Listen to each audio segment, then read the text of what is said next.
and Oh, just midnight. So, welcome to part 3 so and the last part. we are live now. Thank you very much. This is part 3, the last part of our 24-hour Bocciathon. We are only and absolutely thrilled to be joined by a Canadian athlete. Just forgive me if I pronounce it wrong, but Julian Chaubayun. It's about 7 o'clock in the morning over there.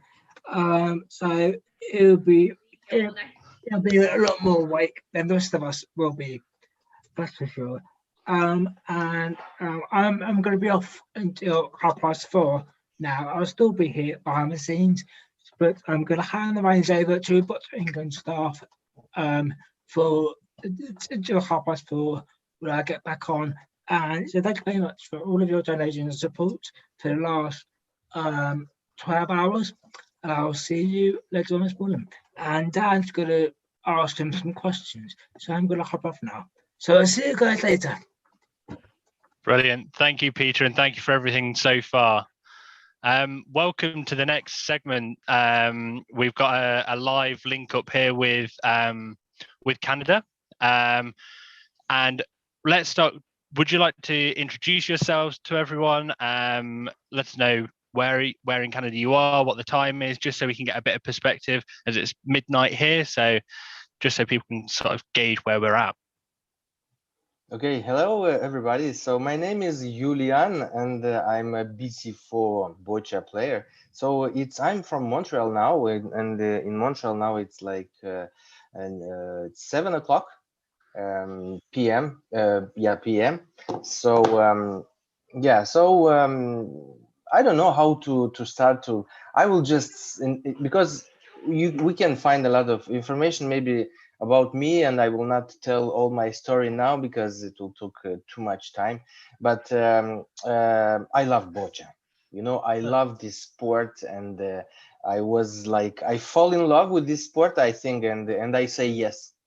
Yeah, absolutely. So and I'm practicing. I'm doing boccia since 2015, and I'm in a team since 2015. So I just started, and after like maybe 1 year or less, I was selected because I win like bronze medal at the Canadian Championship, and I entered like that in the Canadian team. And I discovered boccia. You know, I'm not a sport. I was not a sport. I just finished my bachelor in psychology, and then I immigrate to Canada because I'm not. I was born in Moldova. Moldova, it's a Eastern Europe country. Yeah. And and I in 2010 I immigrated to Canada, and I made music in my life like 5 years.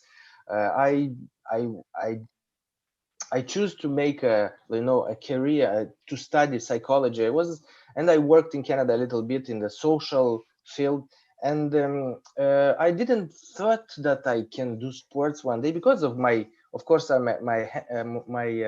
disability, because I have a muscular dystrophy.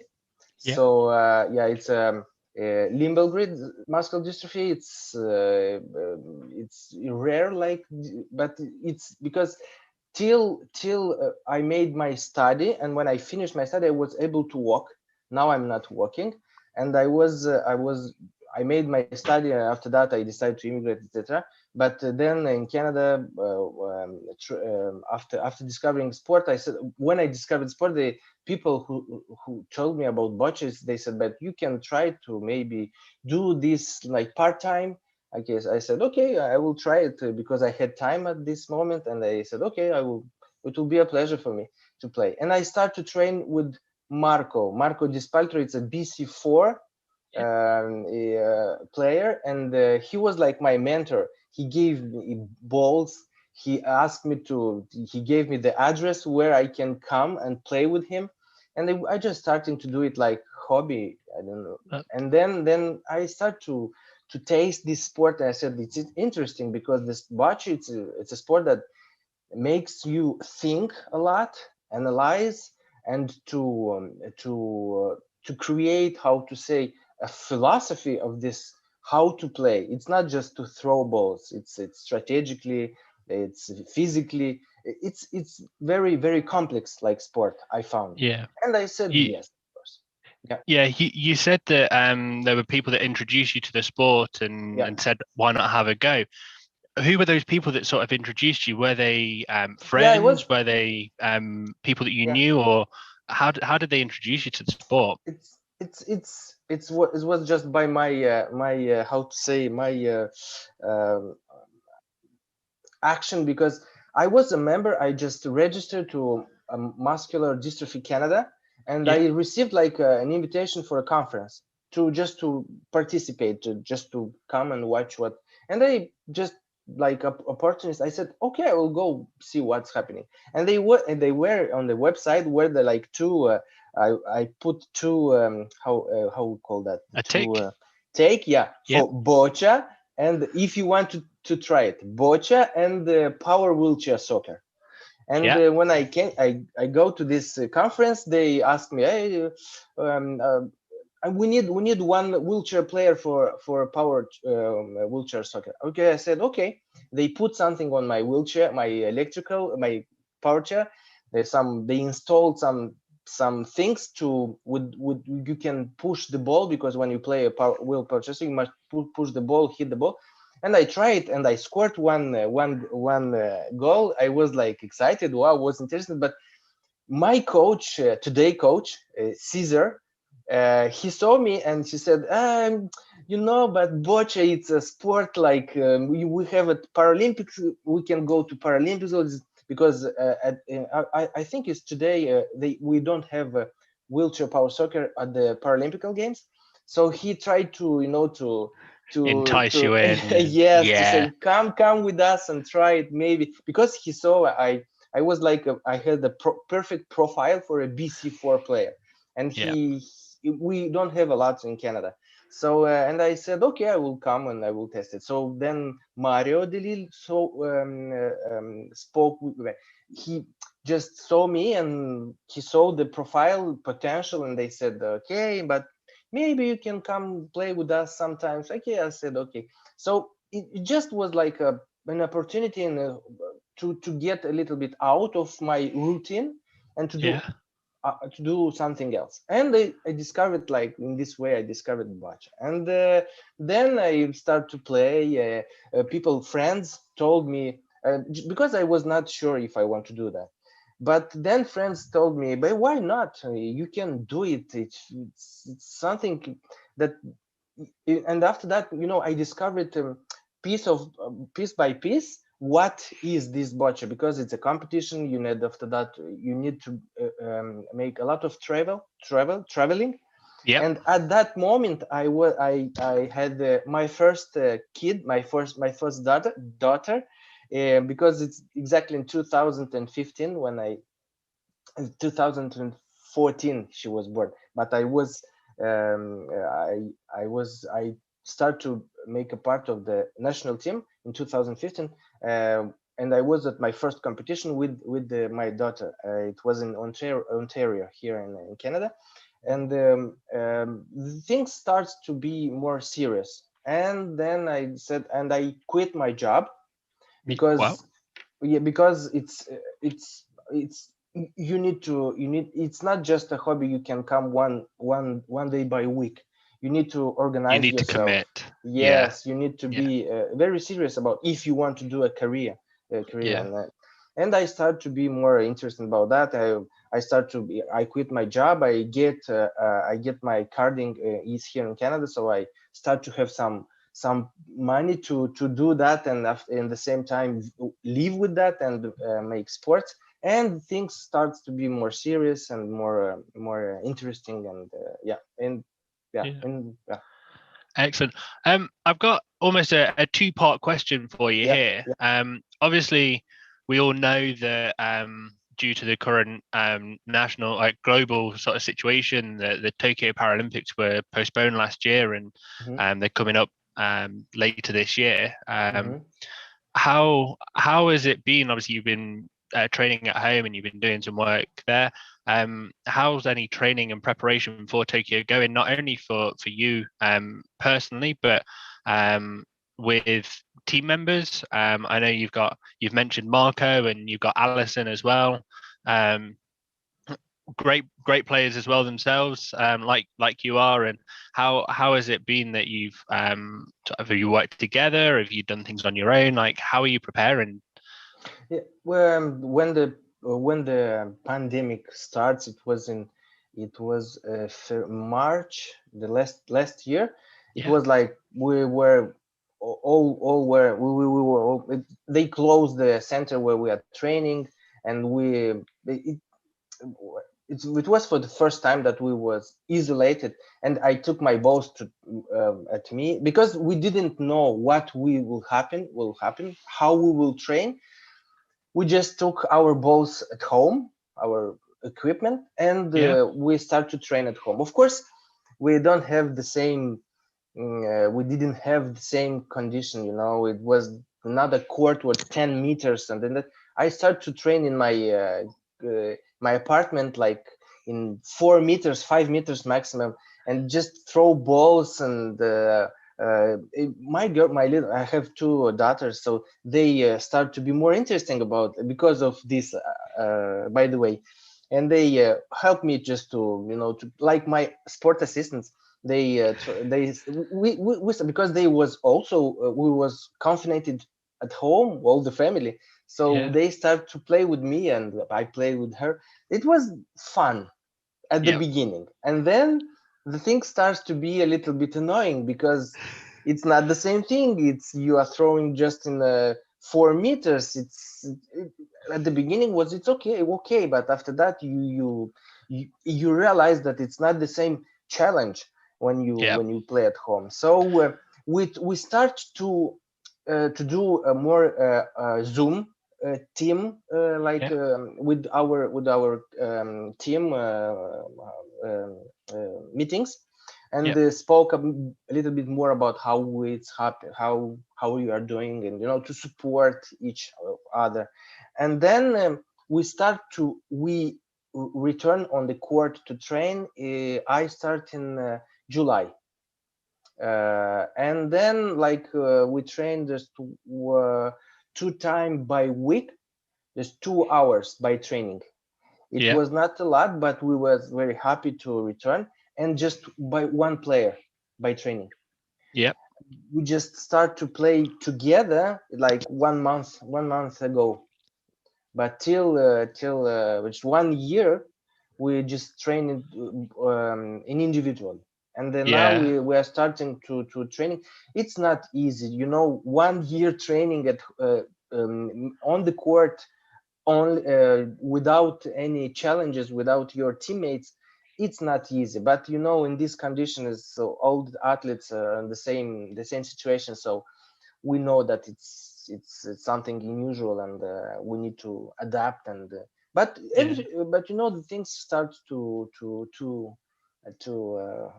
but not they will I will say they will never be the same.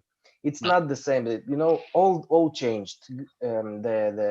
The condition what we training, we must train too, but keep the distance, mask, everything changed. So it's a little bit different, but the game, I love this game. So I don't see all these details, all these things that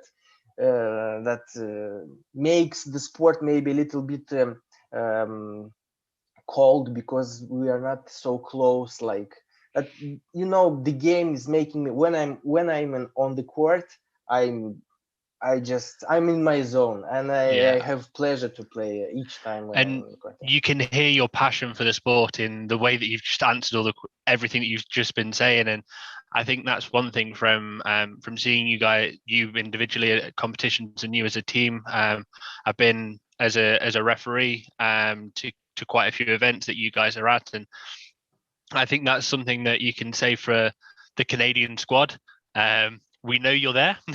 We can hear your passion, and we can hear it through the way you've just answered those questions as well. And I think a lot of the athletes that we've got over here in England and the UK can relate to the things you were just saying, in terms of going from a 10-meter court down to training in their kitchen in 3, 4, 5-meter spaces. We're at a slightly different stage to where you are in sort of returning. So some of our athletes are just starting to go back individually now. And we've already started to hear the comments of how different it is and how nice it is to get back onto court. So yeah, I think everything you've just said, a lot of our members, our athletes, and even the coaches and their support team can probably relate to as well. Yes.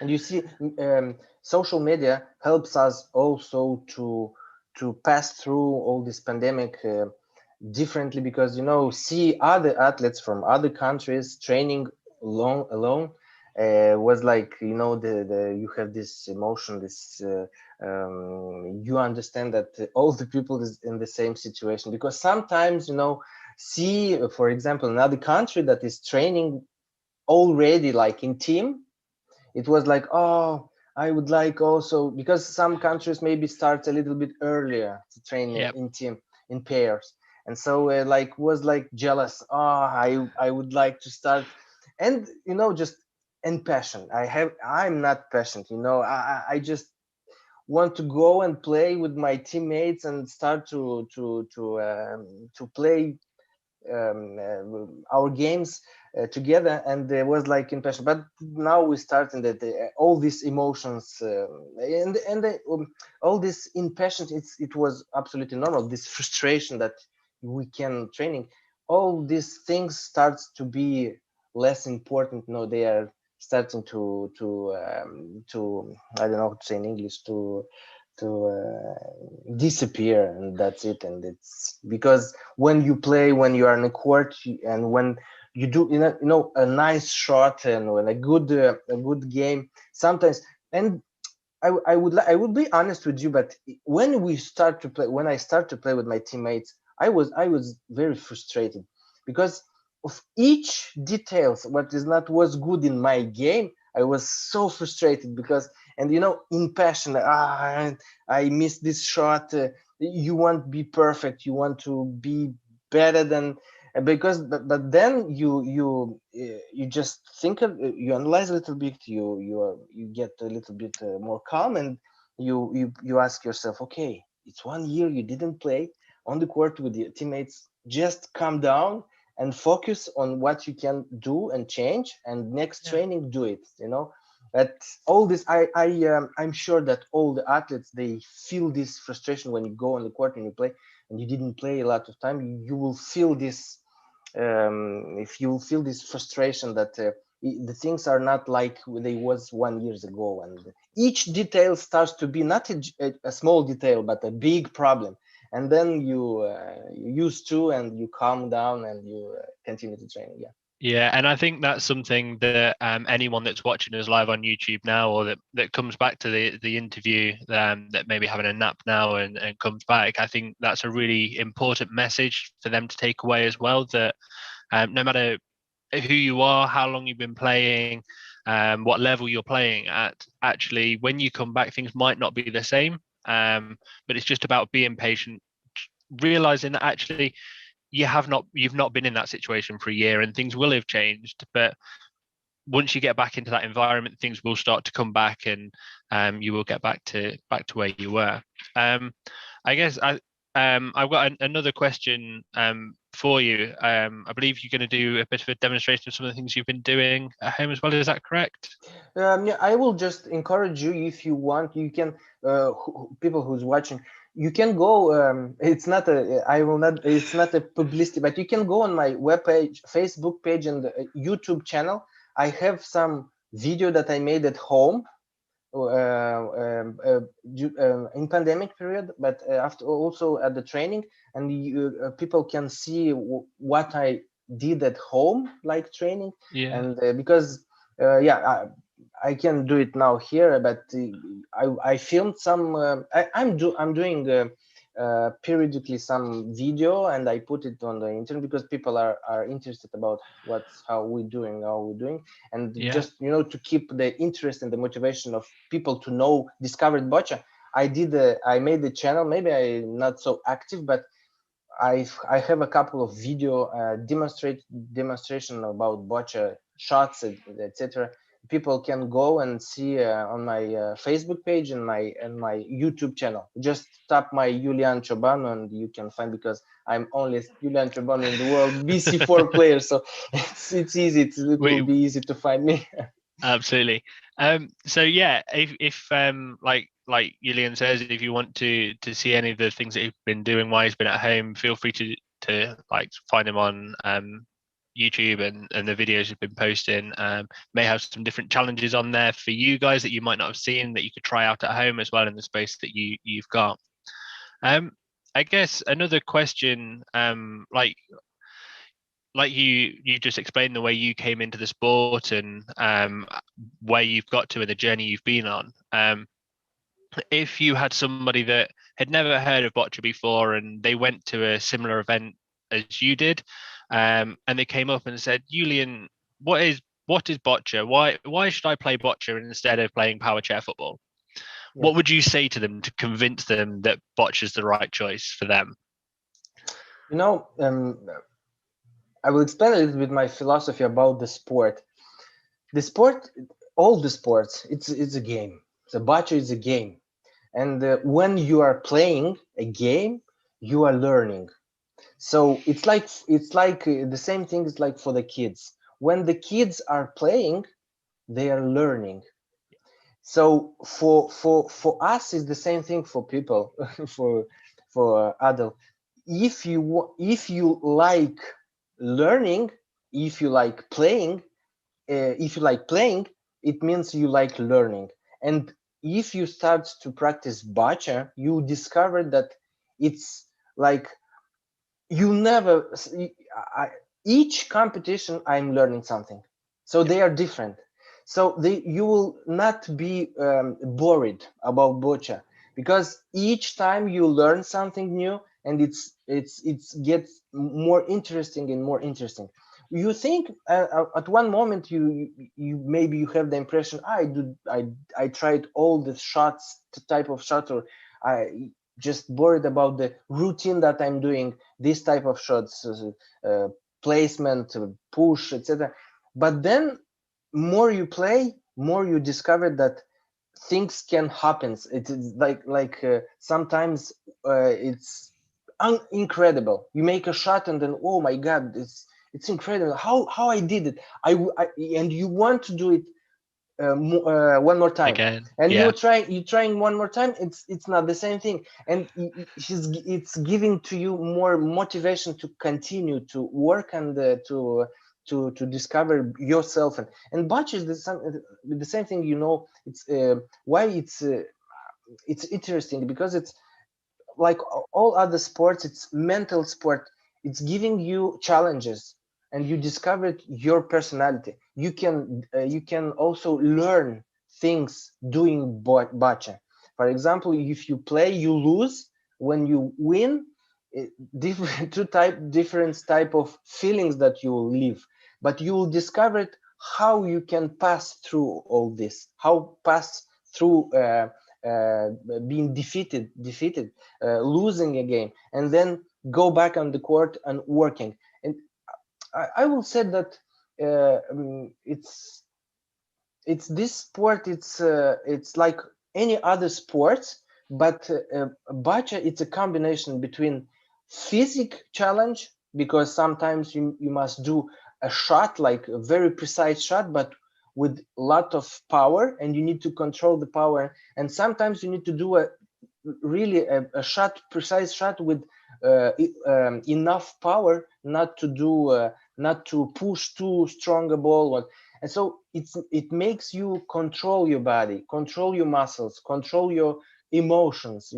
So it can be, you can play a style like offensive style, get hard, just explode, and sometimes you need to play very, very careful not to touch another ball. So it's, you know, it's the range of the emotions, the range of the things you can do in bocce. It's very big. It's like curling, but it's more excited by curling, because in curling you throw just in the line, but you have just these circles when you need to put the and that's it.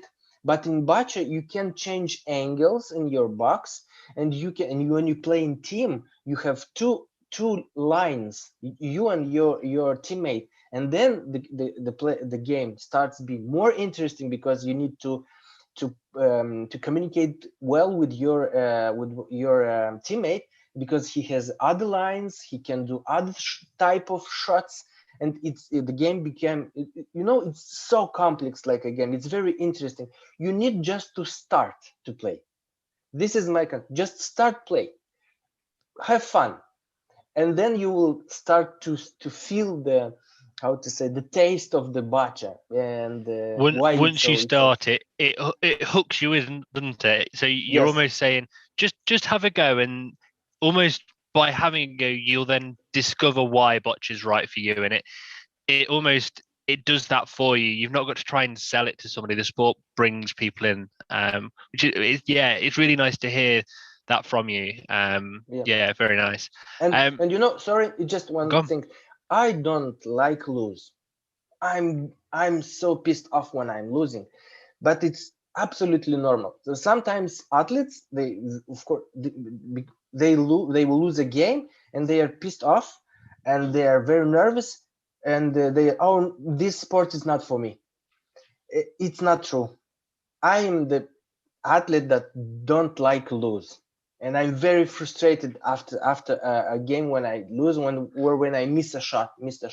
But you want to get better, you want to learn more, you want to play well, so you start to live with these emotions, accept them, and to continue to work. And this is also something that you learn, that you're learning to do with your personality and with the game. So it's not true that if, for example, maybe I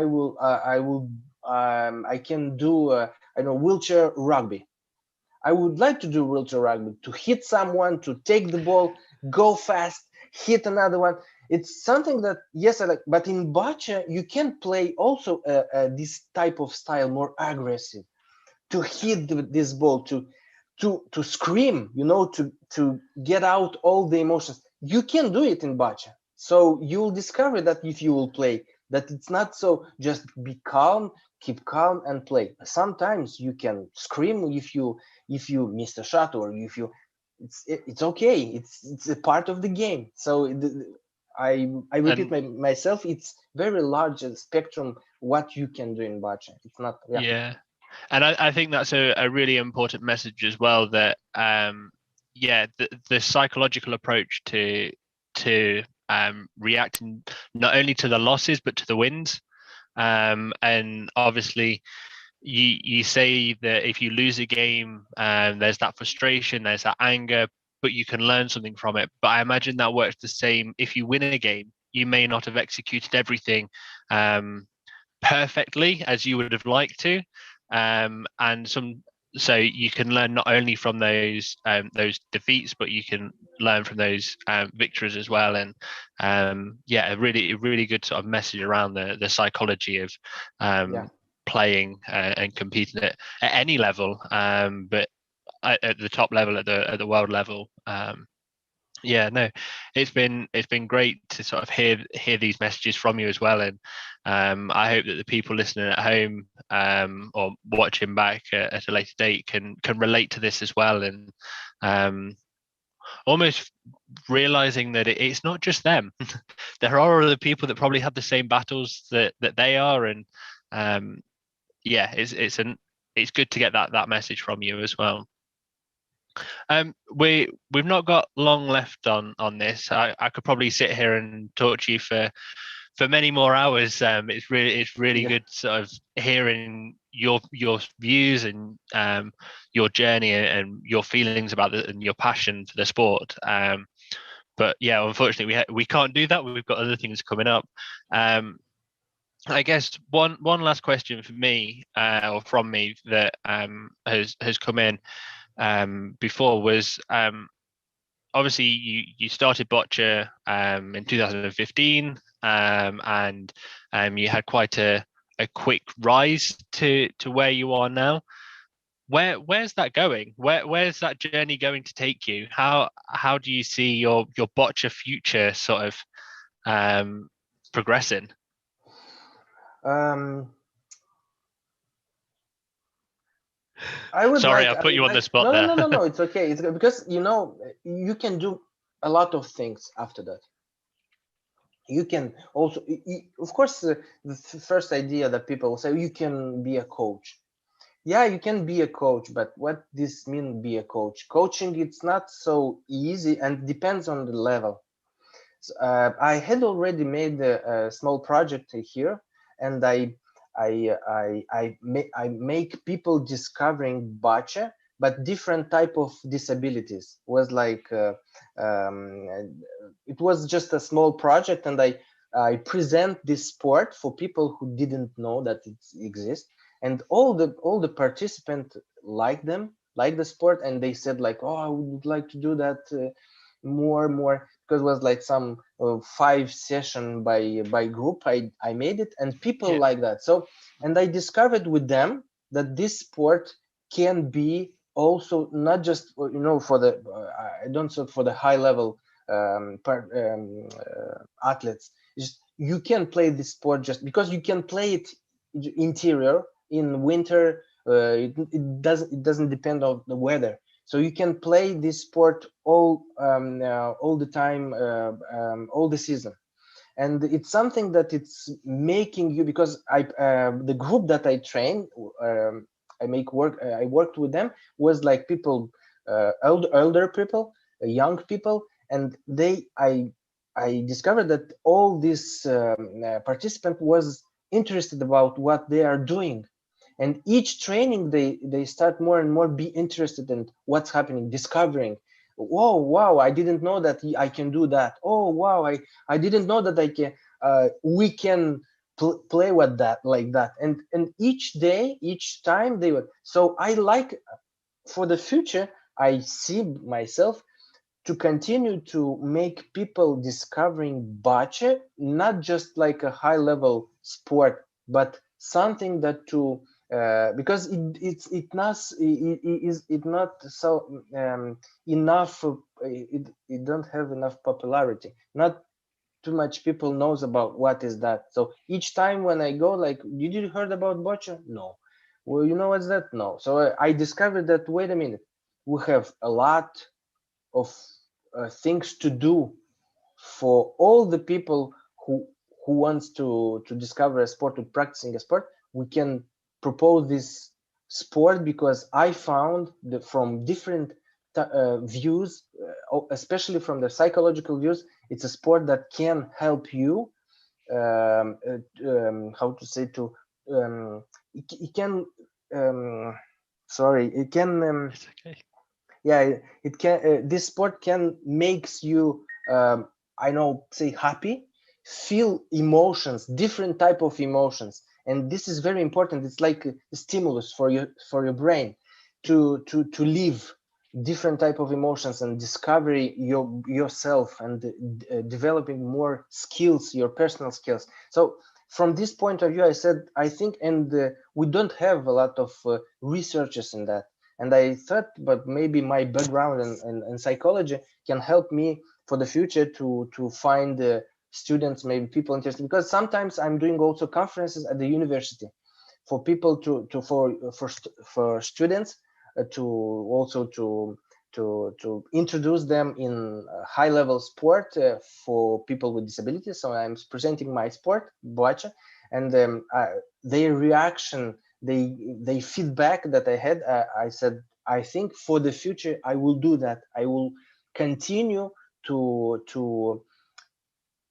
make this sport more popular, and to make people play bocce, because I think this it's a sport that we can maybe to do some of the researchers, and to to recommend this sport for different type of disability or people, and you know, it's just one thing. You can do anything. You can go be a psychological mental psychologist. sports psychologist.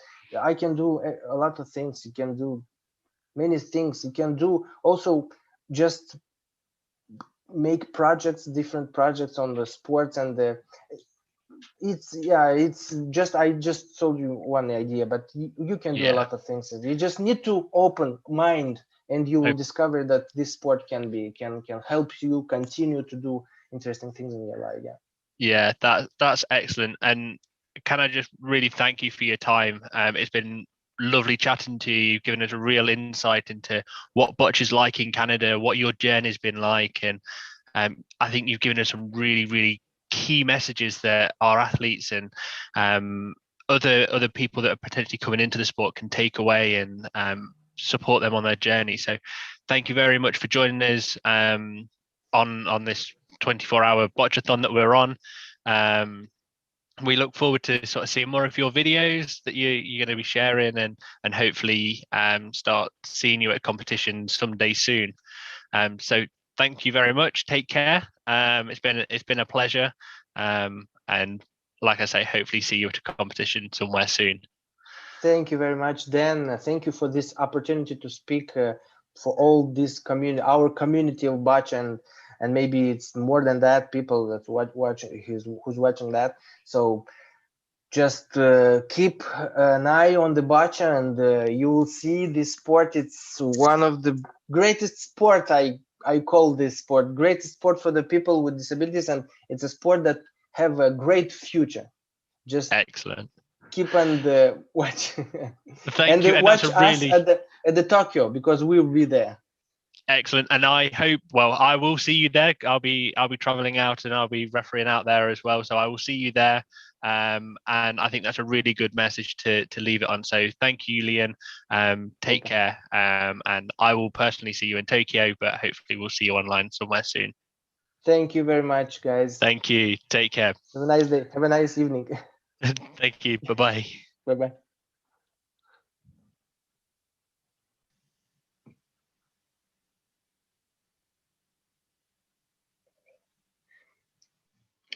Thank you. That was absolutely amazing interview. Thanks, Dan, and thanks, Julian. That was awesome. So just a reminder then of the donation details, all on your screen now. And I just wanted to say at this moment, big thanks to Peter, who's been our host up until this point. Peter's taking a quick break. So you've got me and some of my colleagues popping in and out over the next few hours. So we're now going to take a look at a short video from Sophie. Sophie's a bocce volunteer and a player based up in Liverpool.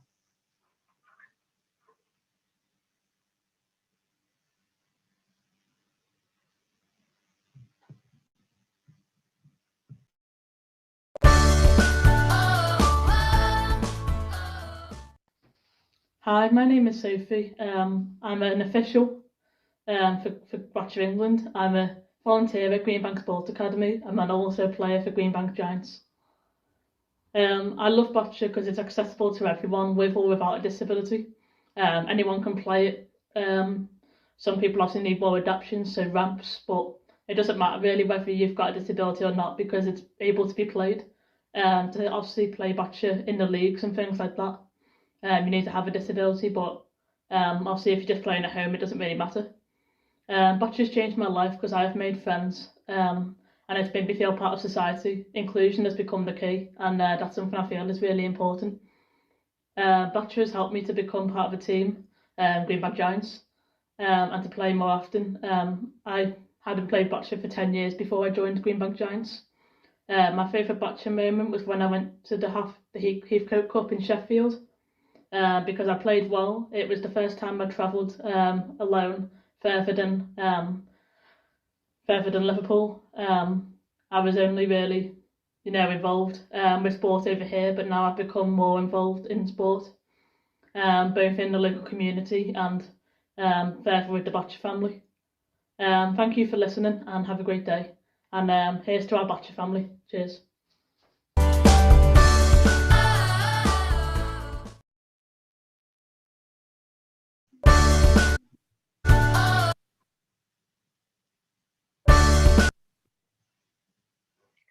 Thank you, Sophie. That was fantastic.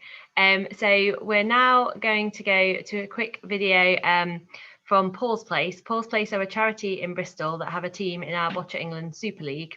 And in this interview, staff from Paul's Place chatted to one of their players, Luke, about his love of boccia and some of his favourite moments. And you'll see from the preview, Luke even has a boccia tattoo. So his dedication to boccia is huge. So enjoy.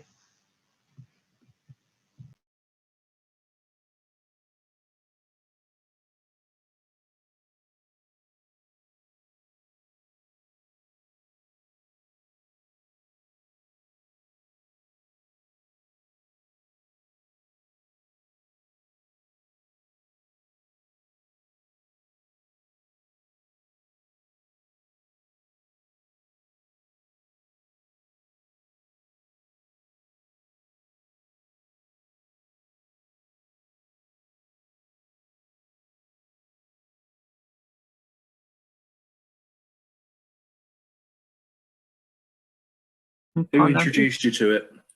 I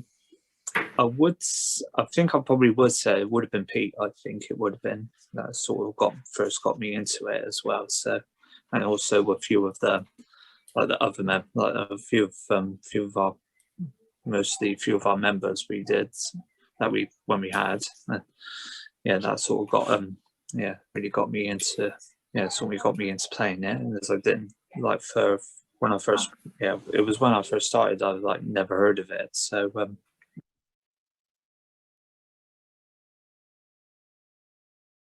I've got quite a lot of good boccia memories. I think probably I would say my number one was winning the nationals in 2013. That was probably one of the best moments. It was when I was first in that. I was feeling myself. I'm in the final. Got nothing to lose. We got a Super League place, and when it was like the first end, I was just like so nervous. I just couldn't. I was like so nervous. It was like I thought we was doing all good. No, I was feeling myself. We got this far. Doesn't matter. And then when it went to the last end, we were like 6-4. We were 6-4 down, and then we needed 3 to win. And when the best part was when the referee was holding the free singles. I was just like in my hands. I'm like shaking. I'm like, I can't believe it. We've done it. We just won it. We just won a competition. Everyone, we was all like just like celebrating. We was. My mum came to watch it as well. She was on the phone. She was all crying. Like everyone was crying, but for me, I wasn't. I was just jumping in the air. I was just celebrating. And then we also had the medals and the trophy as well. And we also got a trophy. That was probably like one of our best days ever. That was.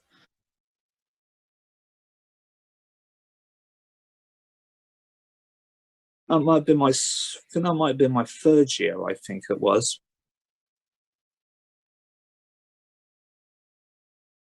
I sort of lost in the final, so I was feeling myself. Wow, I'm like, I got runner-up in my first ever season. I'm like, that's a good achievement.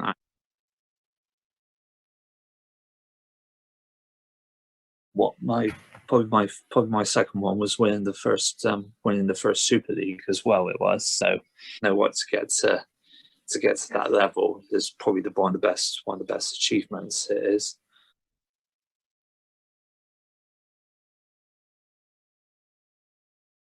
I think when I first started, I was very nervous. So just trying to get it right as well.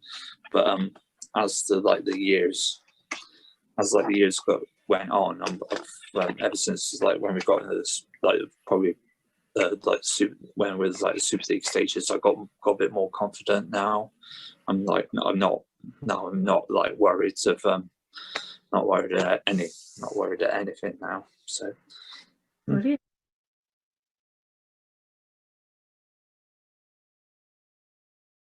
there's a competition called the Heathcote Cup. It's like it's just a singles competition. It is. So yeah, when I first thought of it, I was feeling myself. I definitely want to do it. Yeah, just to give it a try and all that. It looks really good though, because like when we first started it, we spent like most of the time as a team now, but to do it on your own is really different. It is though, because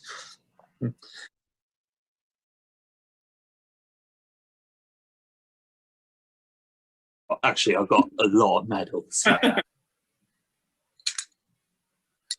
I saw me medals I've all won now. Yeah, I saw the medals that I won with. That's quite a lot. That is. That's me Heathcote Cup trophy. That is. Yeah, I won it. I thought winning this was that was a really good achievement, because now I've achieved. It's good that I've done it as a team, but now I've done it on my own. So, which I'm really happy about.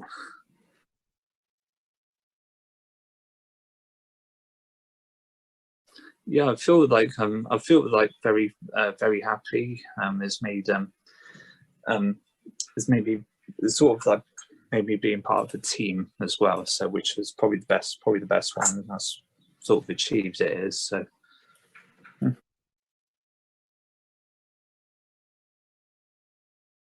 good friends and all that. So yeah, whenever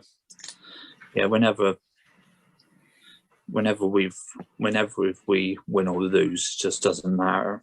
It all doesn't matter. It's just it's all just part of the game, and it's all about the friendship as well. So that's the main thing about it.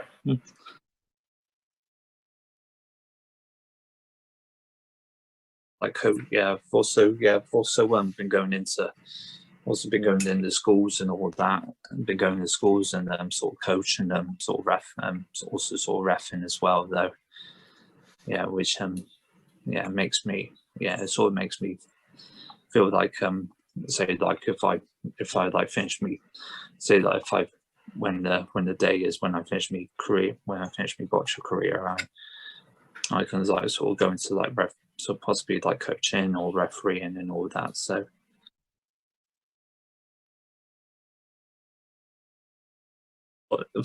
also for the others that haven't seen is I got a boccia as a I got the boccia balls as a tattoo as well. Yeah.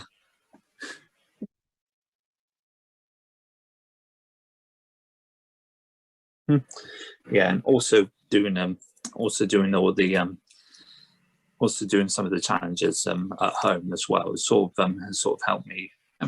Yeah, I have really enjoyed them. It's just Rainbow Cup. It's just sort of very different. It is, but there was remember there was one challenge I did find it very difficult. It is you had to try to get there was like two balls in front, and there was like a massive wall, and I had to try and like hit it, and then I was like trying to it was on a target. I was like trying to hit the ball and landed on one of the targets. So I was just keep getting like ones or twos, like mostly ones it was. So I was like almost like scratching my head. I'm like thinking, oh, I think this is really, really hard. It is.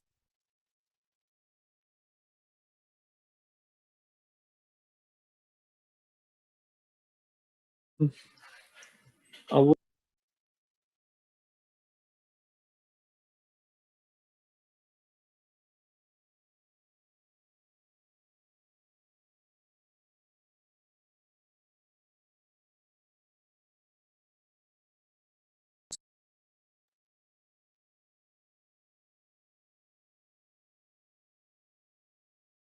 just have a bit of fun.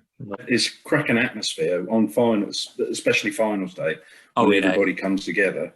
It is. I should think there's 200 or 300 people in there, Lucia. Would you imagine? Probably? I would say because it's like because you get all like because you probably get like sort of like 14, 15 teams from like say like the nationals as well, and plus the super league sides as well. Yeah. I mean, it's got to be in one big venue. It is as well. So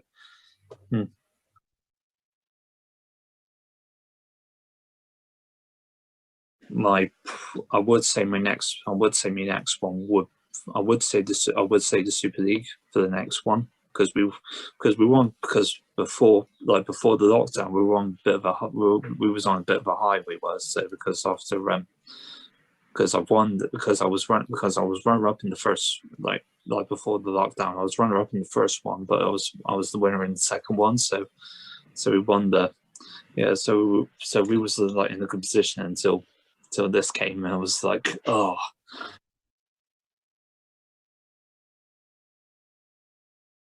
So, another good award was we were nominated for Club of the Year as well, which was good. That was so.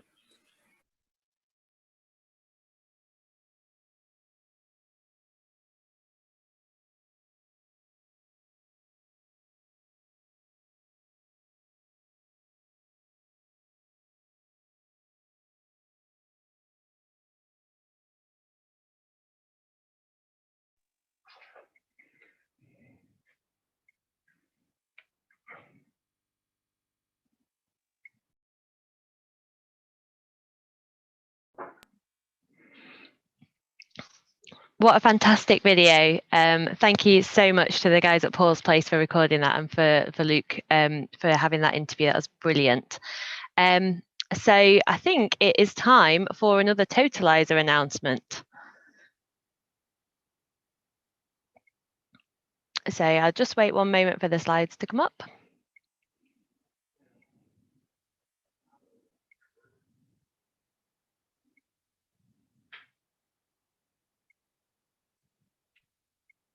So I'd just like to say a big thank you to everyone who's donated so far.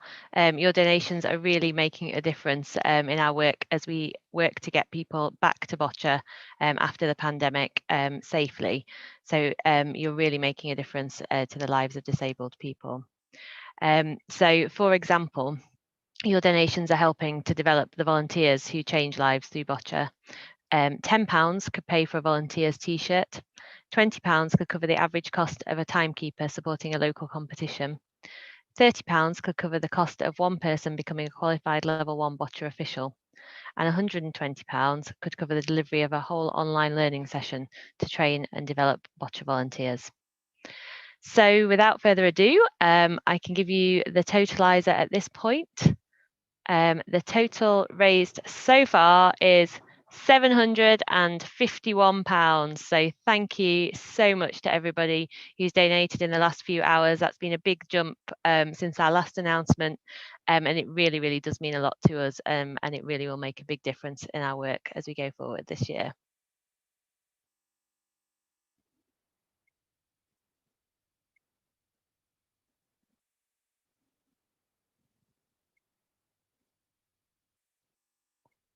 So I think, thank you very much.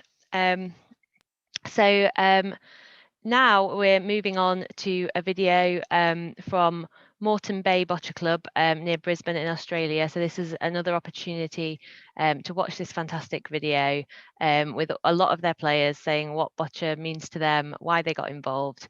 Moreton Bay are a club that we've kind of got to know quite well recently, and it's really nice to kind of have that connection with boccia players on the other side of the world.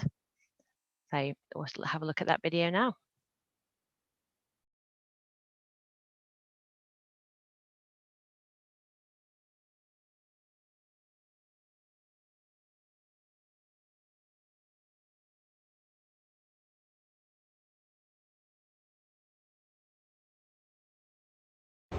Boccia for me means inclusion. Boccia for me is great. Boccia for a social get-together. Boccia for me is skill building.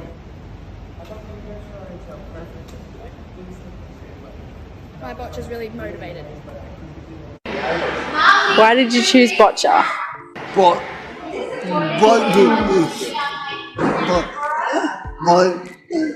my passion. Your passion? Yeah. Passion. And that's what does it do to help you? Focus. Well, I was looking for something a social group, socialisers. I was apparently really kept involved for a long time and decided to do something completely different. So this is why I was watching. Because another sport I can do. I was 11 at the time, and I got introduced to it by Shale, and from then on, so Shale was one of my physios when I was in hospital, and he showed me just the basics of boccia. Then I got really into it. So that's a really summarised version of it. There's a bit more to it than that, but Hi. Beat Tony. Beat Tony. So why did you choose boccia? Huh? Why did you choose boccia? Because I love the game and I love the team. I chose boccia just for something different to do. I played a different sport years ago, but so I wanted to give something else a go, and I love the different range of disabilities that you have here and how welcoming you all are, so that's why I chose boccia. I'm Lachlan. I chose boccia because I like making friends, being active and competitive. Why I chose boccia? Because I can't ice skate. The reason I choose boccia is it's challenging, it's competitive. I went on in Sydney to do Olympic sports, and that's about it really. Got into boccia because I was introduced to it, found it a lot of fun, and there's a lot of people that with different disabilities, and everyone's different, so everyone has fun. I enjoy every bit of it.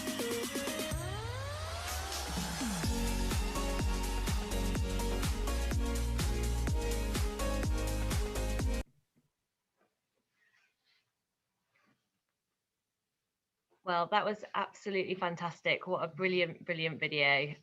It's the second time we've watched that on the Bocciathon, and it's just such a fantastic, fantastic testimony to the work that Moreton Bay Boccia Club are doing. So brilliant. So I think we're moving on now to an interview between Claire Taggart and her coach, Claire Morrison. So Claire is a BC2 athlete, and she was the first person from Northern Ireland to represent GB in boccia at the Paralympics. So just to note that this is a pre-recorded interview, so there are some bits where they kind of ask the audience for questions, but unfortunately we won't be able to put our questions to Claire today because this video was recorded a little while ago. So yeah, I hope you enjoy.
Hi everyone, thanks for joining in. We are waiting on a few more, but by the time I get this done, hopefully most people will be with us. So thanks to Claire and Claire for agreeing to do this tonight. Anyone who doesn't know me, I'm Terry. I'm the Botch Development Officer here in Northern Ireland, and I'm part of the Workforce Development Committee team. And we've put on a load of these. Some of yous, I think, are recognised from being some of the other workshops. So this is the first one we've done with an athlete. So I'll just pass over to Claire and Claire and let them introduce themselves and let you know what's happening tonight. So if anyone can keep their microphones off and their videos off, just to help with the streaming. If you have any questions, put them into the chat bar, and myself and Claire hopefully pick them up. And if they're not mentioned during the chat, we'll do it at the end. And yeah, if there's anything else, part in the chat bar, and we'll pick up on it hopefully. But I'll pass over to Claire and Claire now. Claire Squared. Claire Squared. Thanks, Terry. So yeah, thanks everybody for joining us tonight. Obviously, I'm Claire Morrison, as you can read from my little screen. I am one of the performance coaches with Botch UK, and have the pleasure of getting to work with Claire as one of my athletes that I work with in the programme.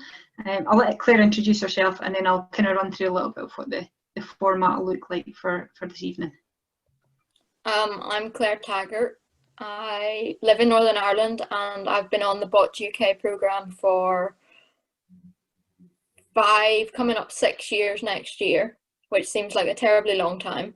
And yeah, I compete for Botch UK and Northern Ireland, and yeah, there's not really much else about me. And Morrison's my coach, so. Perfect. So anything else that we want to discover about Claire, we will try and sort of tick off the list as we go through the evening. As Terry said, if you've got any questions as we go through, feel free to just pop them in the chat box, and I'll either try and pick them up as we're going through it, or cover some stuff off at the end. And again, if we don't have time to answer all the questions, Claire and I can look at them afterwards and come back to you with some thoughts, for some of the questions there. So I'm just going to run through some questions with Claire, and we'll see where we go. We've got a few themes of things that we'll cover off, but Claire doesn't know the questions that I'm coming at her with, so we'll get some good responses. So Claire, just to start us off, do you want to give us a little bit of an insight into how you got into boccia? What did that journey look like for you?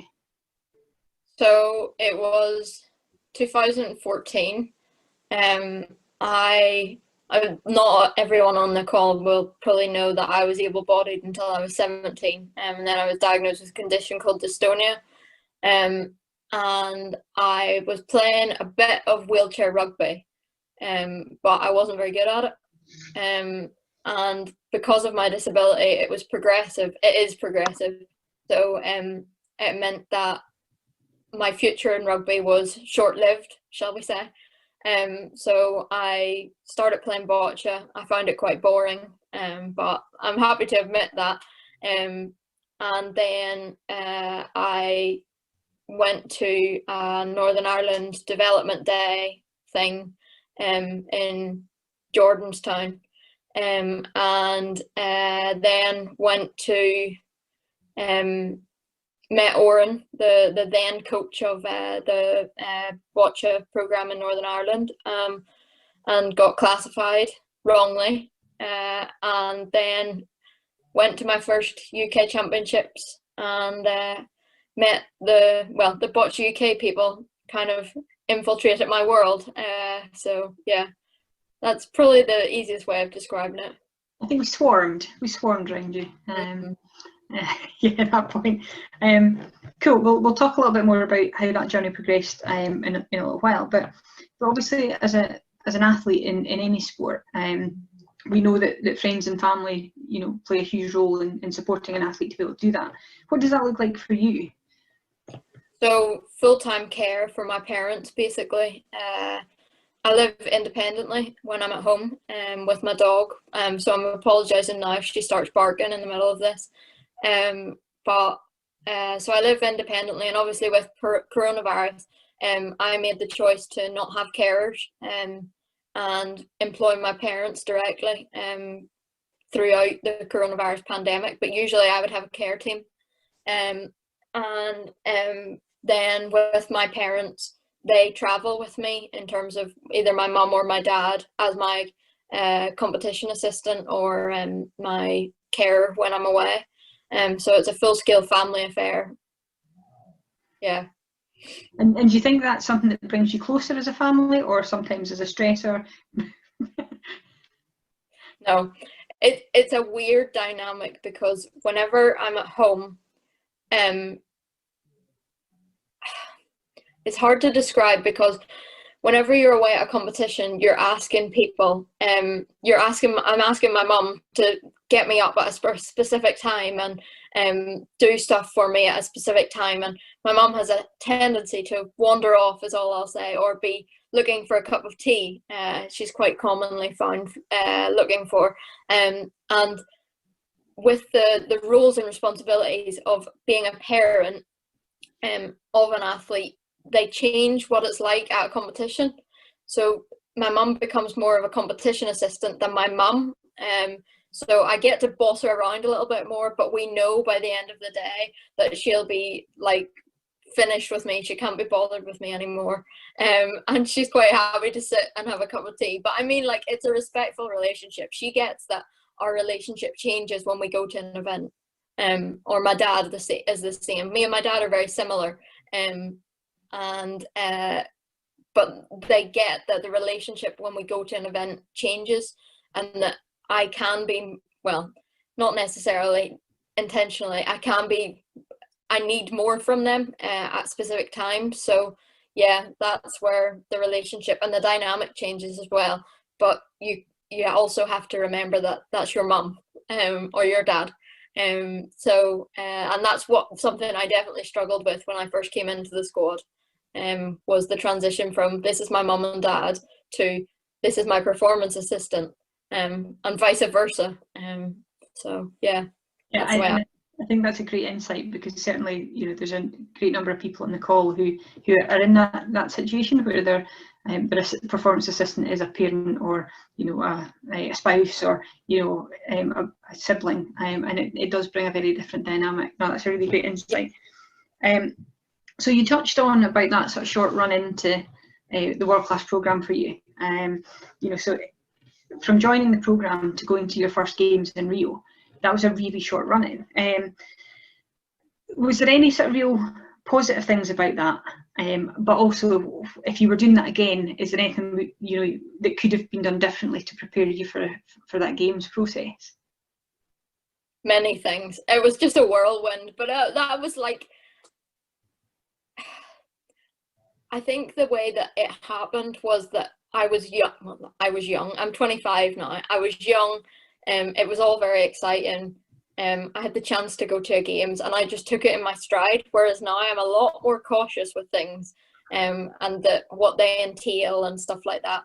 And like, for whenever I started traveling with the squad, those were the first times I'd been on a plane with multiple wheelchair users. Normally, previously my dad had just carried me up the aisle. I didn't know there was such a thing as an aisle chair, and I didn't know that like black taxis were all accessible.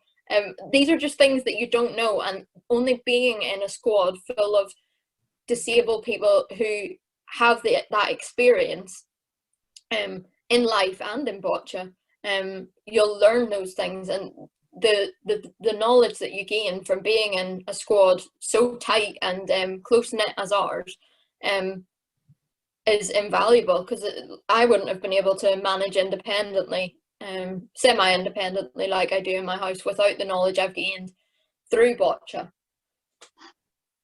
Yeah, and I think it's really interesting, because I think people look at the sport and see what benefits that brings, but actually from a life point of view, being involved in a sport in that level, but at any level, really does open your eyes to other options and other possibilities.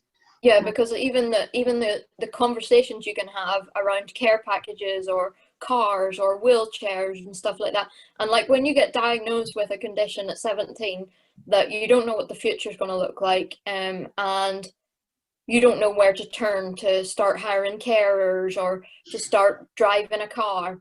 The best place I can say to turn is to other disabled people. And I was lucky enough that I got diagnosed at 17, got kind of swept up into the Boccia UK system and found out everything I know now about how to live my life as independently as possible. And that's the invaluable bit that I don't think you would probably get in other sports as well, because like other sports, you're not going to have such high demand needs like care needs and stuff like that. And that's where I think our sport is different, in that we are so vulnerable, that there's so many things that could go wrong with us in our personal lives as well as our like sporting lives. And we basically, as a sport, I would say we're probably the only athletes that depend on another person for everything. So whether I get to call up room on time is dependent on someone getting me out of my bed and into my chair.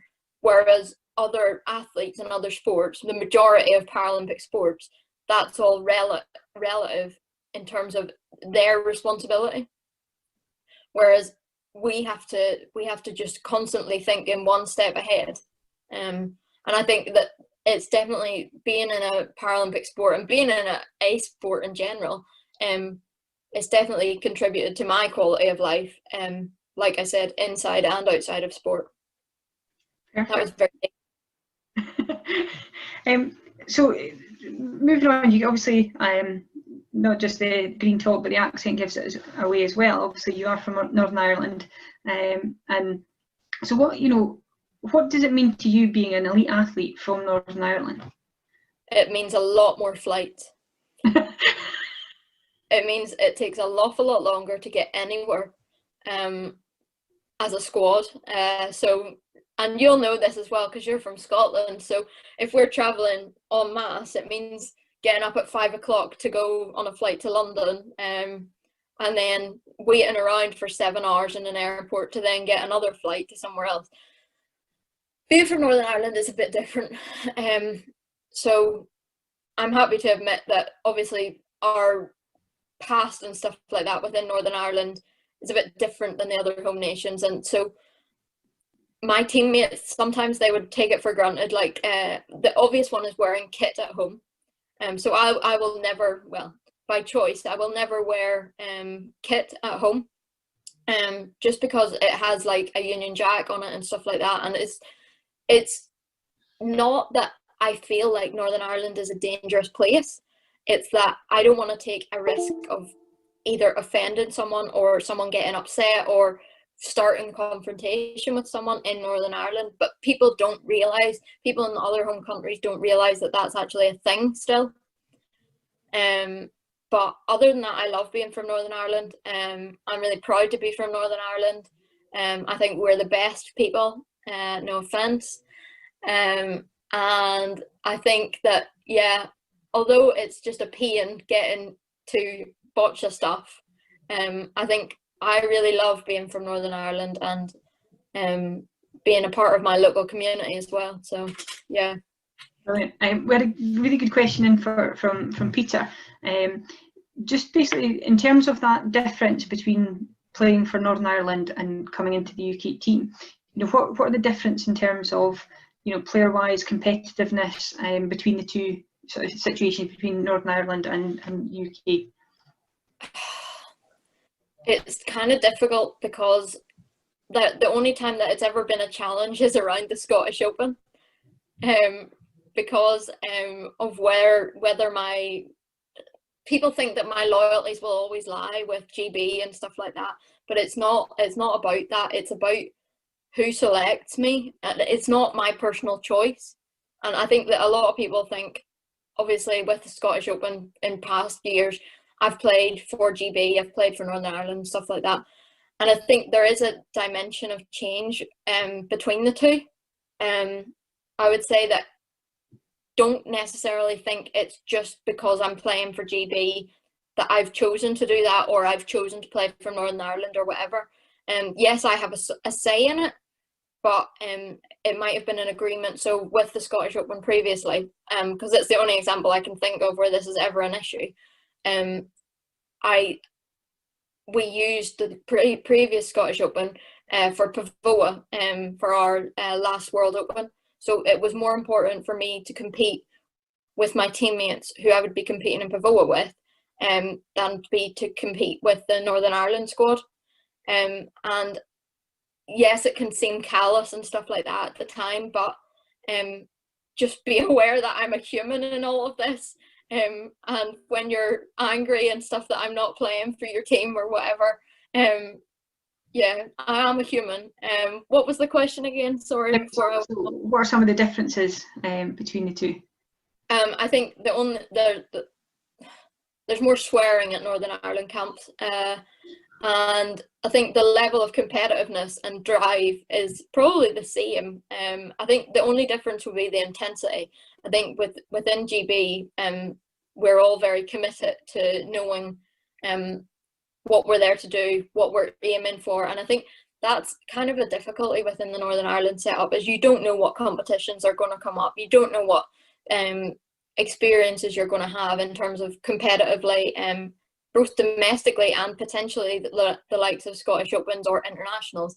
And I think that's the difference, is that with us in GB having the tight schedule and knowing that we're going to be here, here and here, that's what drives our intensity. Whereas I think that's what the guys in Northern Ireland struggle with. But I don't think that's a reflection badly on them. I think that's just the way things are.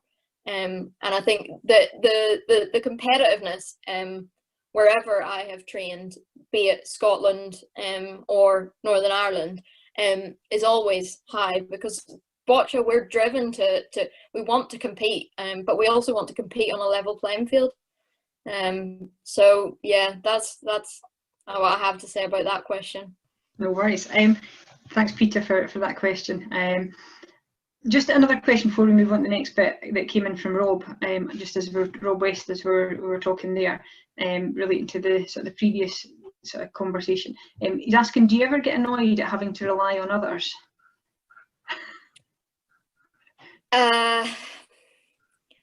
Yes.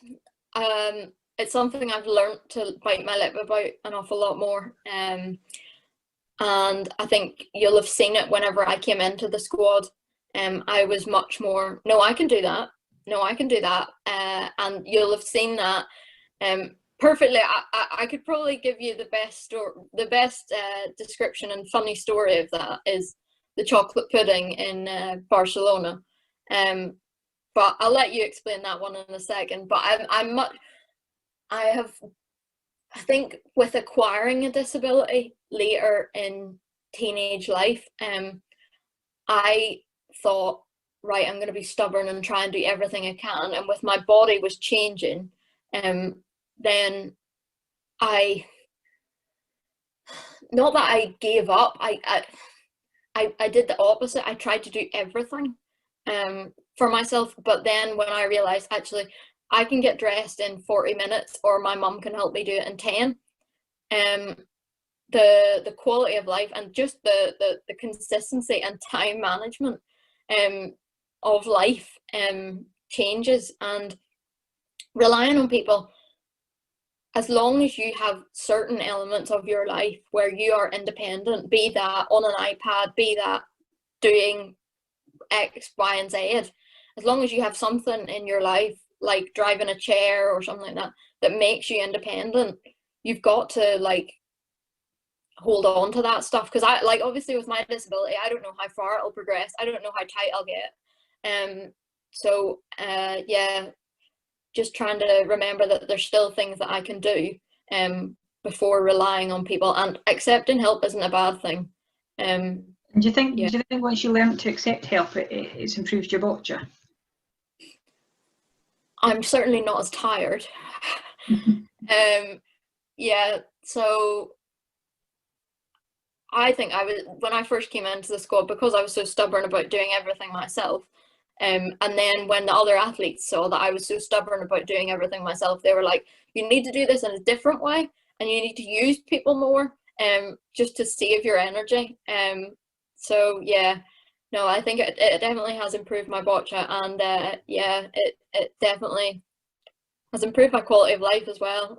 Because there's no shame in saying I can't do this because it is exhausting for me, or I can't do this because I took a lot of risks whenever I came into the squad, in terms of transferring and stuff like that out of my wheelchair, and simply because I thought I had to be as independent, that meant I was being as independent as possible. But when I realized that actually it was a risk to my future career, and that being independent could still mean asking for someone to help me transfer rather than just firing myself onto the bed or whatever, yeah, you just got to find those little things that you can change and go from there. But relying on people ain't that bad. Perfect. Cool. So I'm going to move on a little bit. Obviously, we operate in a sport that has a a female athlete rule, which obviously I'm sure most people know about. But just to give some context, we in any teams or pairs that compete, there is always a female athlete within that team and pair, and they've got to play at a minimum of one end per match. Obviously a lot of that is around trying to increase the number of females playing in the sport. But as a female athlete, what's your perspective on, sort of, not necessarily the rule, but how sports try and grow female participation within a sport? You've got a big question there. I know. And I'm the only one here who can answer it. I need someone like Evie or Beth beside me to like chirp in with some answers. No, I think that a female quota is a different way of doing things, of trying to bring more female participation into the sport. But there obviously is a shortfall in females in between our sport, and at the minute obviously we play mixed and stuff like that, but I genuinely don't know, other than a female quota, how they would involve more females. So I think it's probably it's a wise idea, obviously, but I think that had more females been consulted on it, it would have been a slightly different approach to do it. And I think that, yeah, that my overarching female voice on that would be that it would have been nice to have been more consulted on it, but that was me being controversial. I don't think it is being controversial, actually, because it's a decision that's been made around you as a group of athletes, without any consultation with that group of athletes. So I don't think it's a controversial comment. No, it's a great piece of feedback. Obviously, due to a variety of world reasons, we won't mention the C word. In terms of Tokyo being postponed for this year, obviously that obviously impacts on your training, obviously your plans for the sort of the year ahead. But what have you been doing to prepare for the games next year, should they happen, and to get yourself through this year? So in Northern Ireland, we're in lockdown number 3, I think. So from lockdown number 2, about September, I would say, maybe before that, I can't remember, Morrison. I've actually been back on court, and I'm really lucky where I live. I can see my community hall from my bedroom. I don't know whether that's lucky or unlucky, because you can never get out of training. So I am able to let myself in, let myself out. There's no one else uses the community hall. All the groups and mothers and tots and stuff like that has been obviously cancelled for the year. Anything with more than one person using the hall has been cancelled, and they've basically given me a guarantee that until the start of next year, I'll have independent use of the hall, and I'm in a really privileged position that way, because there's literally no risk, and yeah, so we've been doing that. My whole gym program now revolves around my house. So I've got my hand bike, my rowing machine, which have been adapted. My house is basically my gym now, and there's equipment and stuff everywhere, which as a wheelchair user isn't always great. But yeah, so that revolves around that. And with regards to like keeping in contact and team stuff, because obviously before COVID, the C word, I said it, before COVID, we would have been together maybe 10 days of every month.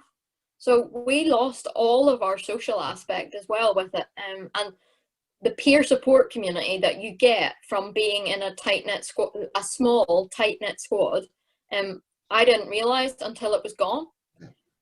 So whenever the pandemic sort of came around, and start developments and stuff like that, and obviously I was a shielder, I wanted to create ways that everyone in the squad would feel like they could contribute to at least one activity. So I started the quiz on a Wednesday night, and thankfully Scott has taken that over now, and manages that. And another thing that I came up with was on a Saturday, there's a playlist, a weekly playlist, that's set up on different themes.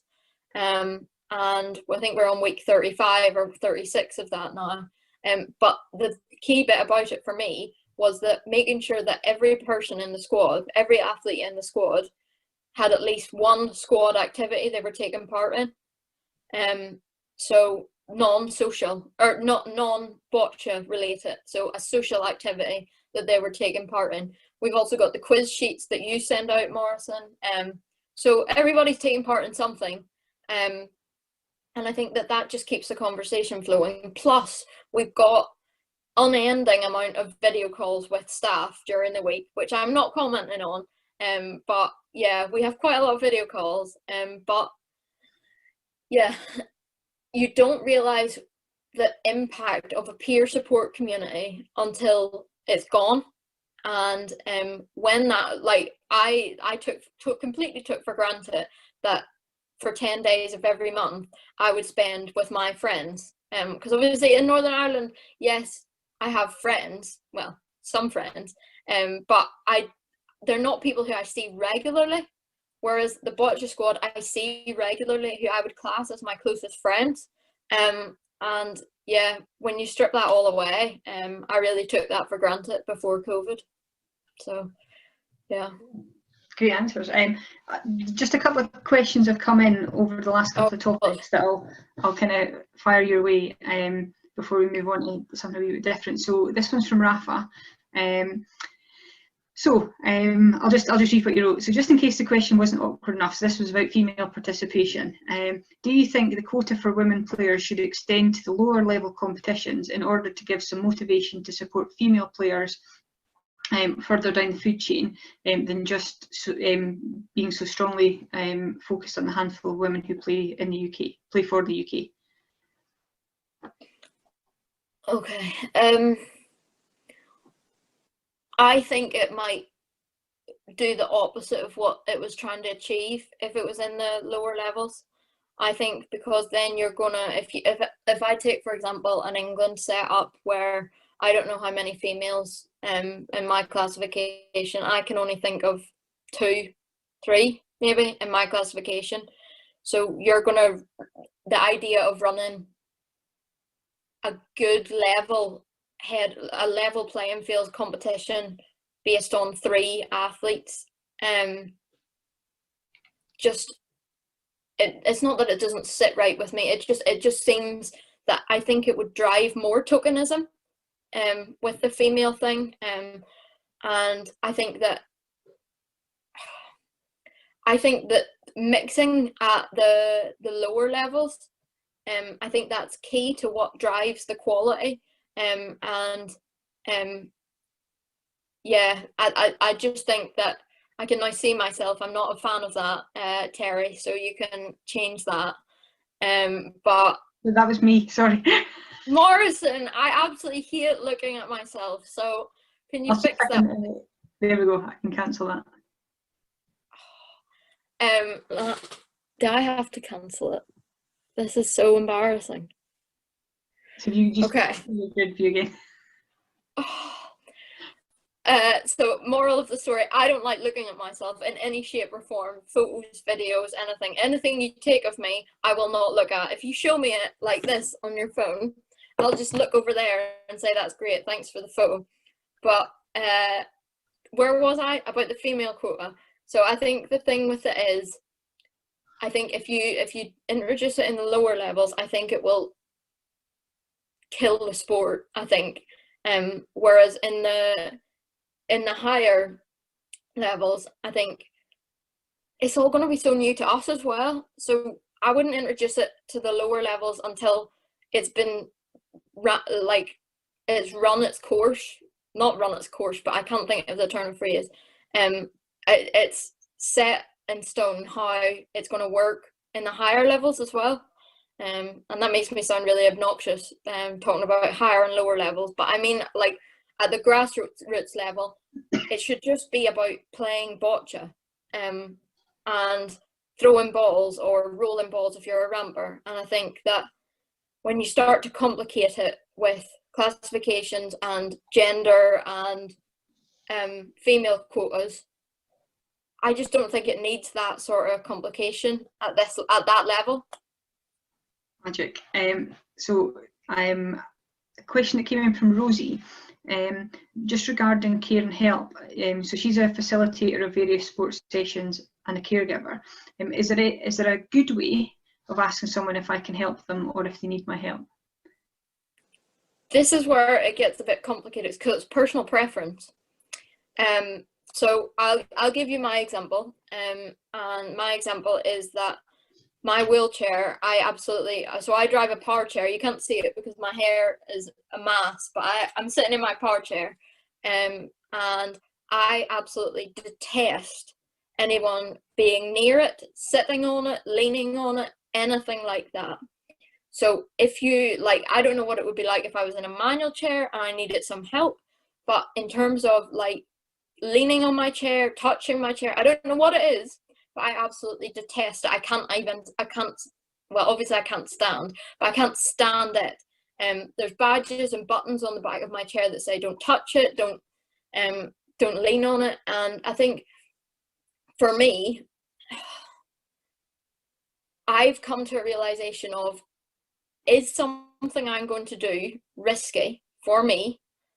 I'm going to give the example of transferring from my chair to the toilet or bed or something like that. Is that going to be a risk if I do that independently? Or should I just ask for some help to do that? And I think I've got an awful lot better at that. I don't know what you would think, Morrison, but I think that it's a conversation, and each person with a disability is going to have a different outlook and thought on that. And I remember watching a documentary about care, and it was the carer, basically, I think it was a physio maybe, or a carer, and it was, they refused to ask anybody, do you want some help with that, to try and make them do as much as possible, to be as independent as possible. And there was no element of me that looking at that was like, this is what good care should look like. You need to have a choice. Every person needs to have a choice, whether they need help or don't need help with something. And I think that, yeah, just have a conversation. And if you can't have a conversation, yes or no questions are brilliant, because I've got friends who are nonverbal, and the way I learned to communicate with them was yes or no questions, and then use their method of nonverbal communication. But you've just, every person who needs care deserves to have a choice and a say in how that care is not given, how that care happens. But yeah, I'm having a rant now about this. Perfect. No, I think that was a good answer. So yeah, about that key conversation. Okay, I'm going to move on to a question that actually Steph gave me before we came on, and again it goes back to that sort of performance side of things. But Do you think that belief and attitude play a major part in being a successful athlete? And if so, can you recall a match or competition where it really clicked for you? That's a difficult question for me. So full disclosure, I'm a massive pessimist. I think everything is going to happen in the world that is terrible is going to happen to me. And Morrison has had to deal with this for 5 years now. And it's why she's getting some grey hairs. But I think attitude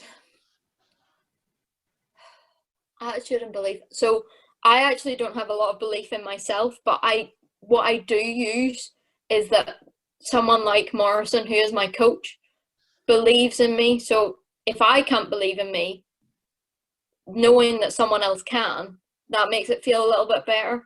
And this is probably going to open like a can of worms, and people can quite happily send me a message or whatever. But I don't have good like self-esteem or self-belief that way. So it's difficult for me to answer that question. But I think that attitude and belief are big words, and it's all really about what you do to get yourself in the most prepared state to throw a ball on the court. And yeah, I'm not really answering that question. I'm doing my usual thing of just dodging the question. No, it's fine, and actually it leads on to a couple other questions that oh no, they can't all be about mental stuff. No. So Rob came back with another question, asked just how do you get yourself ready for a match? You know, do you use music? Are you calm? Do you like to get pumped up? How does that pre-match work for you? So only in the last year we discovered that I need to have music. Probably from the minute not the minute I wake up, but I can do breakfast with people and talking and stuff like that. But either if we're on the we're walking to the venue or getting a bus, I need to have music in. So I discovered the joy of wireless earbuds.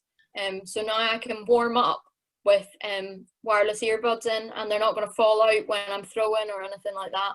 And I found that if it's music that I know every single word to, I'm so distracted singing it internally in my head that I can't think any of my pessimistic or negative thoughts. So it just keeps my mind constantly busy, that I can't think that way. And also then I'm able to focus entirely on my shot process and how I throw a ball, without thinking, oh, that outcome was crap or whatever. I'm trying not to swear. Well, yeah, it's difficult. I'm from Northern Ireland. But yeah, no, music has made a massive difference, obviously, in my last year. And it only really happened after Zagreb. You came up with the idea of having music. So yeah, no, and it's something, and it works for me, but it won't work for everyone. That's the thing that I would say about it. Yeah, and it's a good reference while you're in matches as well, you know, which is good. So obviously you touched a little bit there on 2019. You know, it was quite a breakthrough year for you in terms of sort of getting onto podiums and start winning individual medals. You know, what did you learn from it? You know, both in terms of your boccia and, you know, just yourself as an athlete. Absolutely no idea how I did it. Absolutely no idea. I didn't change anything apart from adding the music. So I had the same shots, I had the same balls, I had the same chair. Everything was the same. The only thing that was different was adding in music, and I don't really think that has much of an impact. I have no idea where I got the ability to nail a jack from. Who knows? But yeah, no. I think 2019 was a big year because I'd had a rough year in 2018, a rough season in 2018. I don't think I'd got out of a group. And then we had a conversation, Morrison and I had a conversation after the first game I played in Zagreb. And you sat me down and you went through me for a shortcut, as we would say in Northern Ireland, and you were like, what are you even doing? What are you playing at? Should you just go home? And I think that really shook me. And then it's not that I developed like a cold, callous side. It's that I know now, whenever I go onto a court, I can be too friendly. This sounds terrible. I can be too friendly. I can move right out of the way in your box, out of my box, to give you all the angles possible. But the person that I'm playing against shouldn't be my friend. They're my opponent. And I think that that's what changed my perspective on the whole thing, is that I also, a couple of years ago, I really struggled to beat people, and to have heavy wins against people, and I would take that really personally as well, and it was only in the last couple of years that I just have to think, this is a number. If I get to it and the score is this, that person is not going to be, their life is not going to be overall affected by that. But yeah, no, I have a lot going on. So yeah. So I'll step away from boccia for a little while, and it was a comment that came in from Caroline as well. Just around, obviously, in addition to boccia, you are a businesswoman. You have your own business. So this is your opportunity for a nice little pre-Christmas plug. But how did you get into this? This is my business. It's called Nifty Notebooks.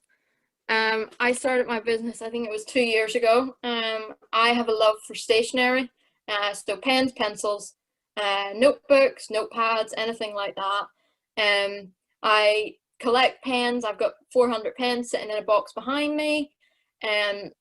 No rhyme or reason, and this is all very ironic from a person who really struggles to write legibly with these hands. So I started designing stuff. My parents were like, you should do something with that, keep your mind entertained when you're not playing boccia. So I started drawing some notebooks. Notebooks led into badges led into postcards, greetings cards, and most recently a weekly planner. And I think that it's given me something to keep me busy throughout lockdown. It definitely has kept me. You forgot your I forgot my colouring book. So I also designed a colouring book. Well done, nice plug there. And I think that, yeah, it's given me a focus during lockdown. And I've never been busier business-wise. And I think that I've definitely found a community within that small business community to not only sell products but make connections and interact with other people who you wouldn't normally interact with and stuff like that. But yeah, no, I really like it, and it's something that I wanted to do for a long time, but one, didn't have the time, two, didn't have the space or capacity to do it. And yeah, it's one thing I am grateful for from the lockdown. But yeah. And do you think it's good to have another interest away from boccia? Yeah, I think if your life revolves around boccia, I think you'll struggle to succeed, because that's all you'll think about. I think that if you think about boccia 24 hours of the day, 7 days a week, you need to think about other stuff. And whether that be in your personal life, making connections and relationships and stuff that you're like-minded with, or finding a hobby and stuff like that. I genuinely am of the belief, if you spend all day every day thinking about boccia or thinking about any sport that you're playing, I think it'll drive you mad. So yeah, no, I think it's key for someone with a disability anyway to have hobbies, and then those hobbies can lead to different avenues. And obviously boccia for me started as a hobby, and yeah, 5 years down the line I'm here. But yeah, no, I think if you think about it all the time, and people will say they think about it all the time, but everyone has to have a hobby. And I think here's where I give my little plug to Boccia UK. I think you guys are really good at that. encouraging us to think outside the box about other stuff. So I love music, obviously, and you guys encourage us to go to gigs in normal times and stuff like that. And you're really accommodating with that stuff if there's a camp and stuff. But realizing that there is life outside of boccia is pivotal. Magic. Okay, conscious of time and obviously getting you away for your quiz at 8 o'clock. I've just got a few quick fire questions to come in, so you got to just fire me an answer back. Favourite band? At the minute, or like ever? If there was only ever one band you could listen to again. The 1975. Okay. Same vein, you only have one pet that you can take with you forever. Which pet is it? Rio. Okay, obviously, for those who don't know, Claire has an extensive collection of tortoises and various snakes and dragons and everything. So Rio's obviously been listening, so Rio knows that she's your favourite. Where's the most favourite place that you've travelled to with boccia?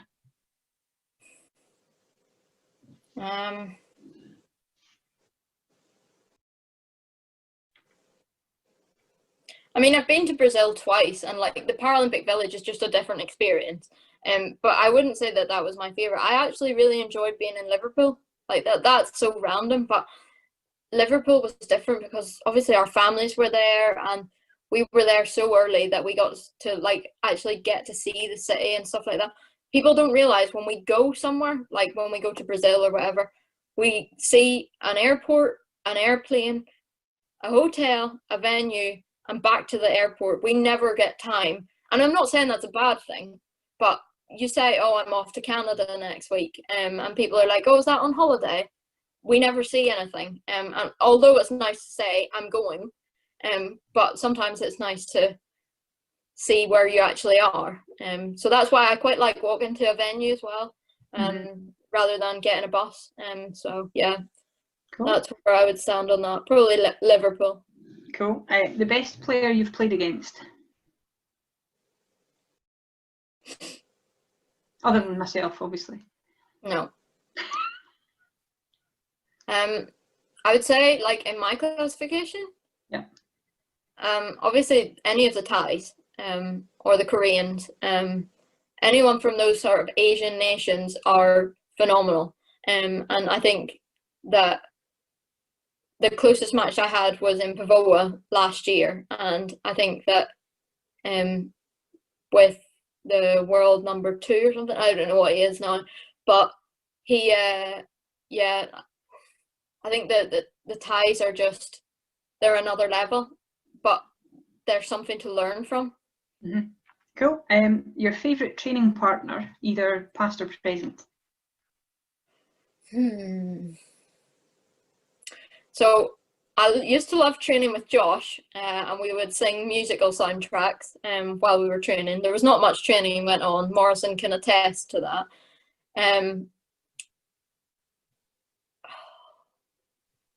I really enjoyed training with the McCowans, because like we're also all of the like we all have like that dry wit and sarcasm, and yeah, I get on really well with Jamie and Scott, and yeah, no, and that's obviously that's different because they're BC3s and I'm a 2, but yeah, no, I really like training with them. Or to be honest, there's no bad people to train with in our squad.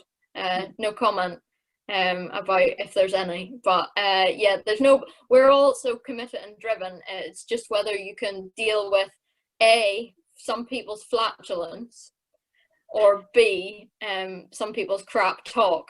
But I'm not naming names of who would be either of those. So which other players in our squad inspire you?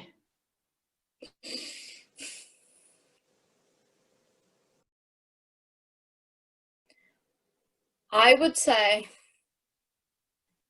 anyone who knows me knows David and I have a love-hate relationship, in that we bicker like brother and sister constantly. I think inspire wouldn't be the right word.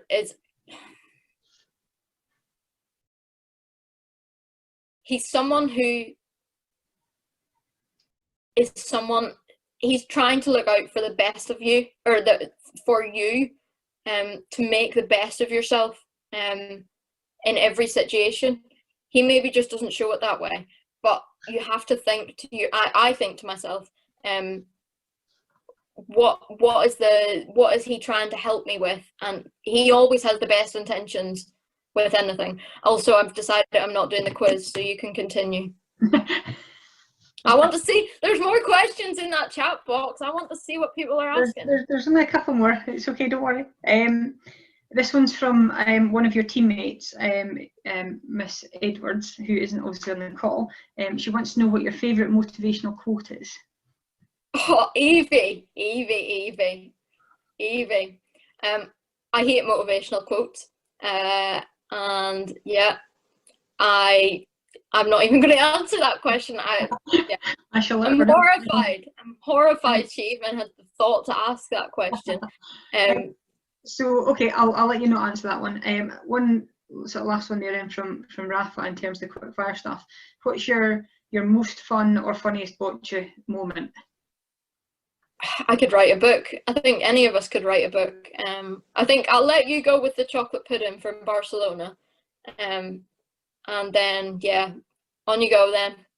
Okay, so just a quick summary of it.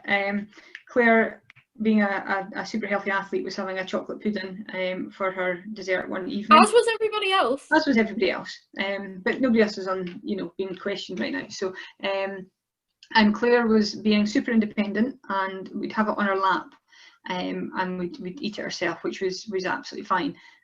So obviously I was sitting at the table, and every now and again we just go whoa, to see if I could instill a reaction from Claire. But bear in mind, I have a terrible startle reflex. Like walk up and I will crap myself.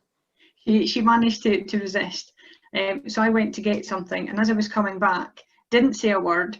And all of a sudden her startle reflex kicked in. So all over her lap, she was wearing chocolate pudding, and for basically the rest of the night, I think her mum ended up having to fish chocolate pudding out of her being. So yeah, it's always entertaining that way. Yeah, another one is when I fell out of my chair, but probably not so funny because it was just a couple of months before we went to Rio. Yeah, I find it funny.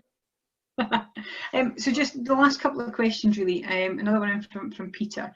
So you mentioned being kept busy through lockdown. How would you summarise your experience of 2020?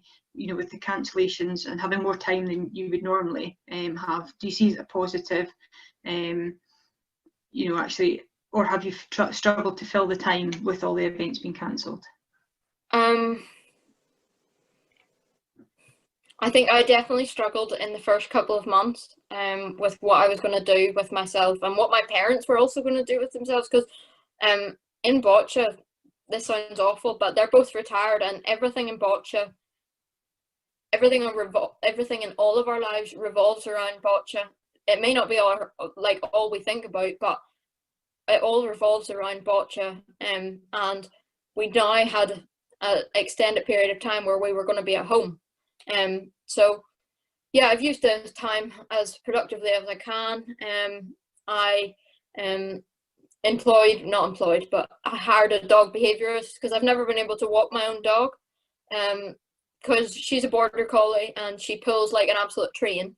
I've never been able to hold the lead, so I hired a dog behaviourist, and he taught me how to walk my dog, and she now walks beautifully.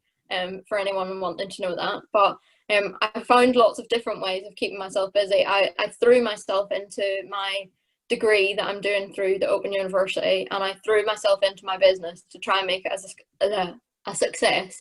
And yeah, no, other than that, I haven't found any other new hobbies, I don't think. But yeah, magic. So just sort of last couple. Do you notice by travelling to many different competitions around the world a different attitude towards disabled people? I think that's dependent on where we've travelled. As of yet,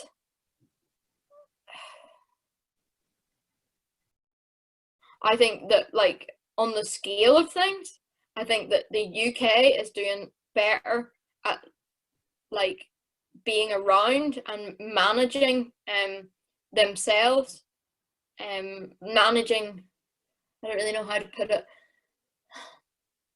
being a person, like seeing me as a person rather than just someone sitting in a wheelchair. And I know that, like, obviously in the UK we are nowhere near like the extremes of like everyone in a wheelchair is treated as a valid person and stuff like that. But I think the UK is miles ahead of like the countries that we go to, and like trying to make our quality of life and give us the best quality of life and healthcare and stuff like that at the forefront. And I think that you only see how good we've got it when you travel to other countries and you see other athletes or the equipment or the wheelchairs they have and stuff like that. I think that the UK, there's a lot that we could do to make things better in the treatment of disabled people, but I think that we are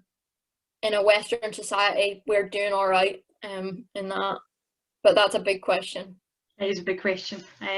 So just to finish, almost a purchase coming your way from Caroline. So she says, if you ever make a badge, disability shouldn't mean disadvantage, or into a postcard or a poster, she'd want to buy one for her house to display. Cool. Yeah, brilliant. So that's me out of questions, and that's kind of covered off all the questions on the chat function. So if people want to put their cameras back on, just thank you very much, Claire, for a brilliant insight into your life as an athlete, as a person, and just the sort of the impact that boccia makes for you. It's certainly really appreciated, and certainly from the comments coming in, I think everyone else was really appreciated as well. So yeah, over to you, Terry and Claire, if there's any sort of final thoughts from you guys. Well, thanks to you both. Claire, you said about an hour ago that you wouldn't be talking for an hour, so you got through it rightly.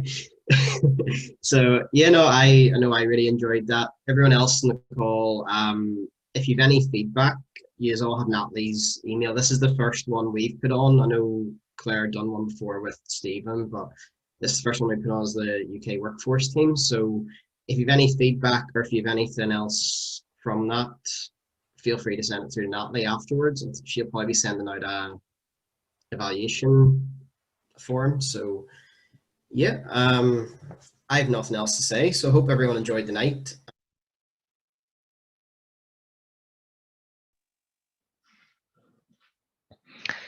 Fantastic. Well, what an interesting interview that was, and a really good insight into Claire's career and her experience of playing boccia in Northern Ireland and for Team GB.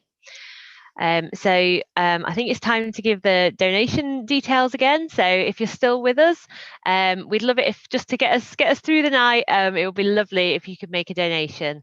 So to donate £3, text boccia to 70331. To donate £5, text boccia to 70970. And to donate £10, text boccia to 70191. And of course, you can visit our website to donate online with debit or credit card. So next up, we're going to hear a short video from Sandra King. Sandra's currently a coach with the England Performance Group and was until very recently a member of Boccia England staff as well. So.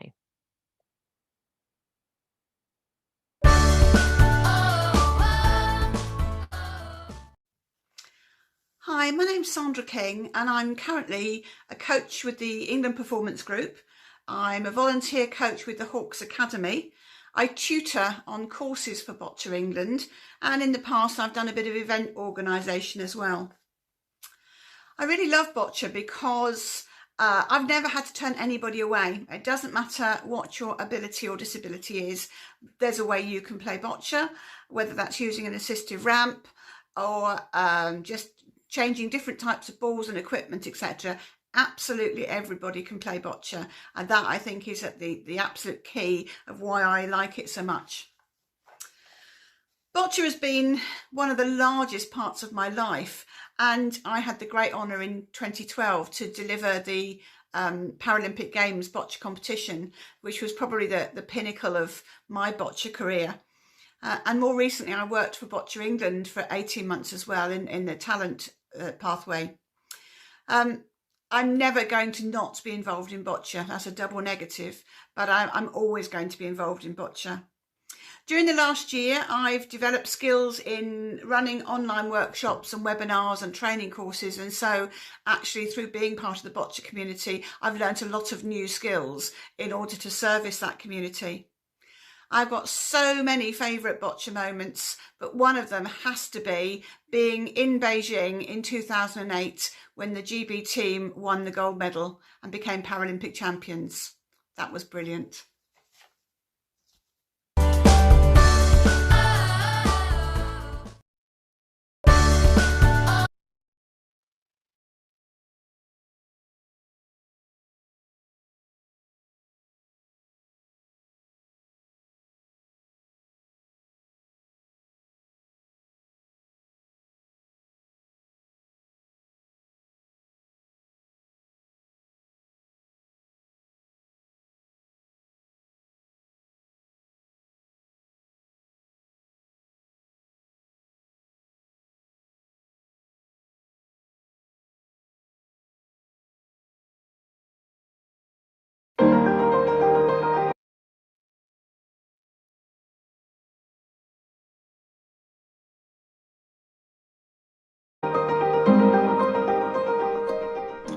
Well, hello everyone. Welcome to this evening's show.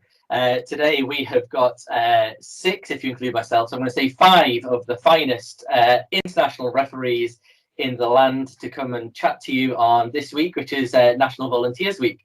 So today we've got Steve Ferber, Lauren Kyancha, Dan Headley, Jan and Kaz in the house with us this evening, and we're going to run through and speak to them all this evening to find out a little bit about how they got here, well, what t-shirts they're wearing, and also, you know, what are some of the differences between refereeing nationally and internationally. This week you've been submitting your questions, so we're going to put these questions to our group, and hopefully we'll get some good answers for you over the course of the next evening or so, hour or so even.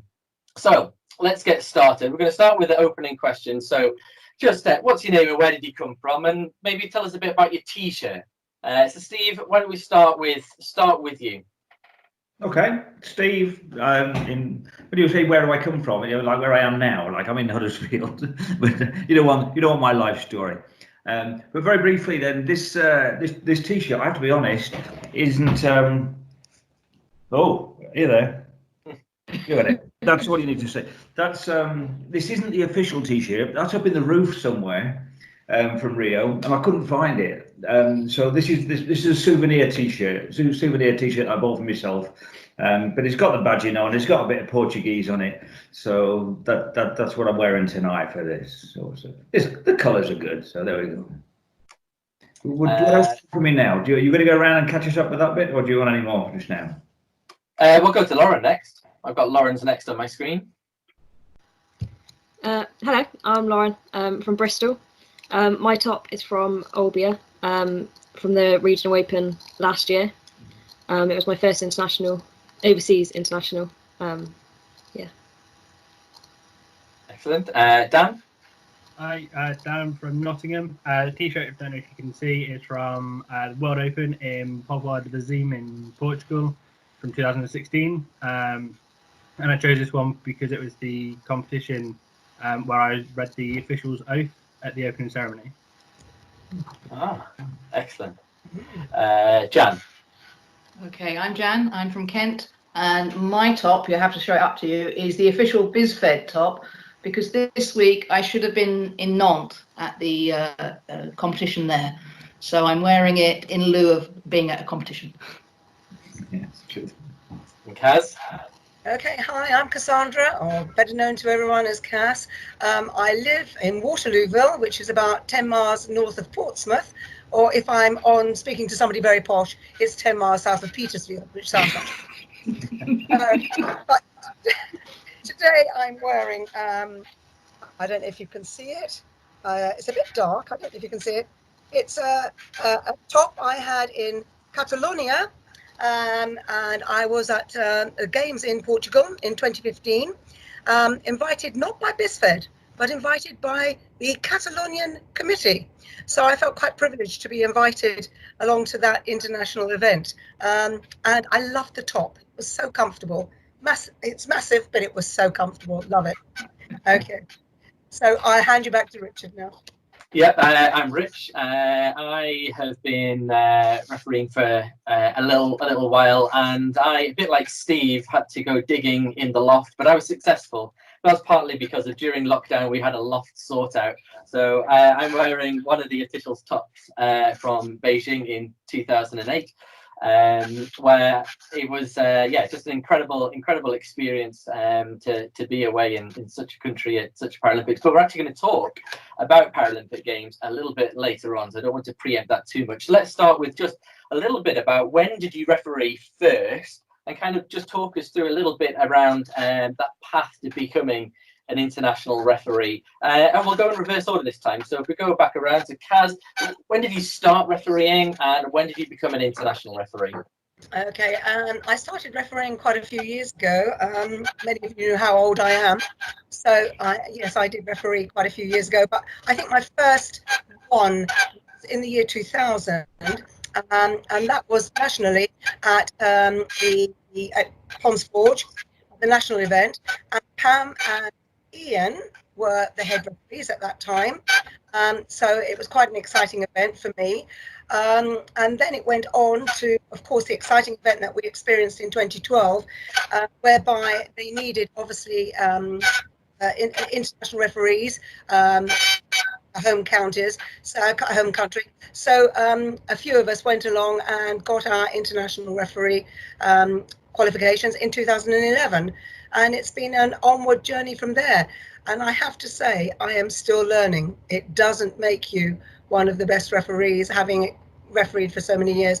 You learn something every time. You can never say you know everything about boccia. It changes in every competition. But I'm still loving it.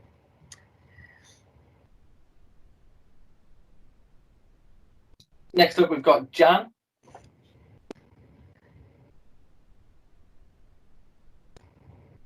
I think I'm probably the newbie in the group because I didn't start refereeing until 2015. And my first event was at University of Surrey, and Cass was my mentor. So I was escorted into the hall and shown towards Cass, and she took me under her wing, and she hasn't stopped doing that. So that's excellent. Everybody's so supportive.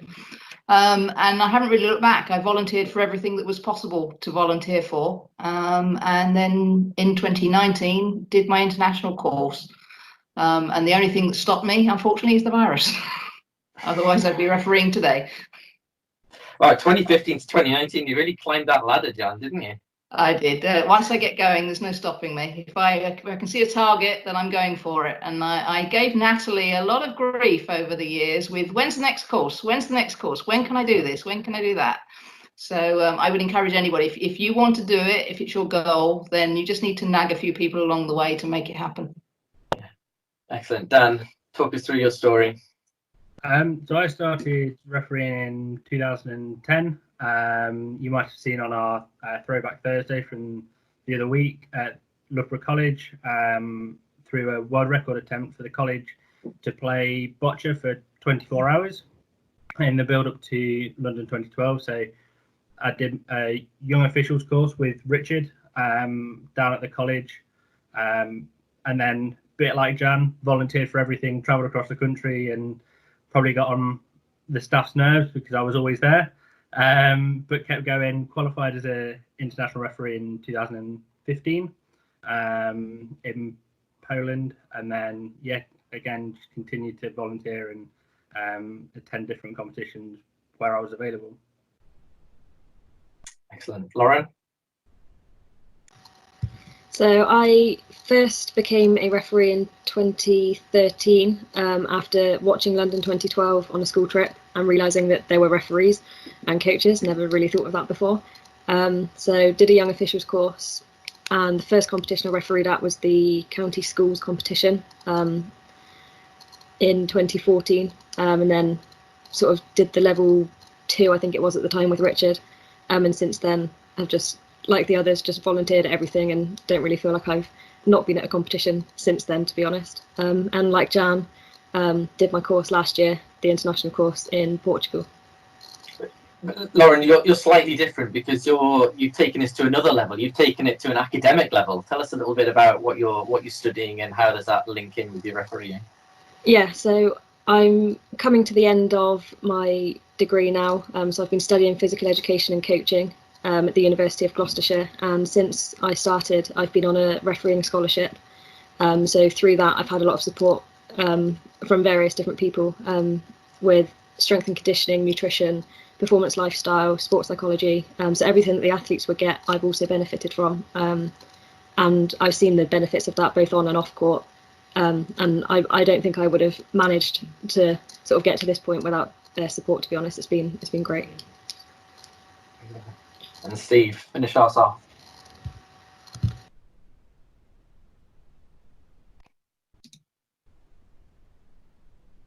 It was going to happen at some point, wasn't it? Steve, you're on mute.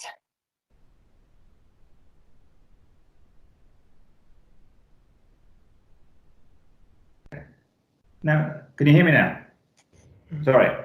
So Cass, I was saying, I'm glad you mentioned the home internationals because I'd forgotten all those, all the Sheffield and stuff we did before that. But I suppose internationally, we drifted in through the Wigan, what were they called? The Cheshire Internationals. Cheshire Internationals. It was the Building Society, wasn't it? That was one, and it was through that, I think, where suddenly I remember on one day Richard asked me, would I be assistant head referee? So that threw me completely, just at one of those. And well, I still don't have much of a memory of anything that went on, but I do know shortly after that, we were invited then to go to the course in 2011 in Ireland, when Cass was on the same one. And well, that was it, the end of 2011, and still then my first competition in Belfast. You had to be, it was a condition of going on the course that you were available to do the event, wasn't it? And it just blew me, absolutely. This massive hall covered in blue carpet and green courts, none of this, thousands of coloured lines all over the place. And I suddenly realised I'd arrived somewhere on a quite different scale to what I'd been used to. So that was 2011. So that's some time now. Yeah. Sorry, when did you pick up the bat first? The first time I refereed? Yeah. 19. I don't know. It's a long time ago. It was CP Sport days anyway. So we go back. It was just at Liverpool. I remember taking a team to Liverpool, and Shirley and Sue of CP Sport asked me, "Would you referee this one?" Well, no, I've just come with the kids, and that was it. I was all right. Then I'll do what I can, and that was it. And then the next game, of course, and the game after that, and then the week after that, and the year after that, and it just grew and grew and grew. Yeah, and I'm grateful for the invitation because it was good. Been a good route, good course. Yeah, my experience was similar, to be honest. It was a CP Sport Northeast Championships, and it was the only championships which was midweek, because it was held by Nissan in Sunderland, and they would only let us use the sports hall midweek. And so my dad, who was a referee at the time, just said, "Do you fancy a day off school?" I was like, "Yeah." I was 15, and went south of the Tyne, which is an experience, and then started refereeing, and then it was, "Oh, do you want to come to Sheffield? We're staying in the Hilton." I was like, "Okay, that sounds great," and kind of snowballed from there. So very much started refereeing, and then got a little bit of a bug of being in the England team as a runner, really getting pat lunches and drinks for the athletes, but continued to referee, and then I had the opportunity in 2005. If I seem to remember, I was not the first pick. Let's put it that way. I was not the first pick. There was a spot came up very, very last minute, as in several days last minute, and I was at university, and it was just finishing my summer term, and so yes, it was more a case of, "Are you free? Okay, get on the plane." rather than you're our #1 considered pick. But got to take the opportunities, don't you? As soon as they come, you have to take them, and it's been amazing. That was 2005. So, oh yeah, well, goodness, that's 15 years. Who would have thought? Who would have thought? So, Lauren and Jan, you're our newest international referees. Just talk us through that step up from national to international. I mean, Jan, you did it really quickly. Lauren, you had different perspective because you had some support coming in from university, but just talk us through that difference between international and national refereeing. So from my viewpoint, main thing, it was the language barrier, both the athletes and fellow officials. The atmosphere obviously is that much different because there is the crowd, the audience sitting around watching. But being on court and have something happen and you say something and realize that nobody understands what you're saying. You have no Boccia England people around you. You have no Boccia England staff or fellow officials. So it's rethinking how you're going to approach things and do it from that side of things. Being on court and refereeing was just a blast. That felt at home, but that extra bit of excitement. But it was everything around the situation was just different. It sounds silly to say that, but it just was. Absolutely everything you can think of is different from what you're used to. So it's learning the patterns and learning the routines that everybody else takes for granted. I think for me, the biggest difference was like the length of the competition. So we're used to doing sort of 3 days, 4 days maximum at home. And I think to start with, when I went to the Olbia last year, the biggest thing was the fact that it was like a week, having to prepare for that week, having to make sure that you're sort of balancing your time properly, having enough time on court, enough time away from watching, and having some time out of the hall, sort of preparing for it properly, not just the day before you go, but actually preparing properly in the week before, and then when you're there on the day as well, making sure that you're fueled and ready to referee, and then your recovery after as well. Again, that doesn't just mean on the evening, that means the week or 2 weeks when you get home as well, and then that leads into your prep for another comp, which did happen. And I was literally plane hopping last year, 18 flights in the year I did. So it was just a test of how you prepare and how you recover and making the most of your downtime, I guess, because the schedule is slightly different. Yeah, definitely. I think in Boccia England, our competition's generally the longest 2 days, I think, for our B Cup finals. I'm trying to think. I think when we did the Cheshire Internationals, they were over 3 days. I think they were a Friday, Saturday, Sunday. But you go from 3 days to a week minimum, really. And then when you do equipment check as well, when you add in equipment check, in a second, if someone wants to chip in to share a little bit about equipment check, that'd be really good. But I remember before we became BizFed, we were still under CP ISRA. We used to have one competition a year. And so the World Championships would be 10 to 12 days of competition. And so you were officiating, if you include your equipment checks and all of the meetings and things, you were really officiating for 2 weeks. And yeah, those are long days. So someone want to share a little bit about what equipment check looks like at an international competition? I just wanted to say the first thing that shocked me at equipment check internationally is it's not like the nationals where, an athlete comes with a set of balls. People will come with 5 sets and put everyone through, and there'll be balls that you've never seen before, and they're all going through, and some of the athletes want the exact weight of each ball, or they want you to hold in a certain way. It's all very, very different, and quite an eye-opener for the first time when you see all these balls coming at you, and there's cases, and there's another set, and another set, and another set. That's what really struck me the first time about equipment check. I think in addition to that is also how relaxed players are if they bring so many balls. When some fail, it's almost as if it's okay, I've got more. Whereas you can see some players come in, a ball fails, and there's sheer horror on their faces if they say, I don't know what to do. But others, I think last year in Zagreb we took 8 balls away from one player. he wasn't bothered. He just, okay, I've got these, it's fine.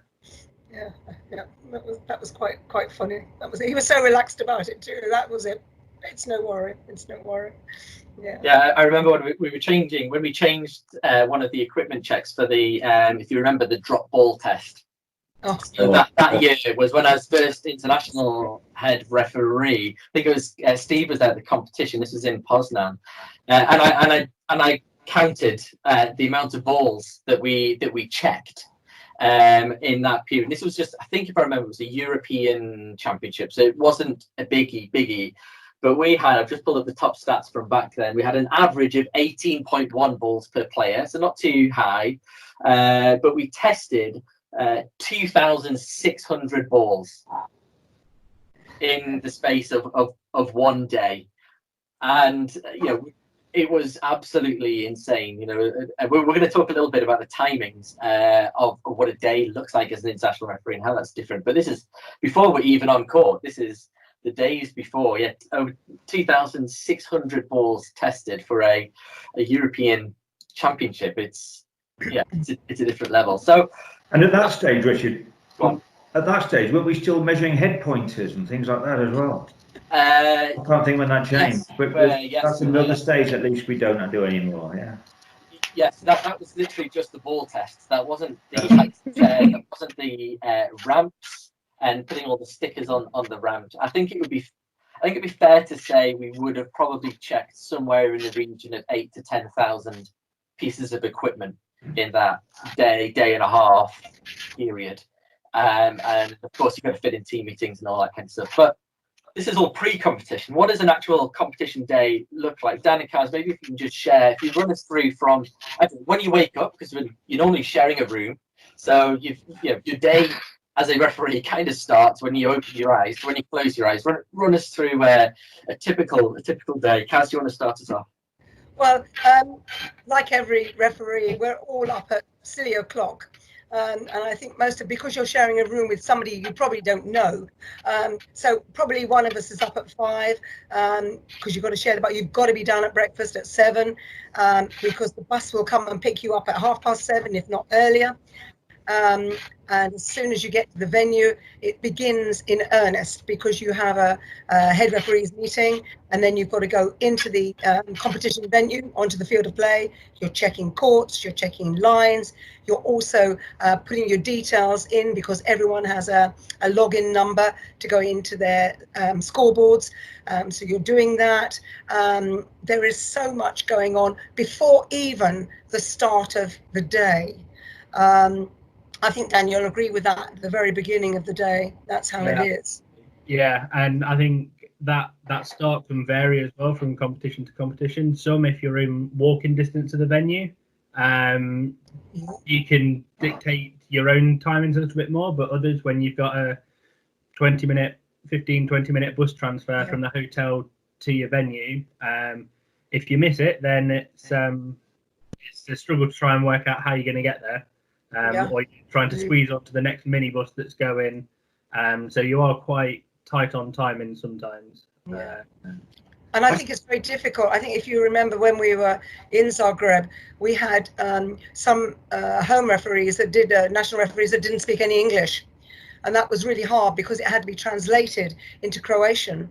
And that took time. And of course, people were very anxious to get ready for if they were on the first line. It was very difficult to get the translations done, and then on court.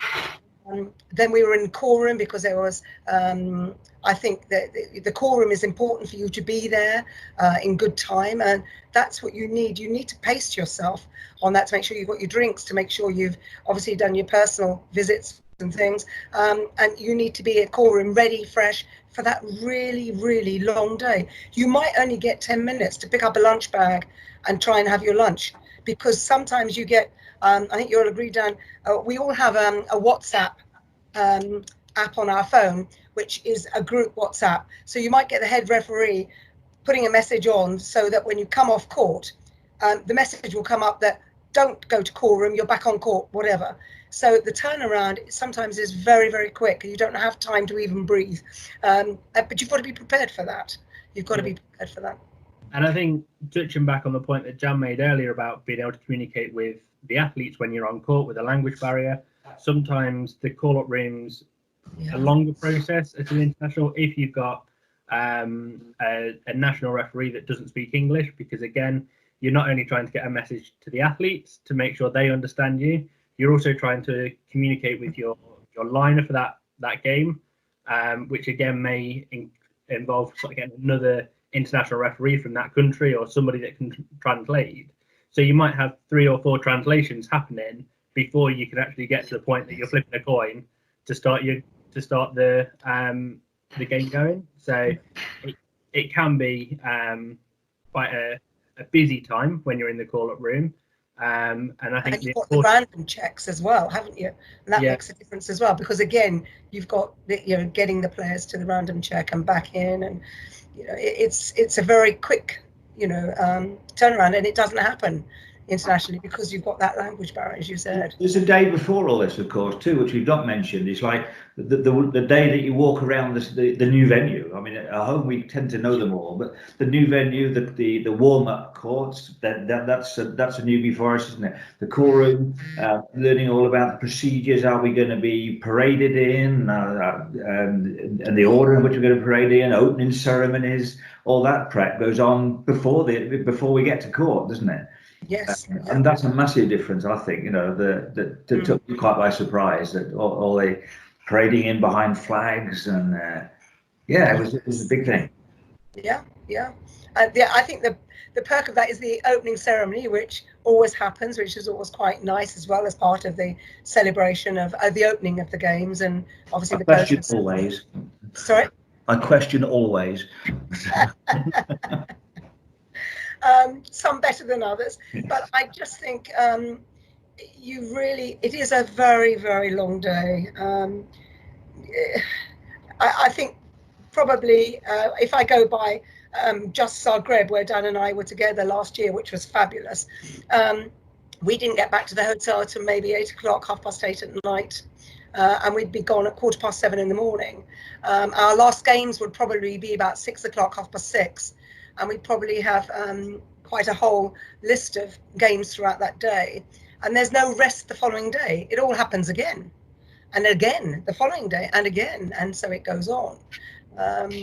You've got to really pace yourself, as Lauren said. I think you've got to be in the best frame of mind.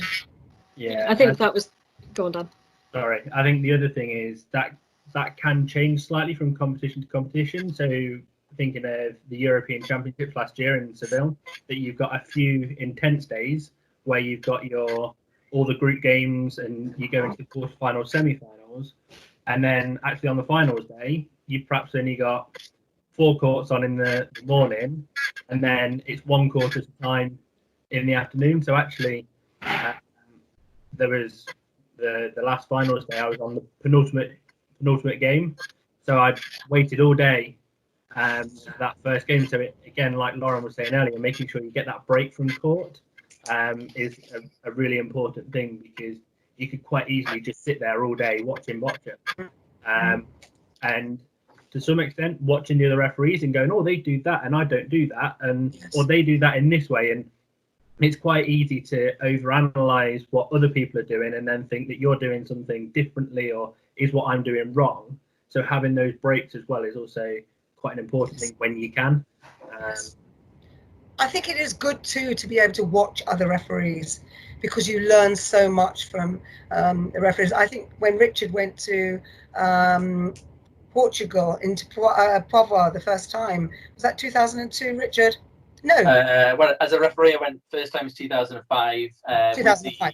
With the England team as a runner, 2002. Exactly. And there was one particular person that really stood out for me, and I've watched her throughout, a Spanish referee, and I've watched her throughout, and she was in Zagreb last year. I hadn't seen her for so long, and she still has that presence, she still has that calmness. There's just something about referees that you pick up, and you just keep that and hope that you can pick up and use those qualities that referees have, and move on from that and use them yourself, because as you say, you learn from everybody else. Everyone's a team. You share everything. You share every quality. Lauren, you were going to come in with something earlier. Yeah, pretty much the same as what Dan said, to be honest. Just that preparation's key. Like, it's not the preparation that you do on court, it's also preparing yourself to have time off court. And I think that it just, that again shows the difference really between being at home and being abroad and refereeing. Yeah, it's just everything we do comes down to preparation, whether it is preparing for that day of wandering around, whether it's preparing for being in call room and having back-to-back games. You have to have plan A, B, C, D, and E. Like, it's not as straightforward as you think. Yeah. Yeah, I think to kind of summarise timings of a day. Yeah, you're up early. You're up at somewhere around the 6 o'clock mark, especially depending on your roommate and their personal habits and routines. But often the reason being is because you're sharing hotels with athletes, and we're not really meant to be eating with athletes. And so just thinking back to Seville last year, we had to eat our breakfast essentially before the athletes, then had to wait around for transport, which isn't necessarily, well, if we thought our buses were bad when it comes to schedule, they can be very bad when it comes to competition time. And you're then at the venue for 8 o'clock. You've got meetings through till about 8:30. Then you go to start to get the schedule for the day, refereeing all day, all the way through till 6, 7 o'clock at night. And often there's only one bus home. So if your match is finished at 3 p.m., there's only one bus home, and that bus is at 7 p.m. You then have 4 hours of downtime at that point. But it's not helpful downtime. it's not something where you can recharge in that moment. Then of course you get on the bus, you get back, and you have to wait to eat. You know, in Seville, they tend to eat a little bit later than us Brits. And of course we're sharing with athletes, so we're eating at 10 o'clock at night, and going to bed therefore at 11, possibly even and later. then by the time you catch up with everyone on the events of the day as well, like the inevitable, what was the weirdest thing that happened to you today? Like, it's just. Well, that's one of the questions coming up a little bit later. Oh God. Okay. You genuinely, I'm gonna regret genuinely are talking as a referee. You are in that role. I would say you could quite easily argue from 6 a.m. to 11 p.m. Quite comfortably. You are an international referee on duty, performing the things that you need to do for what's that, 18 hours or so. Quick maths, that was wrong, wasn't it? 17 hours or so. Let's round it to 18. It sounds more hardcore. When I was mentioning, when I was when I started on the scholarship, that was the biggest thing. And I said, we have 18-hour days. On average, we're looking at 18 hours a day. We're, like you said, on duty. And they were like, no, that's rubbish. That's rubbish. Like, and I was like, no, really. And just step it out like that. And they were like, times 7 days. Okay, yeah. You know, yeah. times 7 days. Yeah. So I think that's a good place to stop part one. Come and join us for part two. That'll be up in the next couple of days, where we will conclude our conversation with our top international referees.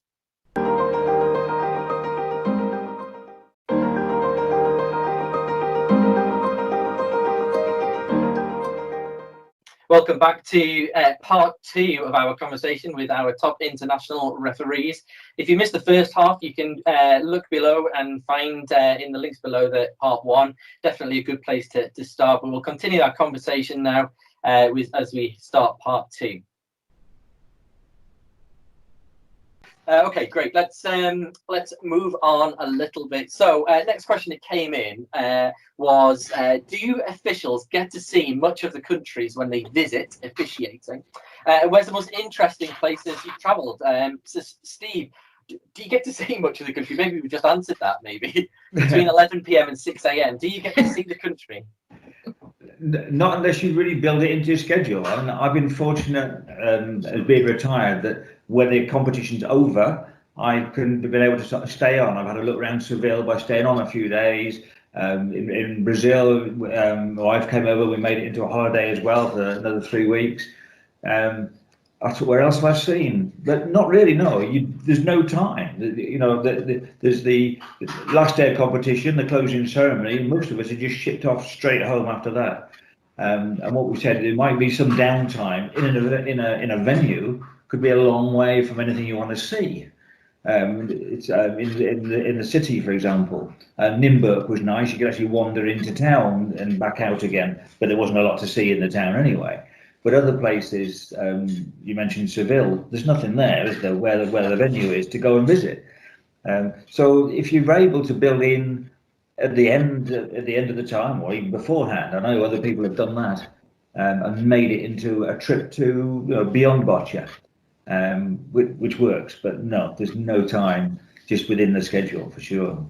Yeah, did you do that with Rio? Did you stayed a little bit longer, didn't you, for Yes, Rio? Chris flew out. That's my Chris flew out at the end of the competition, and we stayed and we visited Rio. We made a holiday of it while we were there.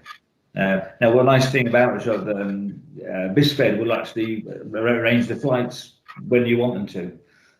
So that's been good, and I planned. I've missed now, haven't I, Zagreb this year? But my plan was to go and stay with Goran, and I'd arranged that was going to happen this time as well.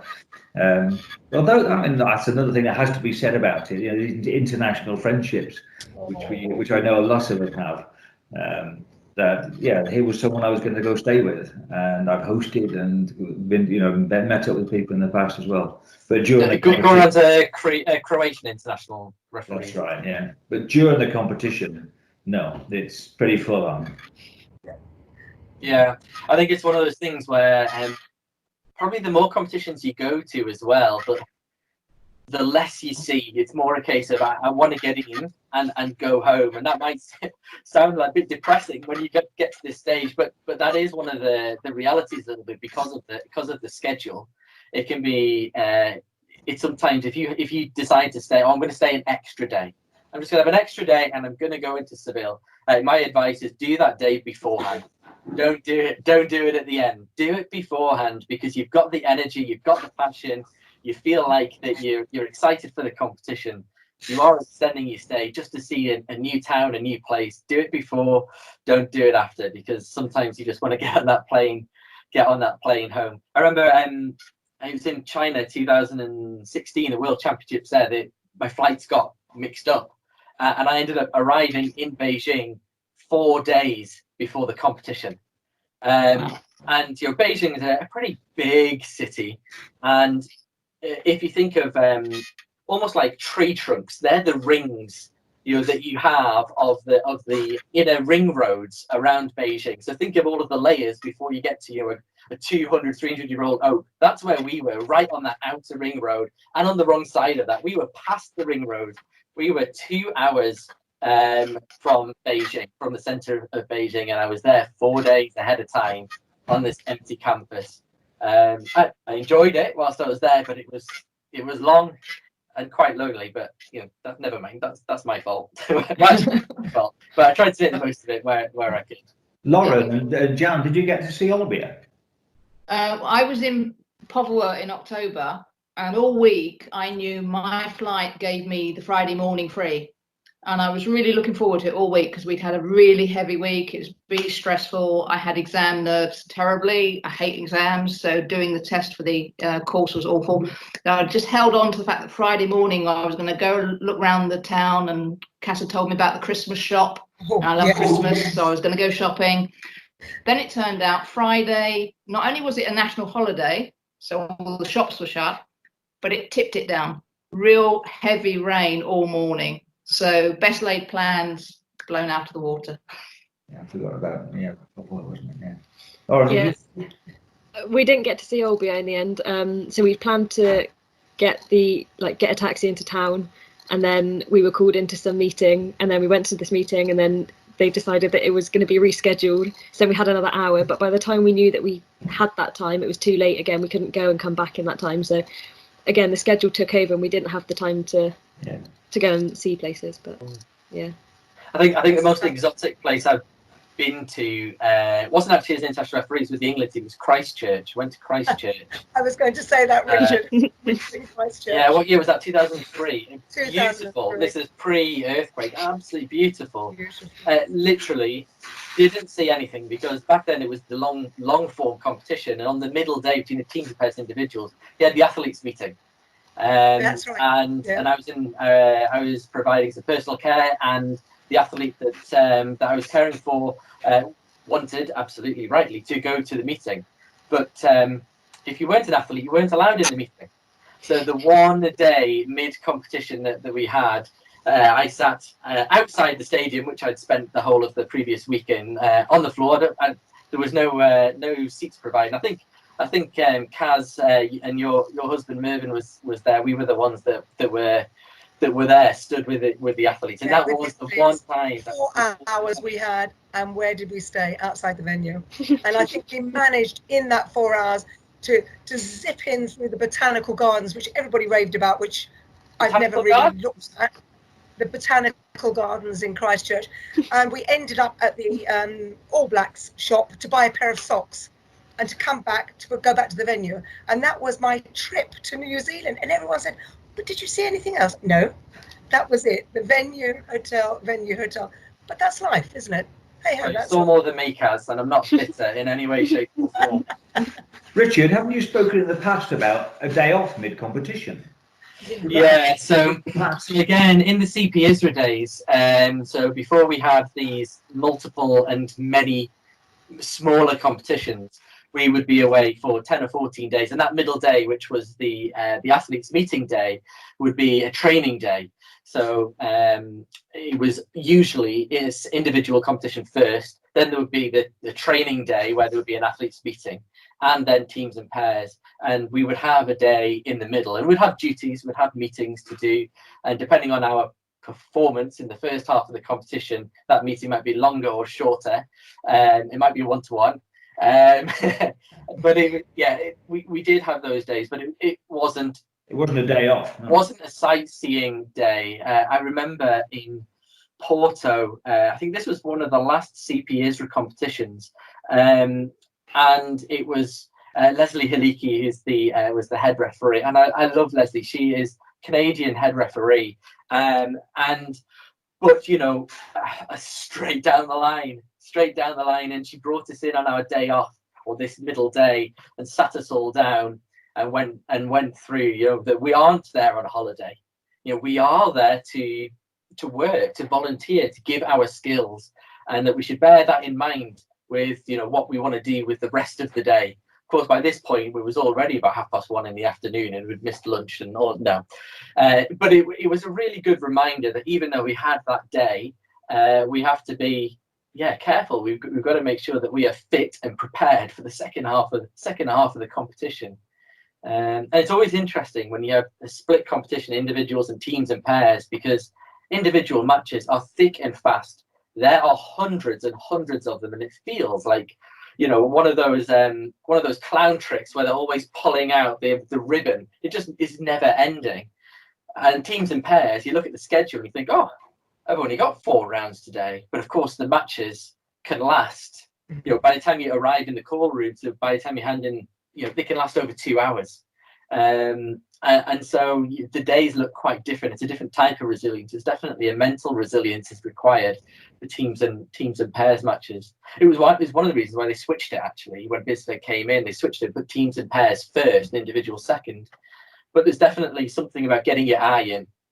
Individuals is a lot easier there's less people to watch, and you know, I'm sure all of the people watching will know that a lot of the rules or violations are around BC3s and their sports assistants. And suddenly, if you've got, you know, a pair and a substitute, 3 sports assistants and a coach per team that you have to keep your eye on, and it's day one at 9 a.m, it can certainly be a shock to the system. Absolutely. I think it's also, you have times where you've got to, you start your day in one competition, and by the end of the day, you've gone from your individuals to your teams and pairs, or from your teams and pairs to your individuals. So it's not just preparing yourself on that for the next day going into teams and pairs or going into individuals. Sometimes you've got to come off the last round of individuals or last round of teams and pairs, and you've got enough time to get some lunch before you're back in call-up room, and you've got to switch your mindset from the competition you've just come out of into sort of the competition you're going into, from obviously the individuals and the teams and pairs point of view, and that can also be a challenge in itself. When you say about remembering assistants and coaches and the substitutes, to remember when you've got them and when you've not, like the midpoint of your competition can be quite a challenge sometimes. So I think, you know, it's very easy for us to sit here and paint a picture of hard work and late nights and no fun, and that isn't the case. Otherwise, we wouldn't be here, would we? So one question came in, which I'm gonna I'll mention to you so you can think about it, because we haven't prepped for this one. But what is your funniest, or what was the funniest kind of international moments? Just have a think about that. Whilst Steve, you're one of the, well, a few of us did with London, but Steve with Rio as a referee, your village life in the Paralympics is quite different to, well, any other international competition, but all domestically or internationally. Just whilst people are thinking of some of those stories, just talk to us a little bit about what village life looks like and how that differs in a multi-sport kind of venue and facility. Yeah, I think one of the big things that came out of Rio, first of all, you're sharing with 4 other people now in a mini apartment, in an apartment block, well, same as London, but so that was great. And then comparing notes, the whole, it's full of officials from all different sports all over the place. And just harking back to what we were saying about how long our days are and how busy we are. There was just next door to us in Rio, there was a blind football referee, for the visually impaired football. He was a referee of VI football. They did 1 day on, 1 day off, and 1 game a day. And when we were comparing notes, they just could not believe that. Well, we couldn't believe it either, that their schedule was so relaxed. And we were at it non-stop, very early, bus journeys to get to the venue. And back again. So yeah, it was a very hectic time. You mentioned meals. Village life is what the meals are one of the incredible things, where it's a massive venue to eat, where we're holding thousands of people, all doing a buffet, or doing maybe 10 different buffets. There's every kind of food that you can imagine is there on offer, and once you get in with your accreditation to go wherever you want, to choose whatever you want, and that was a trial. It was you needed 10 days just to sample all the food that's on offer. So that was a real plus. But of course they're not licensed either of the villages.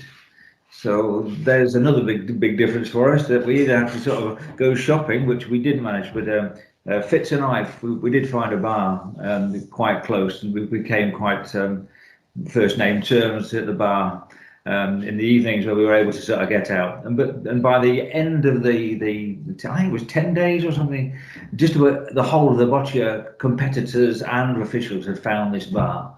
And it was some great class couple of nights. The people that, the competition was over, or people had finished their involvement, and they were sort of there at that point more prepared and willing to talk to us. So great evenings, yeah. One of the things that always struck me is the scale.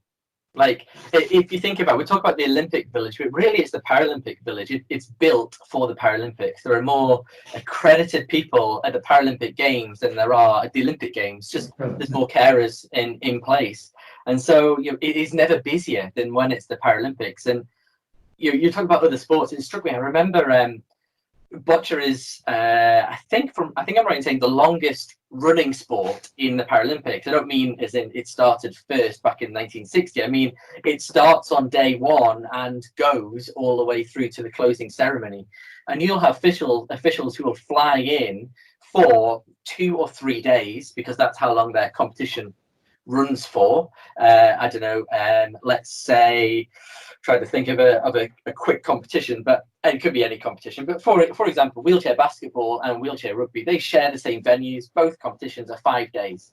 They come in, they play their matches, and they go home. I assume 7-a-side football will be something similar. And we have the amazing opportunity to see all these people come in and out. But it is interesting to be in that multi-sport, to be able to walk around and just see all of these different faces that you're not used to seeing, making all of these connections again around the world is something else. But yeah, the village food is yes, is spectacular. Like, just the range of food in there is unbelievable, and of course it's free, which is great. Although you do get a little bit bored of McDonald's quite quickly, especially when that McFlurry machine breaks. But that's it. And again, I'm not bitter. It's just one of those things that happens. But yeah, Kaz and Dan, you're in London. Lauren, were you there in London? But yeah. How did you guys spend it? Because Lauren, you must have been teenager. I'm guessing you were 15 or so when you were at London. What was that? I was like just started secondary school, I think. I remember it being just huge, like you said, just so much bigger than I could have ever imagined. And obviously we'd only ever played boccia in a hall that wasn't big enough to play it, really, on a court that was marked out with string. We just made it up as we went along. Like, we'd never seen a boccia court. Like I said, we never knew there were referees and coaches. We never thought, we didn't know what to expect. So it was definitely eye-opening, to say the least. But yeah, it was just, like I said, to see like 12 plus courts in one place was just mental. It is something special. Yeah. Dan, you were scheduled to be out in Tokyo in couple of months time. Obviously, we don't know what's going on with the future, but just talk us through those I guess those emotions when you got the letter, when you got the nod, and what talk us through that process. It was quite I wasn't expecting it. I was preparing for the competition in Seville last summer, so I was actually looking through my emails to find my booking reference to book my car park, and just saw this email come in, and I was like, I'll come back to that one. So I was scanning through, and then I came back to it, and I'm going to be honest, I threw my phone across the room and yelped, because I really wasn't expecting it, and then spent the rest of the evening on the phone to family to sort of to tell them. Like I say, I wasn't expecting it. I think, and part of it is, as referees, we don't always know when the process is happening. So we know for the regional championships, the regional opens, the world opens, we put our availability forward. But obviously for the Paralympics, it's decided by the referees committee. So those conversations are happening. You don't know they're happening. You don't know when they're happening. You get the email and you get the notification. Or not. Or not. Yes, or not. Yeah. Yes, for every celebrating person, there's always a disappointed one. That's the way of the world. So, one of the questions that had coming in was around kind of our funniest moments, maybe as a referee. It could be on court or off court. Jan, we've not heard from you for a little while. I know you're new-ish as an international referee, but even domestically, is there any kind of stories that spring to mind, or moments which you thought, I'm going to remember that? It was funny now, but at the time it was quite shocking. It was back in Padua, and I was a liner, and I'm focusing on the players, and the referee's focusing on players in different. And so there's this enormous, what sounded like an explosion, and we stopped, and everybody else stopped around us, and we weren't sure what had happened. And it turned out that some of the other referees were in the top balcony, and they'd knocked a water bottle off, but it was a metal water bottle. So it landed almost 2 stories onto the court at the back. It split. It landed with such impact, and water everywhere. So now it's hilarious, but at the time it was, oh my God, is it a bomb? Is it a gun? What's happened? And the referee in case blamed everybody else. He was sort of pointing at everybody else. It's his fault. It's her fault. So words were had afterwards, but it's funny now. Yeah, Padua is an interesting stadium. Just paint a picture. What does it look like and feel like to be a referee there? It's great because it's small in a way. It's because it's enclosed by the seating around it. So on almost 4 sides there's seating, and then at one end there's a couple of glass rooms, which is one of the referees' rooms, and a training room. But otherwise, there's spectators all the way around, but they're up, so it's sort of a floor and a half, and it's great having that, because we go to so many domestic venues, and it's heartbreaking in a way, the effort that the athletes put in to train and to get there, and they get to the final, the BE Cup or whatever, and the only spectators are their family. You don't get people walking in and off the street. Whereas at Póvoa, there were school kids coming in, there were members of the public coming in, there's family, there's friends, yes, but there's a big mixture of people there, and there's flag waving and cheering, and normally there's silence, and all of a sudden you're on one court and there's this great big cheer goes up from the crowd, and you're not sure where they're cheering or what match it is, and you think, no, it's not my court. I don't know what's happening. So it's great to experience that. Anyone else got a good story to chip in with, an anecdote? I think one from an off-court experience was 2017 in Seville. Competition was finished, and it was the last evening, and we found a bar next door to the hotel, and it turned out that it was a karaoke bar. So we're all there chatting. Suddenly this person starts singing, and it turns out that just a local had come in, had a drink, asked for a song on the karaoke, and he was in the other room singing. And then it turned into, we took over the mic, and this local left, and you've got probably 10, 15 international and national referees just singing probably for a good couple of hours, just in this bar. I think at one point somebody had agreed that if they could find a song written by somebody from another nation, they would have to sing it. So it just went on. So it wasn't just like one song, okay, we'll move on. It was a good couple of hours of just fun and laughter, having a laugh at each other, like trying to keep up with Despacito, I think it was at the time. How does that go? I can't remember. I know that you learnt that. They were trying to teach you it, so there's no excuses. Yeah. He knows the first line. Yeah, that was fun, especially after a few beers to celebrate the end of the competition. I agree, Dan. I think that, I don't have sort of funny court moments. The fun is in the evening. Our Boccia family, the people we spend our time with, and that can be competitors at the end of the athletes themselves, the coaches, and everybody else in the evening perhaps, and certainly towards the end of a competition. Yeah, but I do have the attitude that I'm there to work, to do my best. But when I am off court, I'm going to make a point of enjoying that time. But with our family, it is the easiest thing. We just have so much good time. And it might just be sitting chatting, but there's always nice things, and those are the good bits, if you like. I think there's a bar in Póvoa that we go to. It's frequented by the referees every time the competition is on, and they do the most amazing cocktail sticks. They're seahorses. So my challenge is to put the glasses together and measure in between as if we were on court to see how far the glasses were from each other, and that was the highlight of the evening. But I think the social time is so important, because then you get to know your fellow international referees, which you don't get much time on court. You're passing ships in the night. And at meal times, you're all on separate times. It's only breakfast and you're rushing to get out. Dinner times, you're on different tables.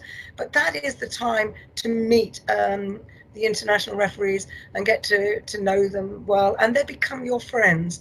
I've made a lot of friends over time, and certainly I was due to go to Athens at Easter and it didn't happen. I'm hoping to go out later in the year. I've made special friends as well who will always be very, very dear to me. One especially was a Dutch guy who I think Steve and Richard know him, who was due to go to Rio and died just before Rio, and it was very sad because he was a close friend to all of us. He was a great person to have on our Boccia family, and sadly missed, but we remember those people with great fondness. Yeah, I think the camaraderie element is definitely one of the biggest plus points, and to know that if you want a cheap holiday, you could go pretty much anywhere in the world, and you may well have only ever said hola to them because you don't speak Spanish and they don't speak English, but you know that if you needed to, you've got a bed for the night, or you've got someone to call in an SOS over. But the funniest on-court time I had was, I'm sure you won't mind me saying that there's an Irish player called Podrick, who is a real character, and he was a BC1 and he got reclassified as a BC2, and I was refereeing his, I think it must have been a semi-final, maybe it was a quarter-final. Let's say semi-final, it's more dramatic that way. It's his semi-final, and he wasn't very happy that he'd been reclassified, bless him, as a BC2. And it was a tight game, really tight. And basically, it ended up in a tiebreak to get to win. And Podrick ended up winning with a ball to spare on the tiebreak. And just out of a sense of relief, he just threw the ball up like cricket style, and it came down, and it hit the other player, landed on the other player's shoulder. And it was just that moment of, that is unbelievably terrible sportsmanlike conduct. And you're immediately thinking, red card here, like this is someone who needs to be disqualified. And then the other player laughed, and he smiled, and they hugged, and they embraced, and it was just that moment, that split-second moment of, what has he done? What has he done? And you could just see it on his face, and he apologized so much to me after that. But that was probably the I don't know funniest, but certainly most memorable moment on a boccia court for me. That split-second moment when his heart stopped and my heart stopped until the opponent started to laugh and have a giggle. That was something else. That was something else. We had a couple of questions come through, actually, a little bit around the rules itself, not a specific rule in particular, but just around the process, around when the rules get checked and how do we update them, and what that kind of process is. So I'll start the question because you guys haven't had a chance to prep for this, but feel free to chip in as we go along. I'll try and pull up the question. But essentially, it's around the rules generally get reviewed every 4 years or so.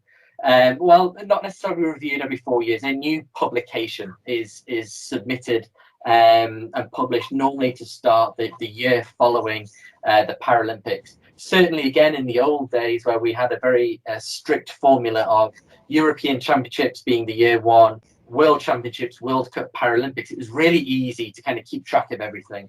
But I can tell you, it is definitely a test of an international referee to keep on top of not necessarily the rules. Like I say, they don't change so much, but the interpretations around them. There are so many more referees now, so many more international referees. Before, when I started as an international referee, there was probably 40 international referees in the world, and now there's hundreds. Yes, the competitions are smaller, but of course that means there's many more competitions, many more head referees. And again, back in the day when I started, there was a group of head referees of 3 or 4, and they were always the head referee for all of the competitions, and so you had a consistency. So for me, it's not necessarily the schedule for when they update the rules. It's all of those interpretations as you go along. Has anyone come across any of those interpretations, or fallen foul of any of the interpretations, or had one of these things where you've ended up in a conversation with the head referee, not quite understanding where they're coming from? Steve? Yeah, I'll chip in. I forget which event it was, but I was into it was a pairs game involving Canada. And it was when we had touching balls, so equidistant balls. You created it, so you play again. And then they did the classic thing of moving one of their balls out with the next ball and having another touching ball situation. And I saw that then as a different situation. It's now, I think it's what brought the rewrite around, where it's now been spelled out very, very clearly. But it was quite clear that Canada had a completely different interpretation of what the situation was to myself and the head referee. Canada did win the game, but they did say there was no way they would have signed the sheet had they not, because of it was refereed badly. Was the line they gave. But of course, Gary van der Wies is Canadian, and he was at that point chair of the rules committee. So in casual conversation over the next couple of days around the village, we actually had some really quite good conversations. But it was strange at the time. Yeah, I made a call. They disagreed. I called the head referee, who agreed with the call that I'd made, without even explaining my call. So it was, oh, well, that's all right then. But Canada were quite incensed that, no, this was wrong.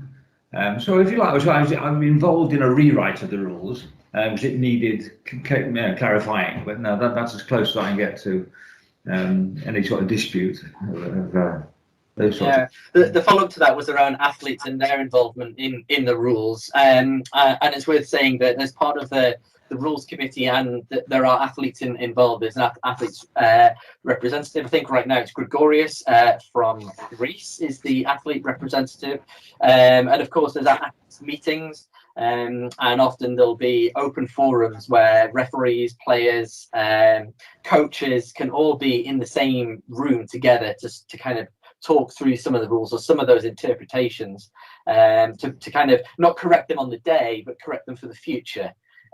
So yes, the referees committee is open to anyone, because it's not really a referees committee, it's a rules committee that decide things. It's also worth saying that there is a number of disabled referees as well, and so it's one of those things where it is open, and they generally do look for new people every 4 to 8 years. It's not a soap opera. It's not a rolling cast of people going on and off. They want to try and keep it nice and stable, certainly for if they can, a couple of Paralympic cycles. It just makes consistency a whole lot better.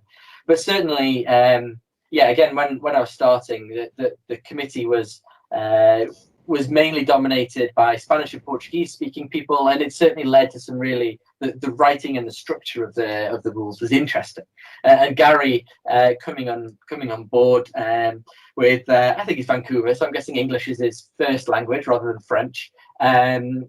Definitely brought a level of clarity over time to rules that kind of needed to happen really. So yeah, that's a really good questions coming in.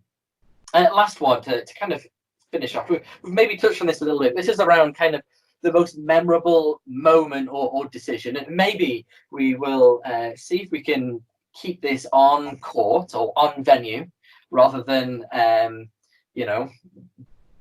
in bar or karaoke or something like that. So just to finish off then, maybe for this evening, we'll kind of go around everyone to think about what your most memorable moment or decision was at an international competition. Dan, do you want to start us off? Yeah, I think it's something you don't always talk about, and you don't really see a lot in England. But at the competition in Povra in 2016 was sort of being involved in a protest panel, and I think that is, without obviously going into detail of the protest, that's a big sort of decision that you have to make within the group, and that you've got essentially two sides of the story, and then you've got to look at sort of what the rules are, and going back to your point before, Richard, of the interpretation. So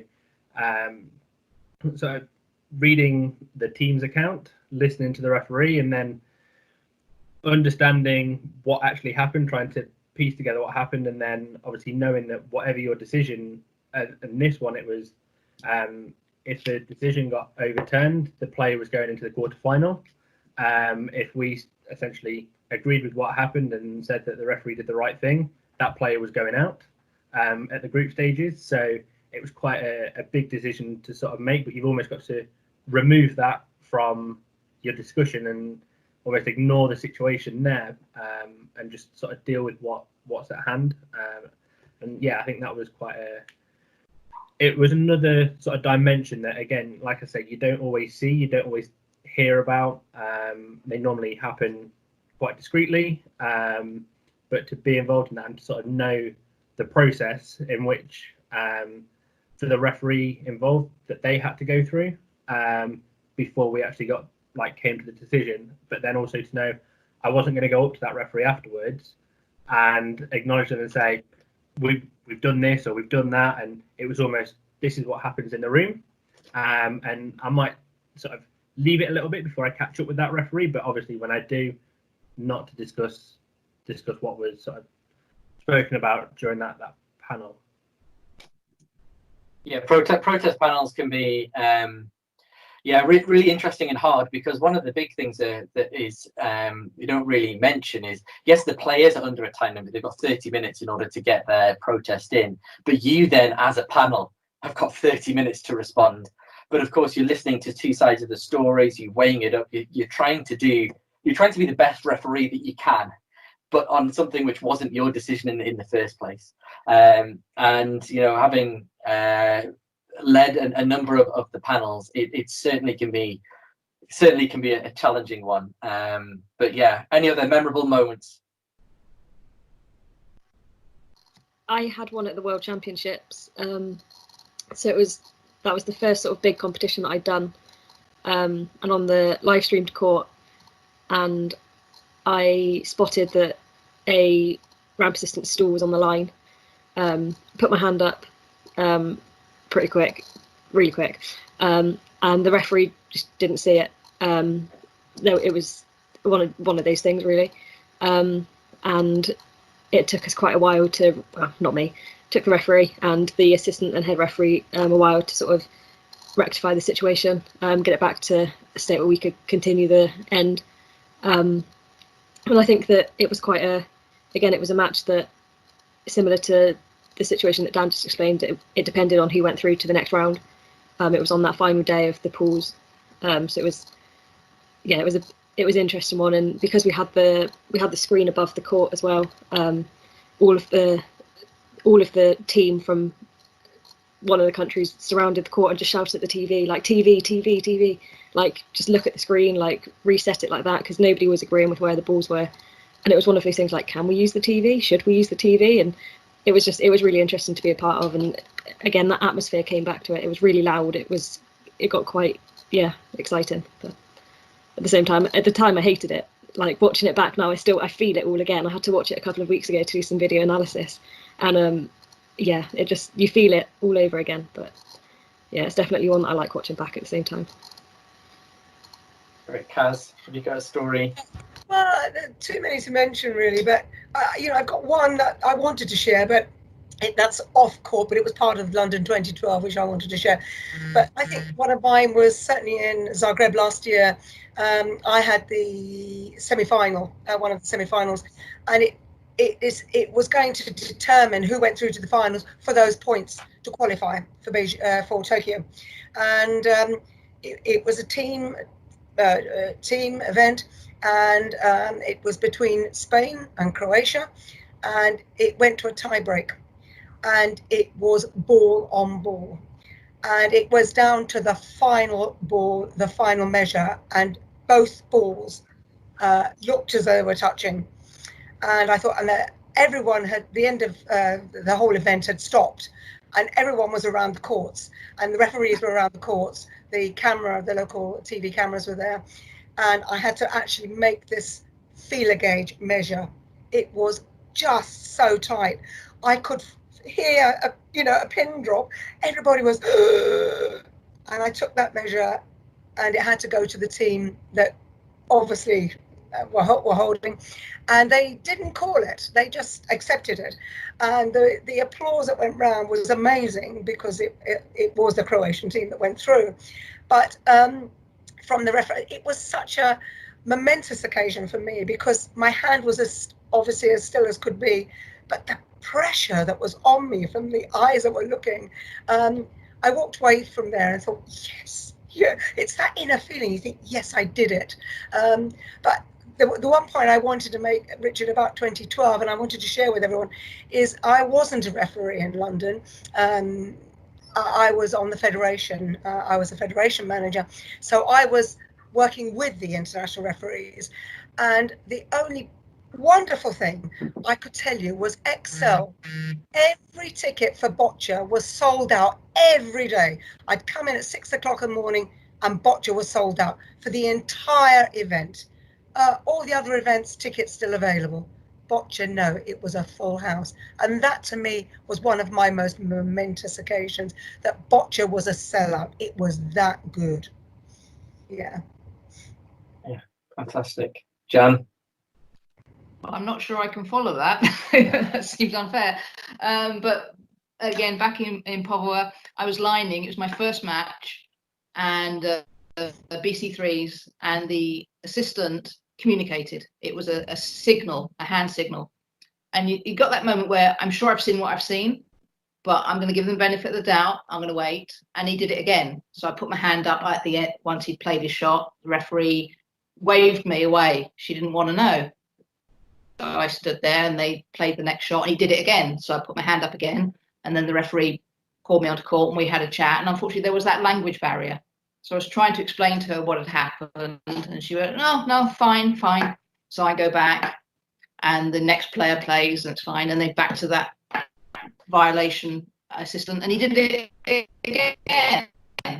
So I put my message, she said, what is it? And she's almost getting angry with me. So no, I'm sure this is a violation. So I was explaining what, and she calls the head ref across. So now we have 3 languages going on, as Dan said earlier. And I'm starting to mime, because obviously what I'm saying is not penetrating. And so, okay. So they go across to the player, who's the 4th language, and just saying, I don't understand. He's waving his hands, not me, innocent. And they explain. And he goes, I didn't do anything. But after that, he never did it again. So he knew perfectly well what he was doing. It's just being that perseverance with a language. And if you have to mime and do sign language, even though you're not a sign language communicator, it's getting the message across. So, but as Cass says, it's knowing that you've done the job right, because he didn't do that violation again. And I had him later on in the competition and he saw me and he didn't do the violation again. So if you're doing the job right, it works. Steve, you're back. Welcome back. We're on to the last question. Just run us through, what's your most memorable moment on court rather than off court? That's what we're finishing on this evening. You're on mute, by the way.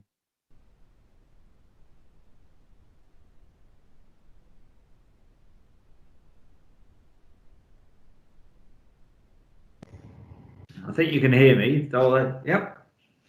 But I don't know. I got to what I got to say. Earlier today, I was thinking my best bocce moment is my next competition.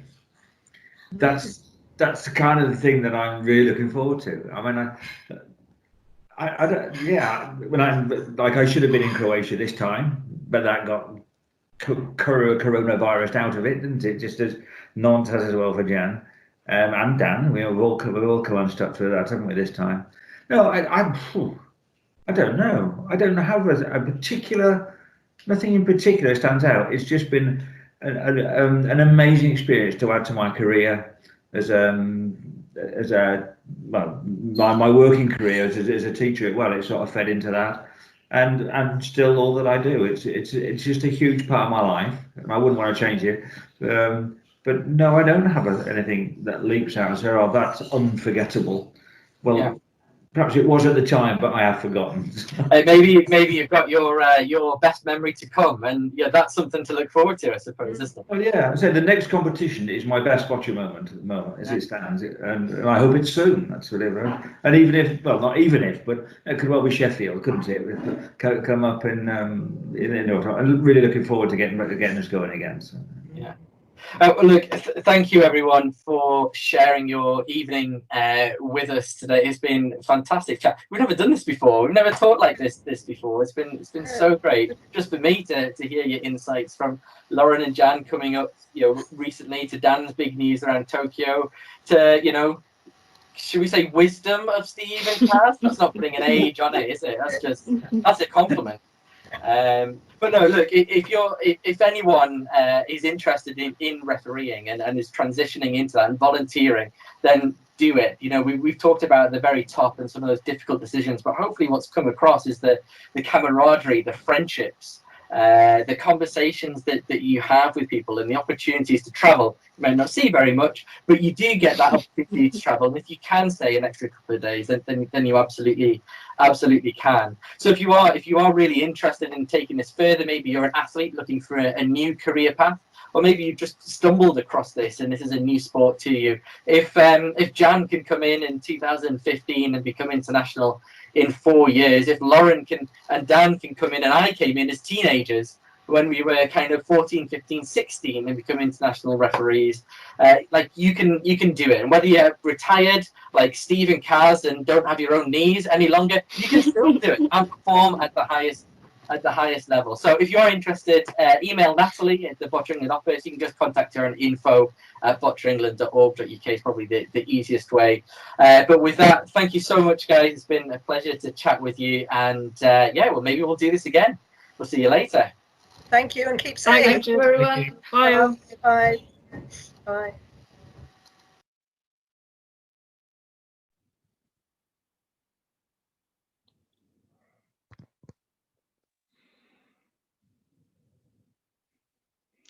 Well, wasn't that a really interesting discussion? Thanks to those of you who are still with us in the early hours. I can see there are still a few people watching. So if you are there, do comment in the chat, say hello, let us know what you've been enjoying so far. Now we've got something really fun to show you. So Hembury Boccia Club in Bristol is run by an amazing and dedicated team of volunteers from Irwin Mitchell, the law firm, who run boccia clubs all across the country and do lots of work to support players getting into boccia. The club has been absolutely amazing at keeping their players connected during lockdown. So great, in fact, that James Pink and his volunteers won the Lockdown Champion Award at last year's Boccia England Awards ceremony. So here is some footage of a fancy dress quiz that they did last week, especially for us for the Bocciathon. So why not play along if you're still there, and or if you're watching this back, and see how many you can get right.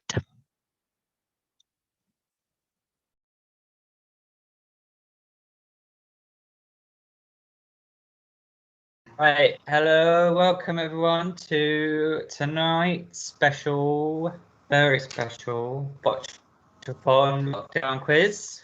Whoop, whoop. Fancy dress lockdown quiz. Hope we all have fun.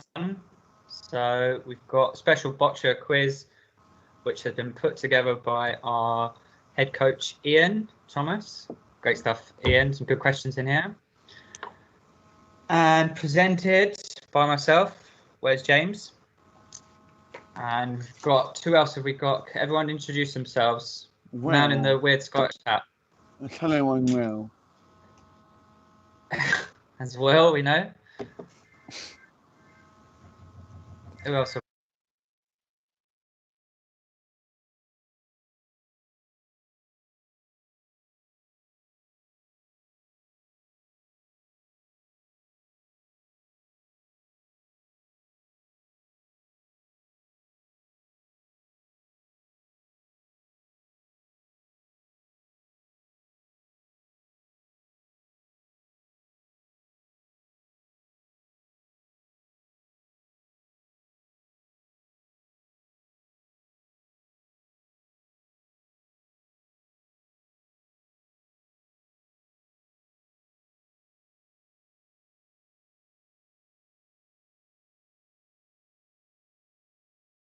We got, come on, don't be shy.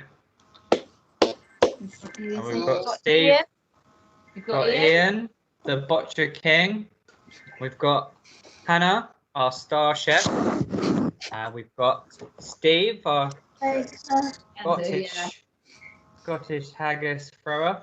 I went to the hairdressers and look what happened. Oh. I went to the hairdresser today, look. Got Will, he is very much our club jester. And we've got Leanne, one of our volunteers, looking very nice in her New York Yankees top. And Ian's looking very, I'm not sure about that Bristol shirt, mate, to be honest. I'd change that. Get a Rovers one.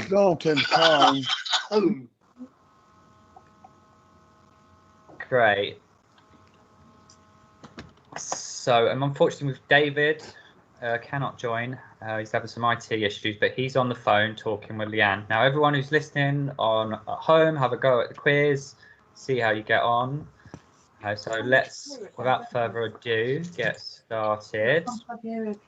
I don't know, I can't.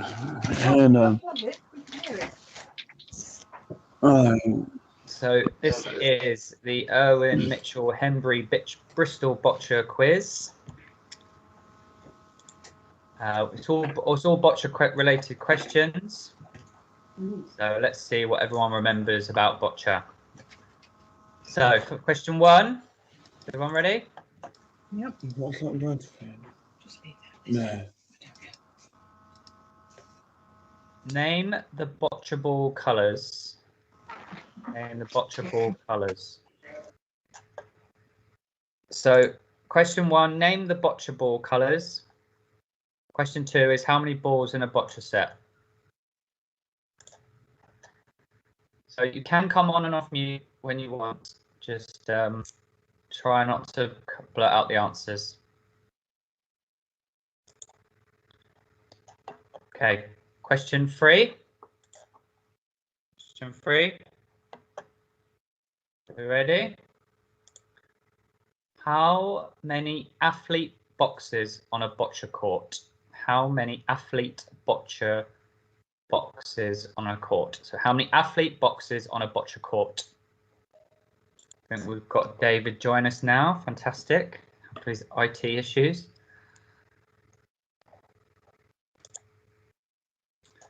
Question 4. What is the dimension of a bocce box? What is the dimension of a bocce box? So the length, is that Ian? Ian, do you want to come on mute so you can just give us a few clues here and there?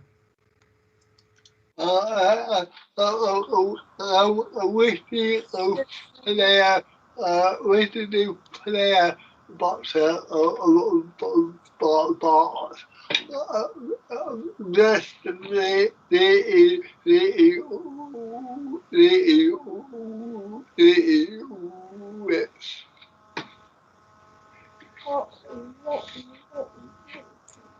Okay. So how can I move on? Question 5. Can I just ask that question? Is that the box that you're playing in or the whole court? Yeah, that's what I want to know. You know the box you sat in, or do you mean the whole It's court? the whole. It's the box you're sat in, isn't it? Will Ian? Yeah. So the box you sit in. Bocce box. So where you play from.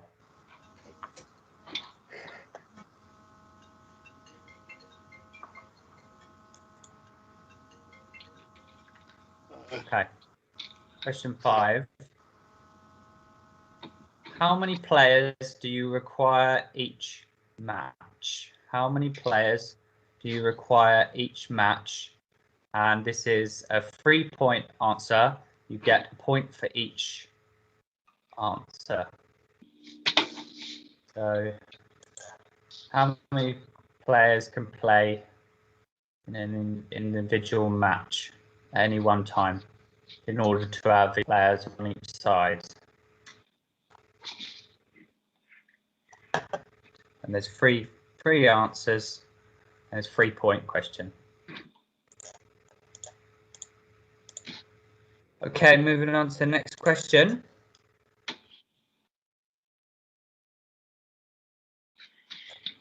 How many balls would each person throw in a match?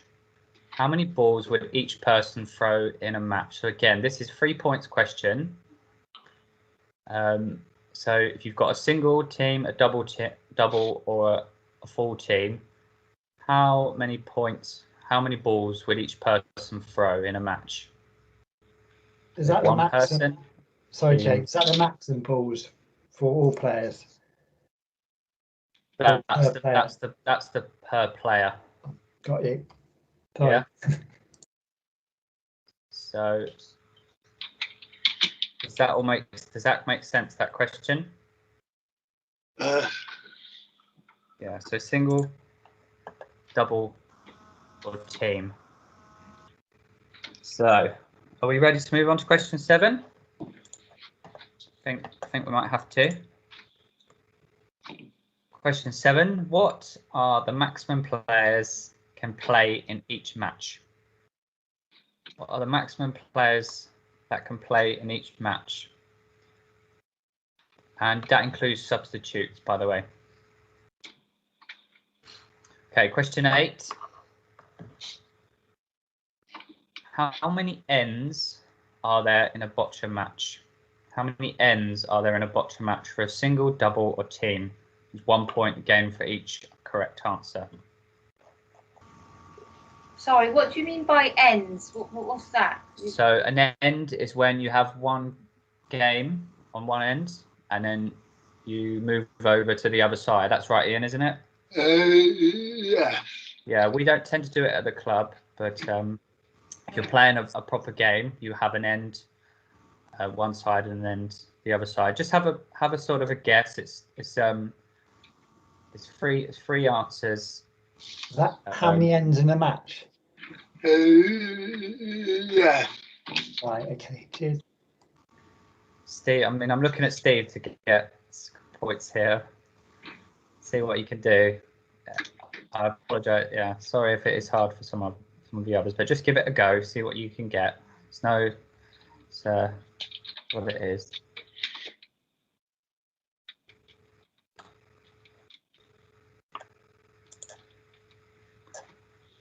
Okay, going to move on to question 9, which is what equipment should a referee have when officiating a boccia match? So again, 3 points. What equipment should a referee have when officiating a boccia match? Now we might have the little, and then we might have and then we may also have a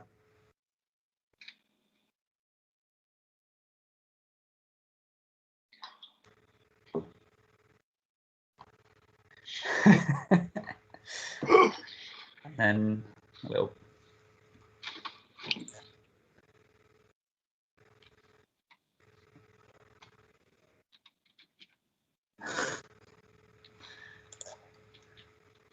I can't give the answers, I'm afraid. Okay, are we ready to move on, or a bit more time on that one? But you've got your little. Okay. There we go. Question 10. Again, it's quite a tricky one. But what are the dimensions of a boccia court? What are the dimensions of a boccia court? So have a guess, really. I think that is the name of the game. Basically, I think it's in meters.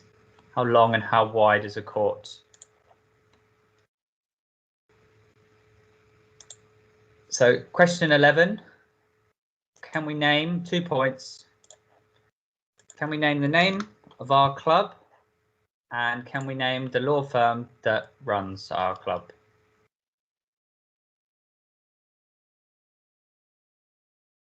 So we're just going to have one final question, which I've just added on. And that is, what colour is the jack ball? What colour is the jack ball? Does anyone want any of the questions repeated? We go through them. We're going to go through the answers, so we can do that. So, question 9. Okay, you can come off mute now, guys. What equipment should a referee have when officiating a boccia match? Do you want any others repeated? No. No, thank you. No. Okay. Right. So we all ready to? Is there a question? There's 13 questions. Lucky for some. 13 questions that are done. Hi, sorry, I think we've missed one. Is it okay if we have the questions one more time, just as a speed fire round? Yeah, so we've got name of the boccia balls, name of the boccia ball colours, how many balls in a boccia set, how many athlete boxers on a boccia court, what is the dimension of a boccia box, how many players do you require each match, how many balls would each person throw in each match, what are the maximum players can participate in each match? That's 7. Question 8, how many ends in a boccia match? Question 9, what equipment should a referee when officiating a boccia match? Question 10, what are the dimensions of a boccia court? Question 11, what is the name of the law firm that runs Henbury Boccia Club? And what is also the name of the club? Like, I might have just given that one away. But Hello. And question Hello. is, if the jack is knocked out of the playing area or into a non-valid area for the jack during the match, what happens next? What is the name of the jack? Now, did you get all of those? Who's going to call next week then? It's your turn next week, Will. Pardon? You're doing the quiz next week. We're doing a quiz next week, James. No. Steve's pulling your leg. I'm teasing. Yeah, if you do one, we'll do one, yeah. I forgot to think of anything. Let's concentrate on this one. Right, okay, so question 1. What are the name of the boccia ball colours? Will? Why are you asking me? Am I it then? What colours are they? Oh, blue, white, red. Sorry, what were they? Blue, red, white. Brilliant. Good job, Will. And question 2. How many balls in a boccia set? It's 3 points. 1 4. point for each correct answer. So there are 6 red, 6 blue, and 1 white. There's 13. If you put 13, you can have 1 point. And if you put 6 red, 6 blue, and 6 white, and 13, you'll get 3 points. It's white. You got 1. Well, yeah. So I got 1 point. I've put 10. What are the prizes going to be then? 1 point. Question 3. How many athlete boxes on a boccia court? How many athlete boxes on a boccia court? Need to do it. And the 9. answer is 6. Question 4. What is the dimension of a boccia box? That's 1 meter. 1 meter. It's not 15. How many players do you require each match for a single, double, or team? And it's 2 for a single, 4 for double, 6 for team. Question 6. How many balls would each person throw in each match? 2. Single, double, team. So for a single, it's 6. What about the double, jack? It's 2. And for a team, it's 2. I'm afraid we did not count the jack. But if you have included the jack, I will allow that answer. Because I think you're being clever. You can't play that, Jack. One point taken away. Taken away. Got 1 point. I'm lost. Don't be a smart Alec. I'll let you have that. So have you got, it's question 7, yeah? So what are the maximum players can participate in each match? A double match, a team and a team, single, double, team. And the answer is 2, 6, and 10. 2, 6, and 10. You got the 10 right. Which is 1 substitute per team of 13 in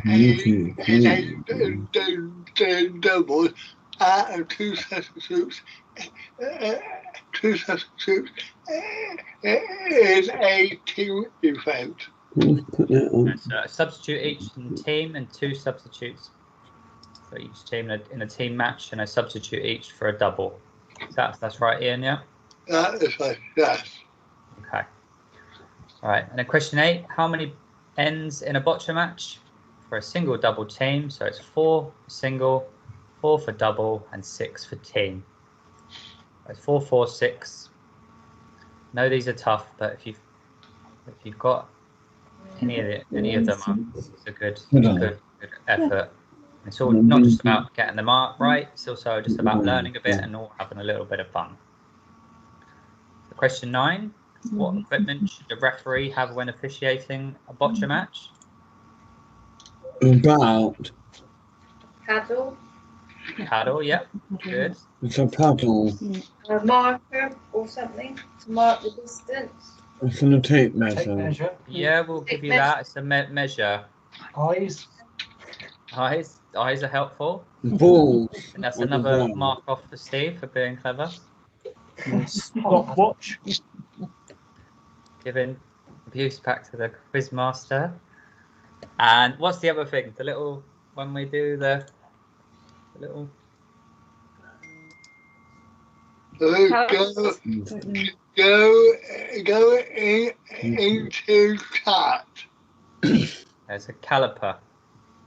What's a caliper? Caliper, tape measure, pointer, and a paddle. So question 10. What are the dimensions of a boccia court?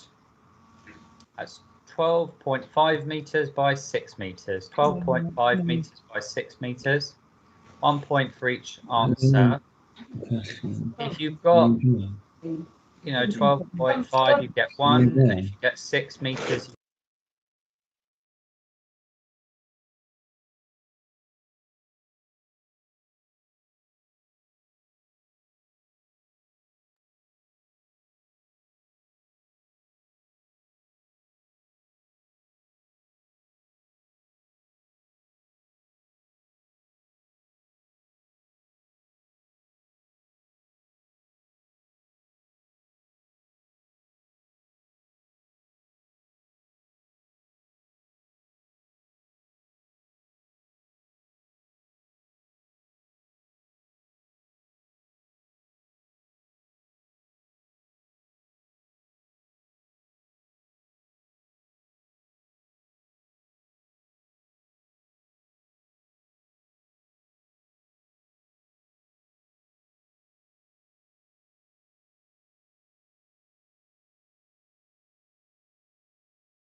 It's a complete magic. Oh, have you been, David? No. Can you say that again?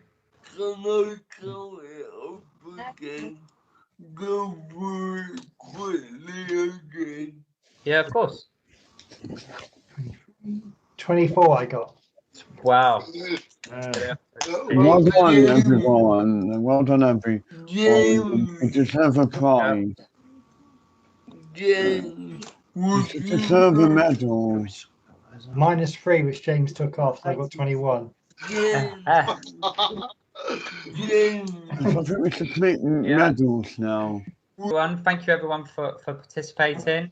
Thank you everyone at home. I hope you all enjoyed the Boccia quiz. Enjoy the rest of the Bocciathon. We've had amazing time with Henry Boccia, and we look forward hopefully to actually playing some proper Boccia, and I'm sure there'll be lots of recordings of everyone playing Boccia coming shortly moving forward. Thanks very much. Right, hello.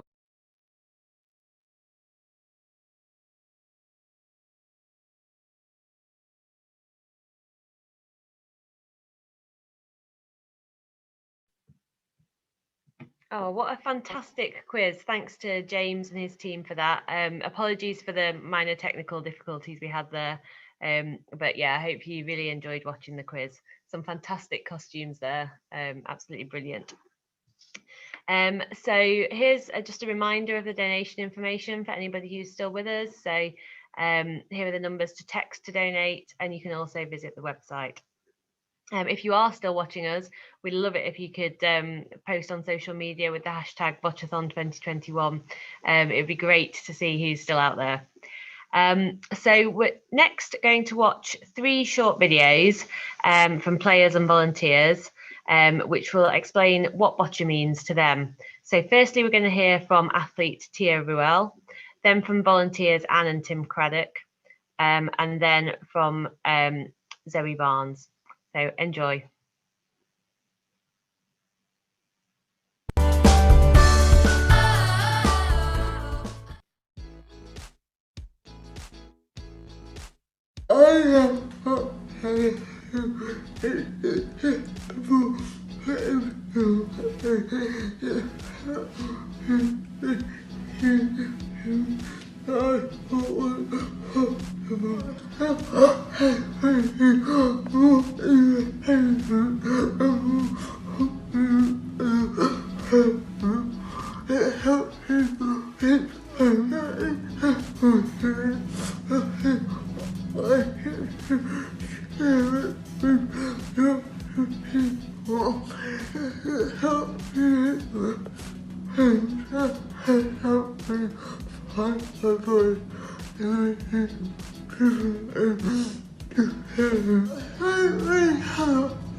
Hello, I'm Anne Craddock.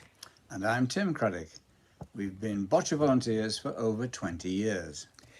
And I really love boccia because it's a fun and fully inclusive sport. I enjoy the spirit of and the friendship of the game. What we most love is our wider boccia family, the players, the coaches, their families, and the technical officials from all over the world. And our favourite boccia moment was when we were technical officials, national technical officials in fact, at the London 2012 Paralympic Games. And we can only say to everybody, get involved. You will have a fantastic Absolutely, time. it's a fantastic experience.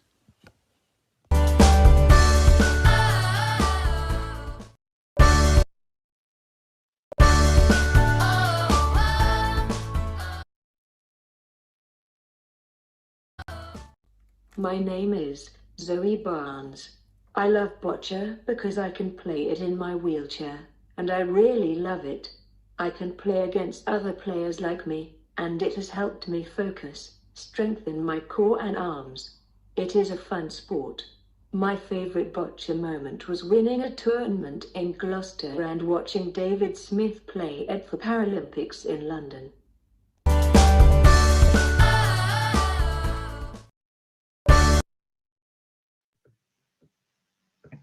Oh, what fantastic videos, and thanks again to all our athletes and volunteers who've helped by filming those videos for us. We really appreciate it, and it's really nice to hear how much boccia means to you. So next we're going to watch a short video produced by the Boccia UK athletes. So I think we've mentioned before on this programme that the UK Boccia players met for a camp this week for the first time in a long time. And they recorded us this special video with their players giving some messages about boccia. So enjoy.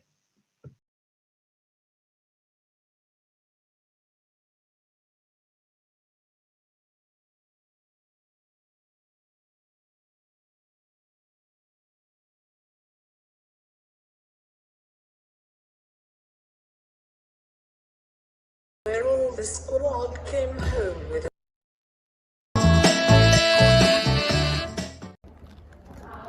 My favourite boccia moment was my first GP cap in Nuremberg, in the Czech Republic, in 2019, where all the squad came home with a clean sweep of 7 gold medals.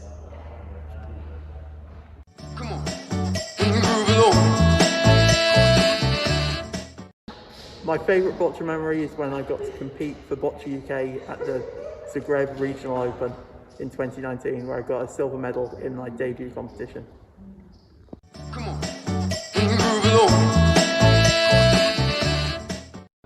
I love how inclusive boccia is. I've never met a single person who can't play.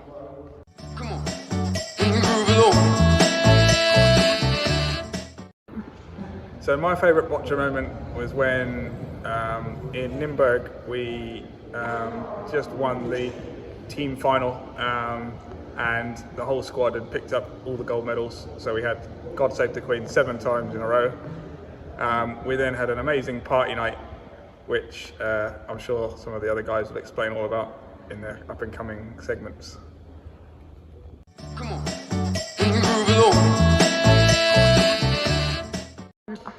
My favourite boccia memory was the final in Nuremberg. It was a regional open and the team were playing Spain, and we won the final, which meant that GB won all the gold medals in all the categories in the competition, and they played the national anthem 7 times, and it was great to be a part of.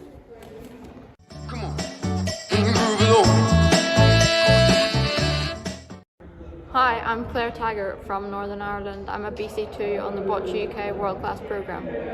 My favourite boccia memory was when I won the UK Championships at home in Northern Ireland in 2019. The environment and the noise and the atmosphere was amazing, and I hope to retain my title in 2022. Enjoy.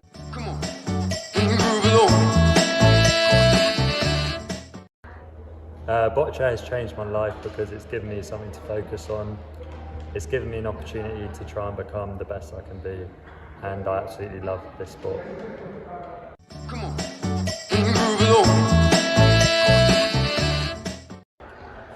I love boccia because how competitive it is.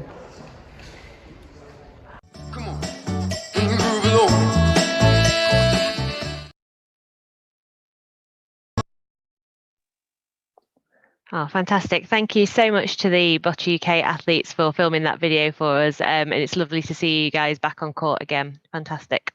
We're just going to play a short video now to explain to you the talent pathway that a lot of the athletes you've just seen have come through themselves.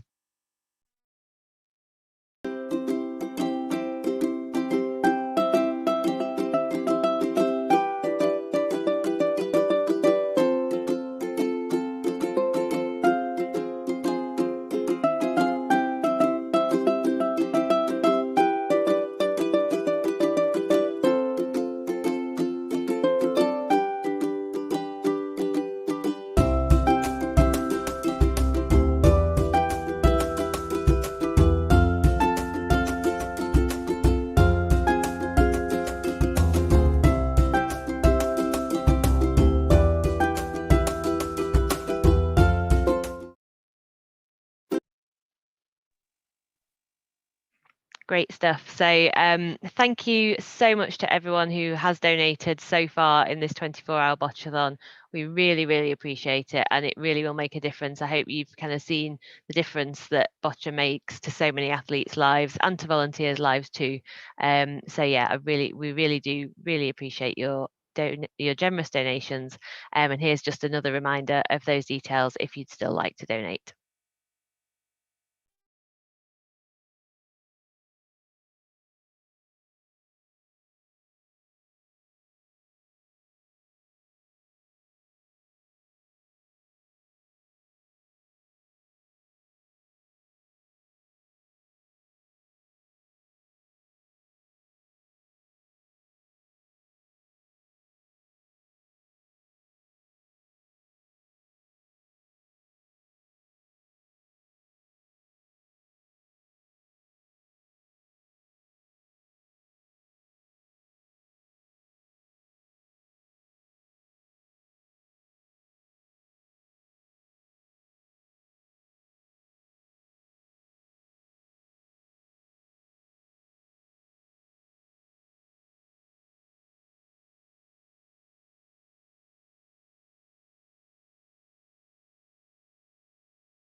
So now, if anybody's just getting up and wants to have a go at a quick exercise routine, we've got Really Good Fitness.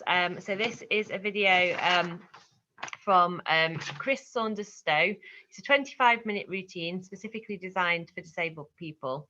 And yeah, if you've just got up or you're sort of half listening to this and you think you might get up and have a go, I think it'll be a really good way to energize us and yeah, get us back in the mood for more Boccia activities. So enjoy.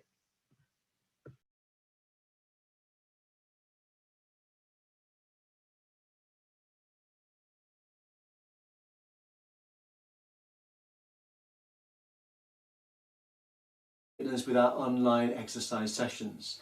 Obviously, we are keen that people take part in exercise to improve their own physical well-being as much as possible, but exercise isn't always safe for everyone to do. So take a look at the list by the side of me, and you need to be able to answer no to all of these questions. This is the same questions you'd be asked if you were attending any physical class. It's what we call a fitness readiness questionnaire. So if you answer yes to any of these questions, then you do need to check with your GP or your consultant before taking part in exercise to ensure that it is safe and suitable for you to do so. Thank you very much.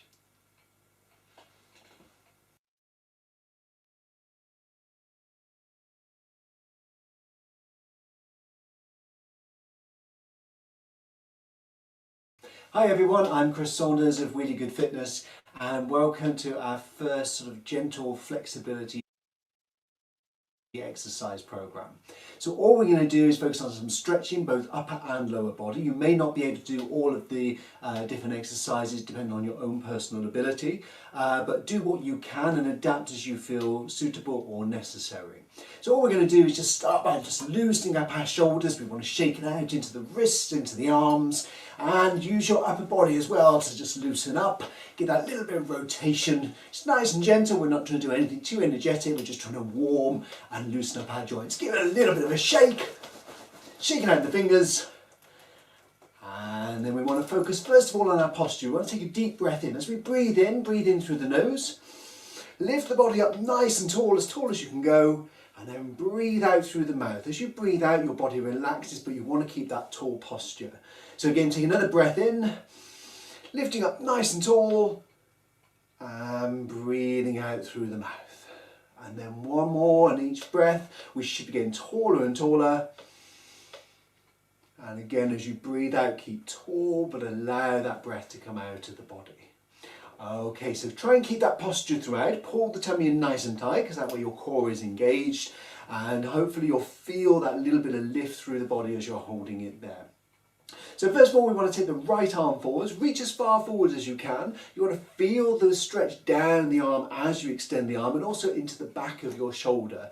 And then we want to take the arm across to the left, and then using your right arm where you can, gently ease the arm across. You're trying to get a stretch into the top of the back of the arm and into the shoulder. If you can only use the one arm, reach out as if you're trying to stretch that arm as far as you can, but make sure this is where you're feeling that stretch coming from. You don't want to feel as though you're just stretching out your fingers. You want to get it into the back of that shoulder. Again, also you want to keep the shoulder down. As soon as the shoulder comes up, you lose that stretch. So you want to push down a little bit with the shoulder to keep it comfortable. And then change sides. Same again, just extend the arm forwards first, reach out nice and long, then take the arm across, and again, where possible, use the other arm to gently ease. Where you're easing here, you're just assisting that movement. You're not trying to pull forward of the elbow joint to put strain on the elbow joint, so keep it above the elbow. Again, keep the shoulder down nice and relaxed, and then bring that arm forwards. Just loosen them up.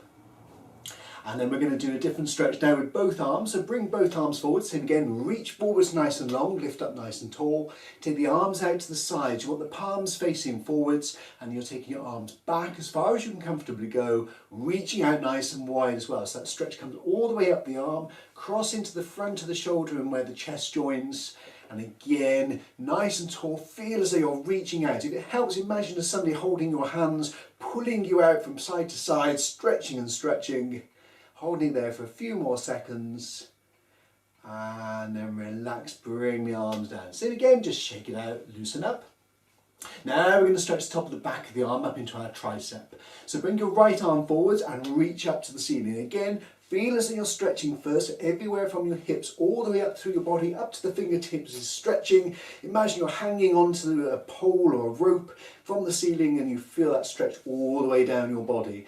Bend at the elbow, reach down towards your right shoulder blade with your hand, and then you may feel a stretch already in your tricep here. If you don't, use your other hand where you can to gently support and ease the arm back at the top or at the bottom. You may already be flexible enough to bring the hand behind and hold the two, whichever is more suitable for yourself. And you want to keep that stretch comfortable, but the stretch should feel as though it's a little bit like a cramping, sort of burning sensation. It's a way to describe it. And you want to make sure you feel that stretch. If it eases, try and take it back a little bit further. Again, keep yourself nice and tall. And then we're going to change sides. Same again, bring the arm forward, reach up so you stretch the whole of the body, because that way you're keeping good posture. Palm down towards the left hand, and again, supporting and easing back at the top, the bottom, or again, if you can, reach behind. Either way, keep nice and tall, nice and upright. You can also use your fingers to walk down the back to pull that arm back a little bit further if that helps. Again, make sure you're nice and tall, tummy tight.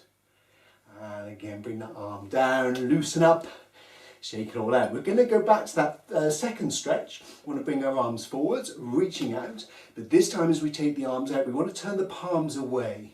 So by rotating the palms, we move the stretch a little bit in towards the upper part of the arm. Same again, imagine you're being pulled out as wide as you can go, easing the arms back as far as you can go, keeping that stretch throughout, holding it there for a few seconds, and then relax. Again, just loosen up, shake it all out, make sure you're still nice and comfortable. Let's check that posture, take a breath in.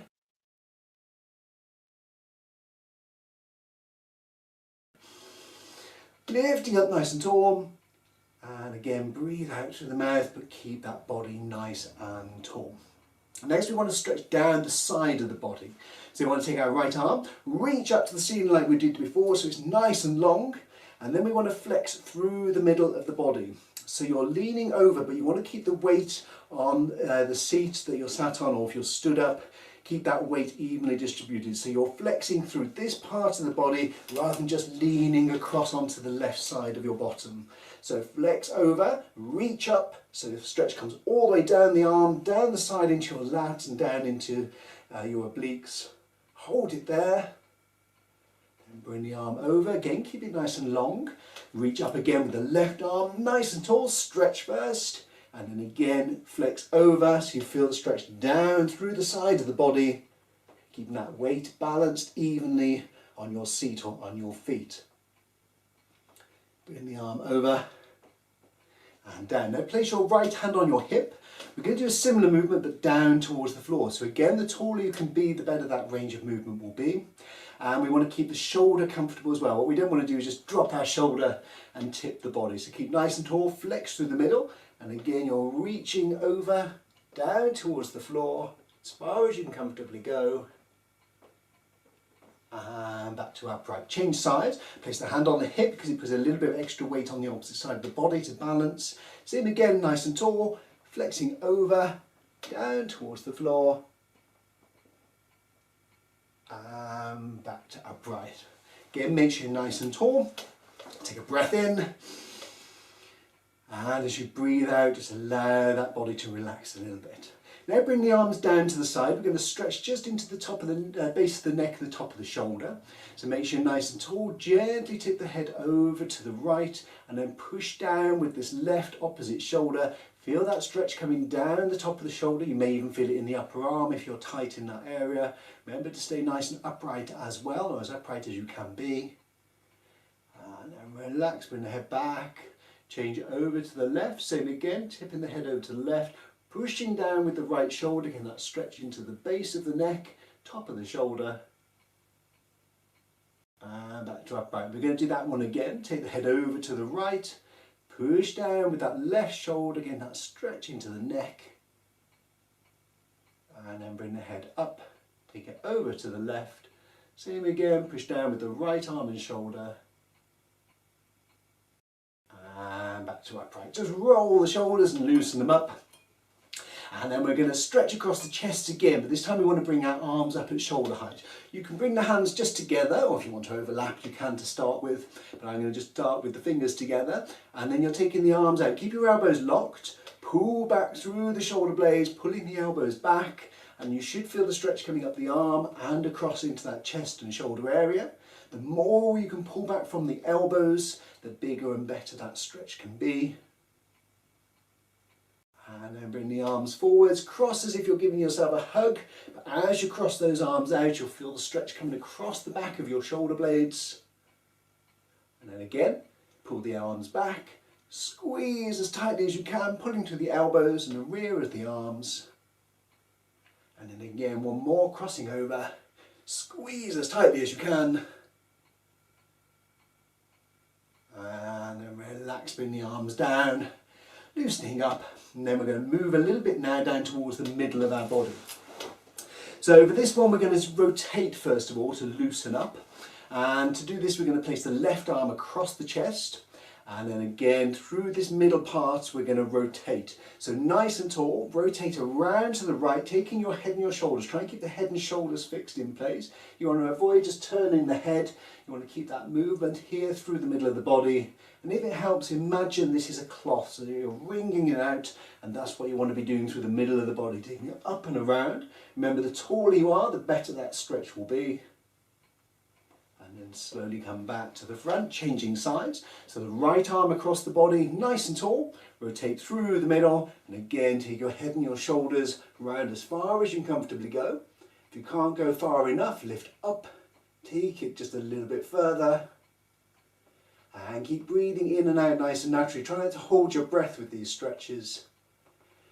And then come back to the front. Place your hands just back from the knees. We're going to just lower ourselves down. Use the hands to stabilise.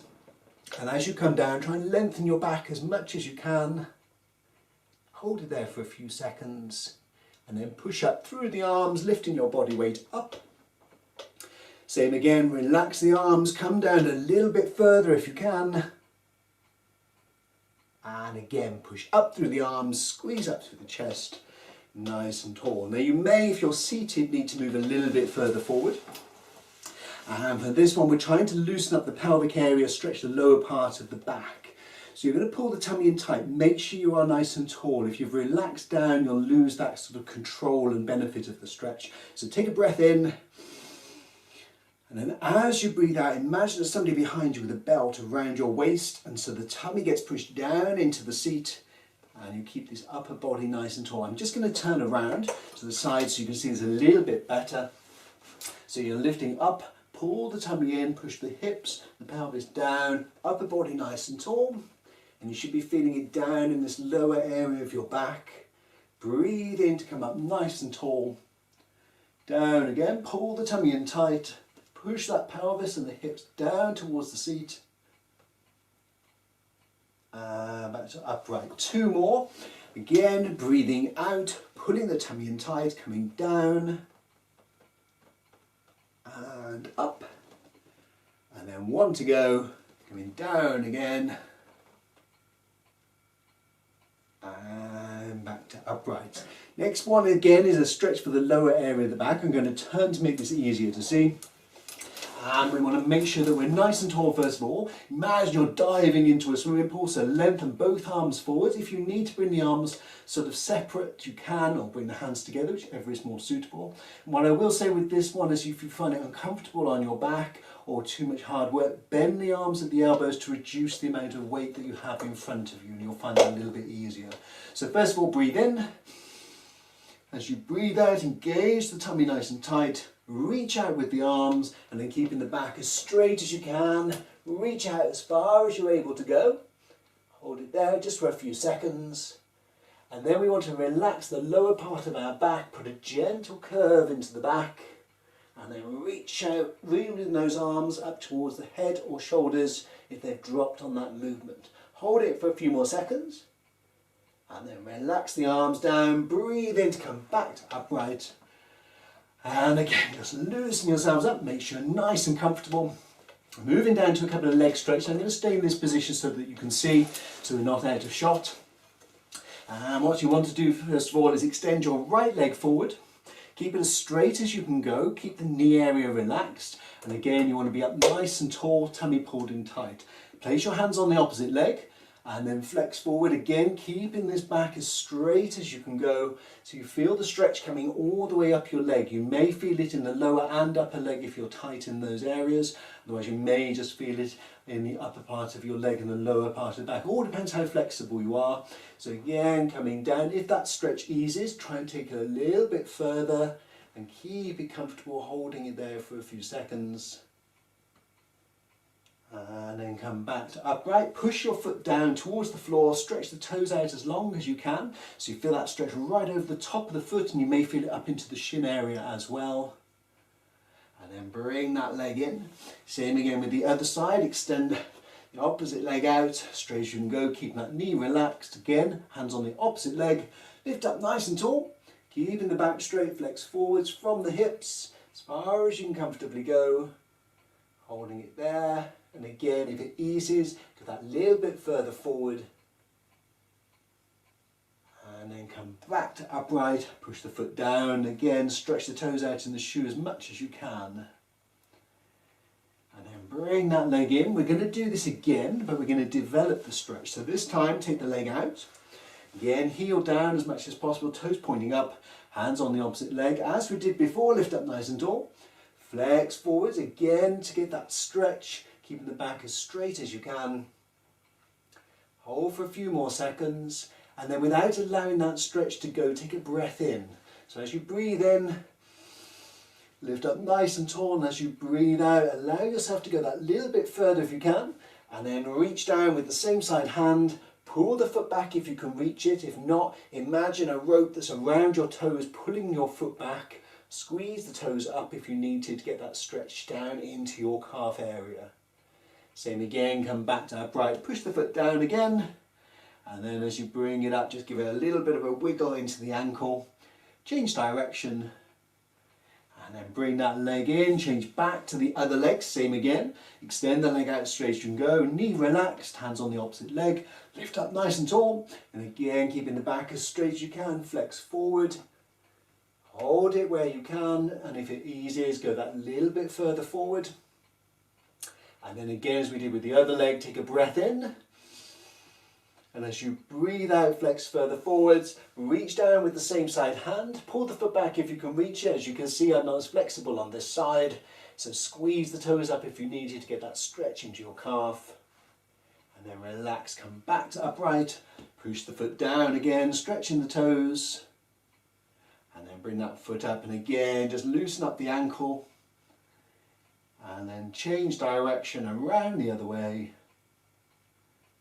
And then bring that leg in. We're just going to move up to our hip area. Turn around as well so that you can see. And again, it's important you remain nice and tall, so take your breath in, check you're still as tall as you can be. Do this little bit of breathing whenever you're concerned about your posture, if you think you might have relaxed too much while you're sat watching TV or after eating. Just take your breath in, check your posture, you're nice and tall, and as you breathe out, hold that posture.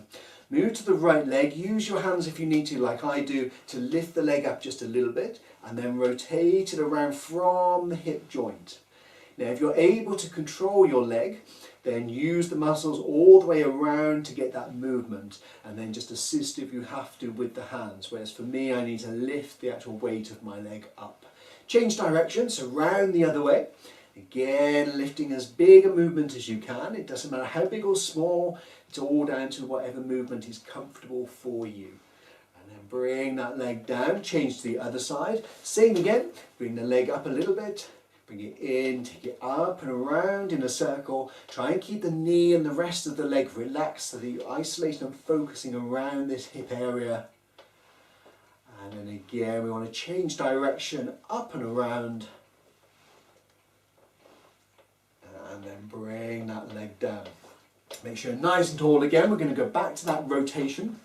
So place your left arm across the chest. Rotate through the middle as you go round, lift up nice and tall, keeping your head and your shoulders facing forwards. And we're going to develop this stretch as well. So hold that stretch for a few seconds. If it eases, take it a little bit further. And then we want to take a breath in. As we breathe in, lift up. And as you breathe out, try and take it round that little bit further. Make sure you pull the tummy area in tight, because what you'll naturally try and do to go further is to push the tummy area out. So pull it in tight as you go round. Slowly back to the front, changing arms, the right arm across the body, same again, rotate through the middle, coming around to the left, head and shoulders facing the same direction. And again, if you need to go that little bit further, take your breath in. And as you breathe out, take that stretch around further to increase and develop it. Don't forget to pull this area in. And then come back to the front. Bring your arms forwards again at shoulder height. Take them out to the sides as we did at the beginning. Palms facing forwards, easing the arms back. Reaching out nice and wide. And again, make sure you stay nice and tall. You should again feel the stretch across the top of the chest and the shoulder. And we're also going to develop this one by breathing in. So take the breath in, lifting up and expanding the chest. And as you breathe out, ease those arms further back. Reach out even wider to get a really good stretch. Hold it there for a few seconds. And then rotate the palms away, bring the arms down. Bring the hands together behind your back or hold onto your wheels or the seat that you're sat on to pull the shoulders back, stretching right across the chest, down the arms as well. And then relax, just loosen up a little bit.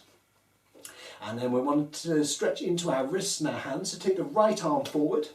Now there's two different versions of this. The version I prefer personally is you put the palm upwards, but you can also turn it down and pull underneath. So this is the version I'm going to do. If you prefer to do it down, that's completely your choice.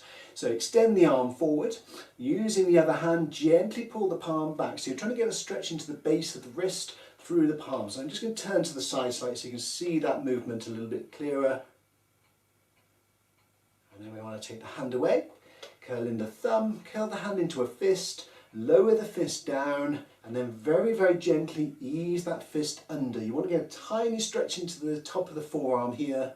It's not a nice stretch, so keep it comfortable. The more you grip here in the fist, the worse that stretch will be. So bear that in mind. And then change over to the left arm, same again. Extend the arm forwards or down, whichever you're doing yourself. Use the other hand to gently pull the hand back. Hold it there for a few seconds. And then again, take the hand away, curl in the thumb, curl the hand into a fist, lower it down, very gently pull the hand in. And then relax, bring the arms down, just loosen up. Loosen up the upper body, loosen up your legs as well. And we're just going to finish off this little session with some relaxation. We're just going to focus on our body, moving the way through our body as we breathe. The idea with this is we want to contract certain muscles as tightly as we can, and then we gently relax them to ease. So first of all, close your eyes, and as you've closed your eyes, just try and focus on your breathing, taking a deep breath in. As you breathe in, lift up nice and tall, and relax as you breathe out. Take a second deeper breath, lifting up taller and taller. And relax as you breathe out. As you take this next deep breath, squeeze your toes as tightly as you can. Squeezing them tighter and tighter as you're breathing in. And allow them to relax as you breathe out. As you take this next deep breath, push the heels down into the floor, pushing them down harder and harder as you're breathing in. Relax as you breathe out. As you take this next deep breath, squeeze your thighs together, squeezing them tighter and tighter as you're breathing in. And relax as you breathe out. As you take this next deep breath, squeeze the tummy in tight, squeeze the buttocks as well, tighter and tighter as you breathe in. Relax as you breathe out. As you take this next deep breath, squeeze your upper arms into your sides, squeezing them in tighter and tighter as you breathe in. And relax as you breathe out.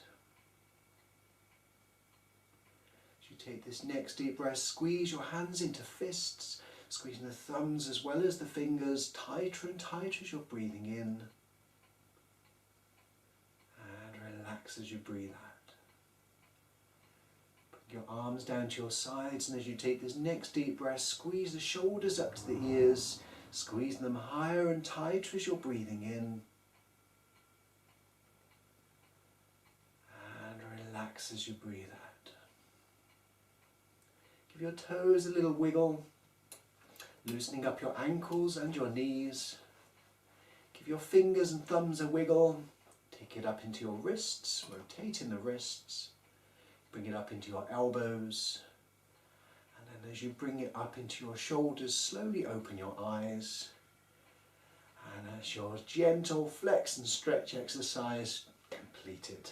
Thank you for joining me. We hope to see you again. Keep an eye on our Facebook and our YouTube links, and we'll bring more exercises to you that you can do at home. In the meantime, take care and see you soon. Bye.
Hello, I can't seem to start my video at the moment, but I'll just be on audio for now. I'm back for the next 5.5 hours from now until the end of our online event. That was a really good session for me, really good fitness. And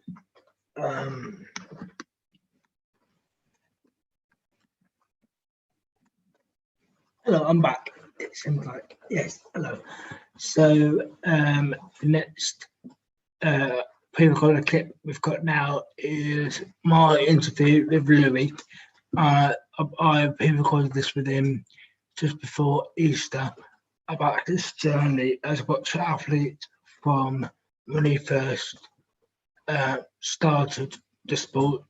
And I remember exactly when he first had that aiming with me. And I don't want to give too much away, it'll all be an interview.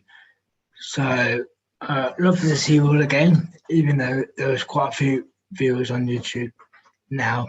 I'm sure when you rewatch this, hello again. So, come up to the interview with Louis, and I will see you at 5 probably. Thank you.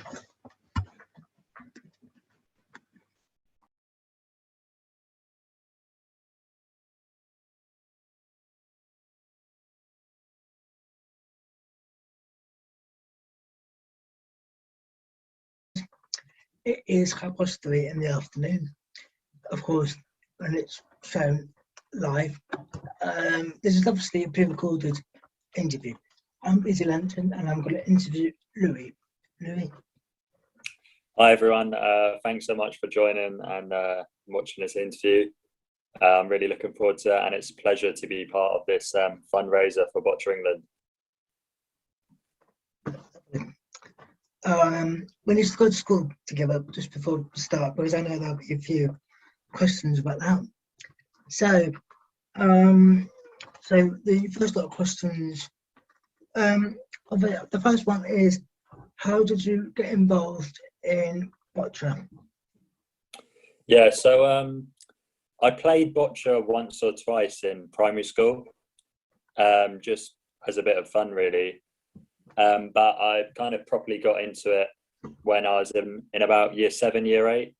A teacher at my school, Miss Webb, had been involved in boccia for a long time before, and she actually introduced the sport to me. I still remember now, actually, Miss Webb would kind of discuss the sport with me, and then we did a skills test in the canteen. And then, yeah, during that skills test, I just fell in love with how technical and how much skill you need to be good at this sport. And from there, I haven't really looked back really. So I'm so grateful to Miss Webb for introducing the sport to me kind of properly, and then the whole school in general, Amring, for supporting me so far on my boccia journey. You mentioned primary school. So how many years of primary school did you do boccia before you went on to Amring? I used to do like small group PE kind of sessions, and in that I did boccia maybe like once a week for like half a term. So I wasn't completely new to boccia when I went to Amring, but I would say I didn't understand the kind of beauty of the sport when I was in primary school, to be honest.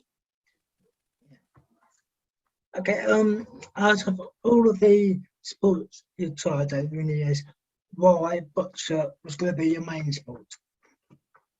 Yeah, for me, I love boccia, first of all, because it's so inclusive, which means that I actually have a chance to be competitive at it.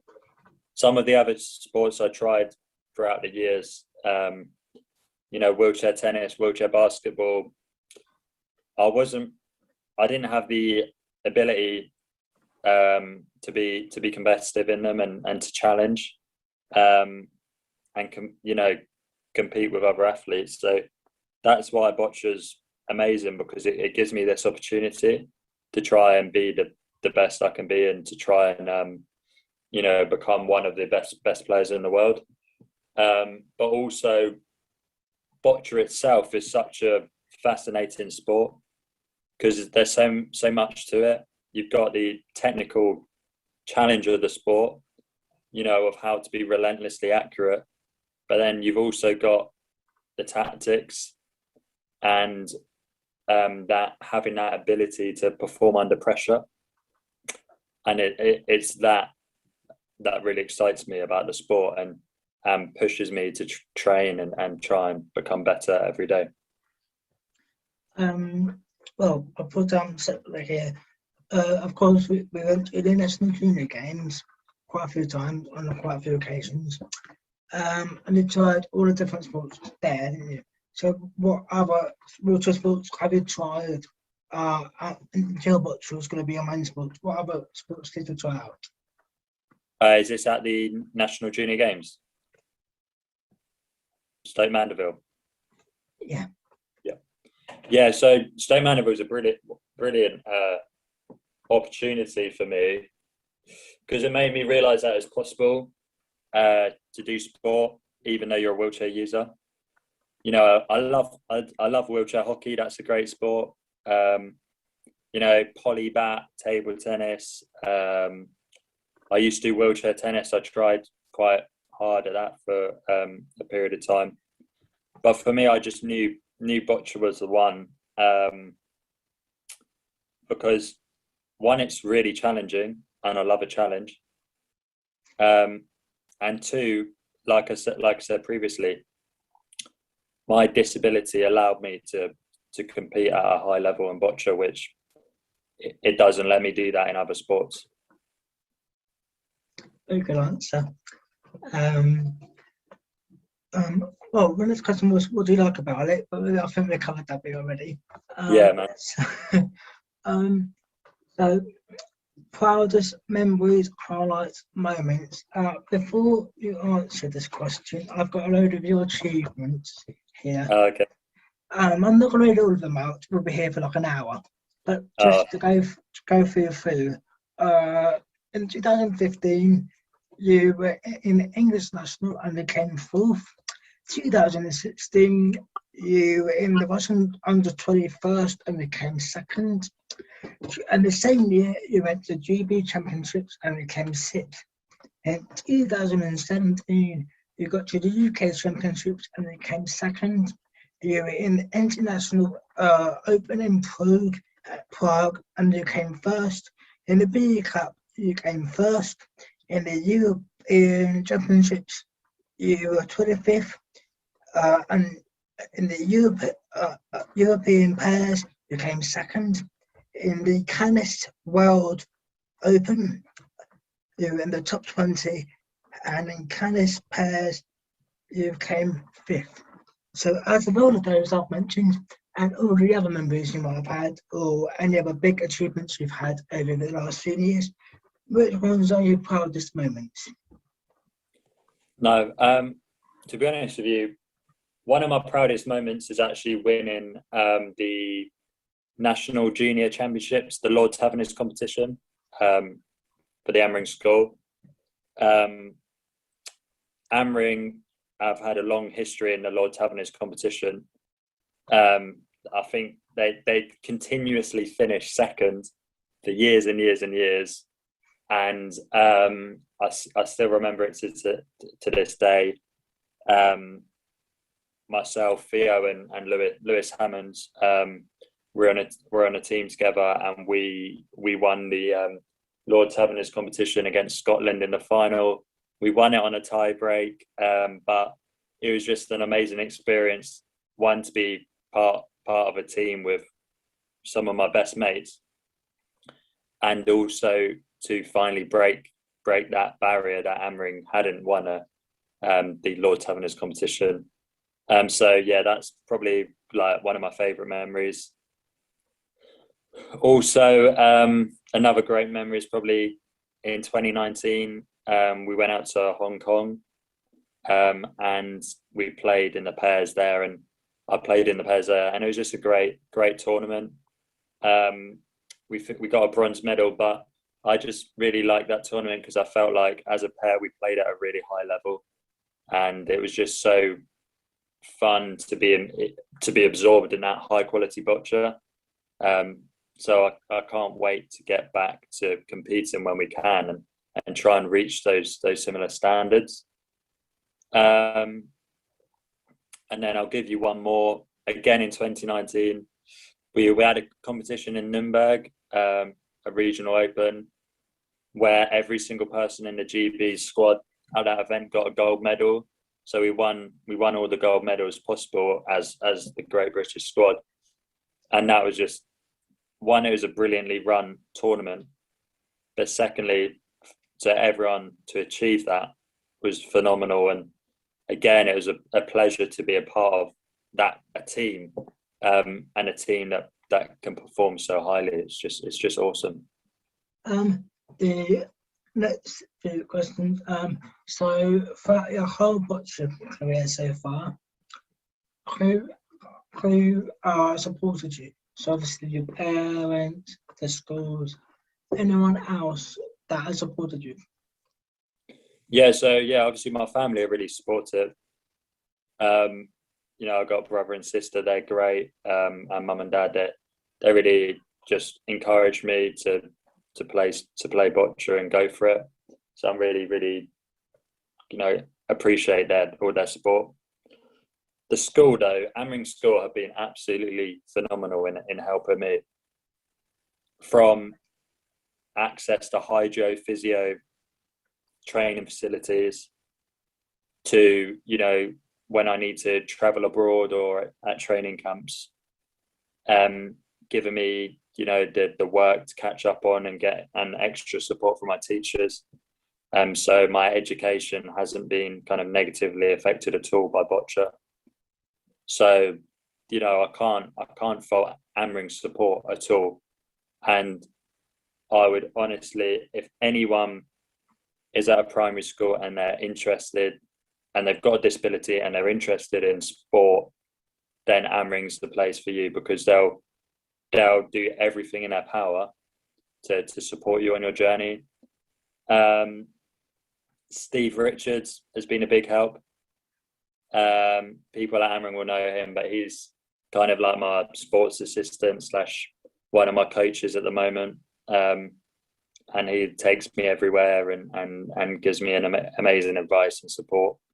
So I've got to say thank you to him. But then also now I'm part of the, Pete, there's so many people. I could be here for hours thanking everyone, through everyone helping me through Boccia England, my friends. But I will also say now I'm in the Boccia UK setup, we've got some amazing coaches and support staff who are just absolute experts in their field, and it's their knowledge that helps us play well, and their support. But yeah, there's too many people. We'd need a day, because what people don't often realize is how, although there's an athlete at the front who goes out and performs, behind that there's just layers and layers and layers and layers of people, organizations, who have supported and helped me, from when I was 10 to now.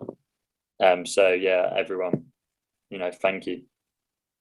So let's come back a bit. So when you first started, how old were you? Oh, I think when I first started properly, so when Miss Webb introduced it to me, I think I was about 12 or 13. And you're now 19. I'm now 19, yeah. So yeah. I've been playing 6-7 years, that's right. A very short amount of time to go doing big leaps into the pathway. Yeah. I mean, for me, I've been so lucky with all the support I've managed to get. But then also it's just about training and trying to find ways to improve yourself and get more accurate, and perform when it matters in competition. But yeah, it's only because of all the great support I've got. Of course, you're BC4, so that might be part of the reason why you fast-tracked so many stages of your pathway. When did you start boccia the competitions? How far are you before Boccia England spotted you and progressed you, and then when did Boccia UK sort of take you on?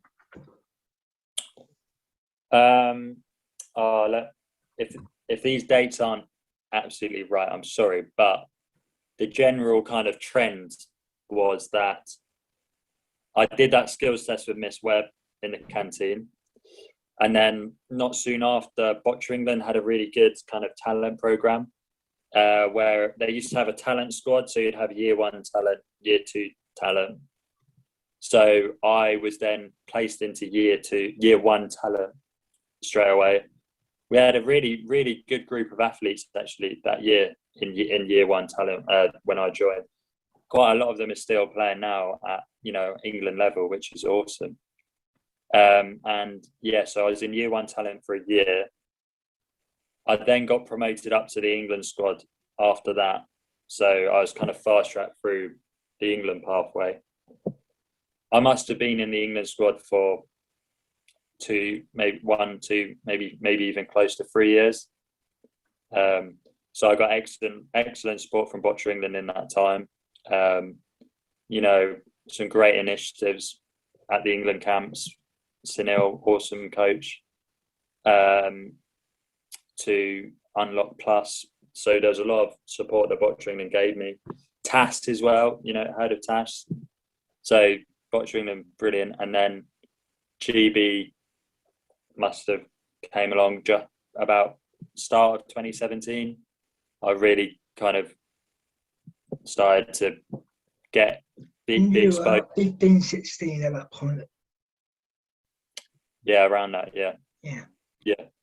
So yeah, I was about 16.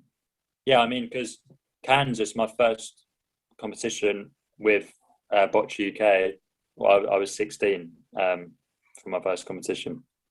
So so it's been a relatively quick rise, but it doesn't stop. There's still so much for me to work on and to improve on. But yeah, that's kind of the journey, the story, kind of up to that point.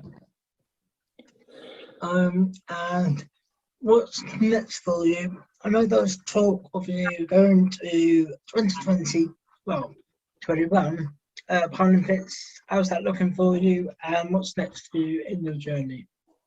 Yeah, so obviously, I hope to be selected for the Paralympics as part of the BC4 group that will go out to Tokyo. So so my goal is obviously to first get selected for that, and then hopefully if I'm out there, try and challenge for a medal in that competition. But for me, it's just about enjoying that experience if I'm lucky enough to get it, and playing the best I can. And then beyond that, kind of looking, obviously, then it's Paris is the next Paralympics after that, and there'll be a full cycle again of 3 years between Tokyo and Paris. So I'll just be looking to, keep trying to improve my world ranking in that time, keep improving, keep working hard, and seeing where it takes me, really. But yeah, and kind of the short, medium term goal is get selected for Tokyo and then play as well as I can when I'm out there. And a question that I had was, obviously, through education, so GCSE and A-levels quite a lot of the time. And you, with that, you obviously 2017, as I said, and it was your busiest year. So obviously you had your parents as teachers, so they helped you probably with the education, so you didn't, drop your standards of teaching level. But how did you manage to do all of those sporting competitions and do education at the same time? How did you manage it? Yeah, I mean, school were really supportive, as I said, so they'd send me the work that I was going to miss, and then I'd kind of do that beforehand and while I was out there. I still remember my first competition for Great Britain in Kansas. Mr. Richards and I were studying Macbeth in between games. So at points we had the whole squad reading passages from Macbeth. So yeah, I mean, it takes a lot of time management and planning and organisation and commitment to be able to kind of, okay, I need to study now, I need to train now, I need to study now. But yeah, I mean, it's possible, and I'd say to anyone, you know, I certainly don't think trying to kind of pursue sport at a high level means that you can't get good grades in your education. Yeah. I honestly believe that the skills you can get from trying to be the best you can be in a sport transfers so well into trying to get the best education you can, because just that idea of needing to work on specific things, you know, like in sport, I'll go, okay, now I really need to work on my long. That's exactly the same as going in a lesson, oh, I'm not quite as good as I need to be on a specific topic. And I also think we all speak about we want to peak for a certain event in sport, you know. It's the same in education. You want to peak for that exam. So there's so many transferable skills that I would encourage everyone to go for both. You can do it. And so obviously you managed to get a lot of good GCSE results. You got stars, and of course your A levels if you feel like that. So it's obviously helped you maintain your high level of getting A stars, A pluses, or whatever you got. So yeah, very good advice there. And what's next for you? University, or just going straight into boccia? No, so my plan in September is to go to university. So I'm hoping to go to the University of Sussex in September, and I'm looking forward to continuing to balance in international development. But I'm just looking forward to continuing to play boccia whilst alongside getting a degree, because it's so rewarding. Goodness me. So yeah, but again, those transferable skills you've listed will definitely help you towards that as well, especially when university is such a higher level as well. Absolutely, yeah, I look forward to it. Any advice you would give to your fellow athletes or people that are wanting to get into the sport that might be seeing this? Yeah, 3 bits of advice probably. Number 1, you got to find ways to love it and love it. Like it's hard work to try and become the best in any sport, and to try and constantly ask yourself to improve. There can be lots of difficult moments. Like you listed some of my achievements, but you know, I've failed so much as well. You know, I miss so many shots. I used to miss even more. I lose competitions, but because I love the sport, I keep coming back. And that's what I'd say to people. You've got to love what you do to be able to put the effort in and cope with some of the setbacks, because, you know, we all fail, we all miss. And it's about going, okay, yeah, I love this, so I'm going to carry on, try again. And that kind of comes on to my next point, is that this idea of learning from misses is so important, and learning from failures, and having that awareness to reflect, look back, and be comfortable with making mistakes so it can help you grow in the future. So I guess to summarize those 2 points, you got to love it, you got to enjoy it, and you've got to be able to accept and learn from failure, because that is the greatest tool to help you become a better player, a better person. And then finally, I would say you've got to try and be patient. You got to be patient with yourself, because boccia takes time to grind that deadly consistent accuracy. So you just got to keep trying, and it will come. But you need to be kind to yourself and patient to yourself to allow that ability to just grow and grow and grow gradually. And then suddenly you'll look back and you'll be like, wow, 3 years ago, I wouldn't have even imagined I could play the sport this well, but suddenly I am. So yeah, enjoyment, learning from mistakes and reflecting, and then finally being patient, especially with yourself. Very good advice. Yeah, definitely be patient and the time will come. Don't Yeah. know what age you are in boccia. Those are some, what I would say, middle-aged people that are in the boccia sport that have taken years and years to get there. Definitely, because it's a hard sport. It's really technical, and you've got to be really, really accurate. So just give yourself that time to get good. And have you managed to cope with the pandemic from last year to this year? Obviously, you were at home a lot of the time. So how did you manage to do your training indoors? Yeah, I was quite fortunate at home. My family kind of gave me their lounge kind of space, so I could continue to train at home and do a lot of Boccia England's great challenges and keep that ticking over. And like I kind of mentioned before, getting used to the new wheelchair, that was really important for me, having that time to learn how to throw the ball correctly in that wheelchair and what was best for me with that new chair.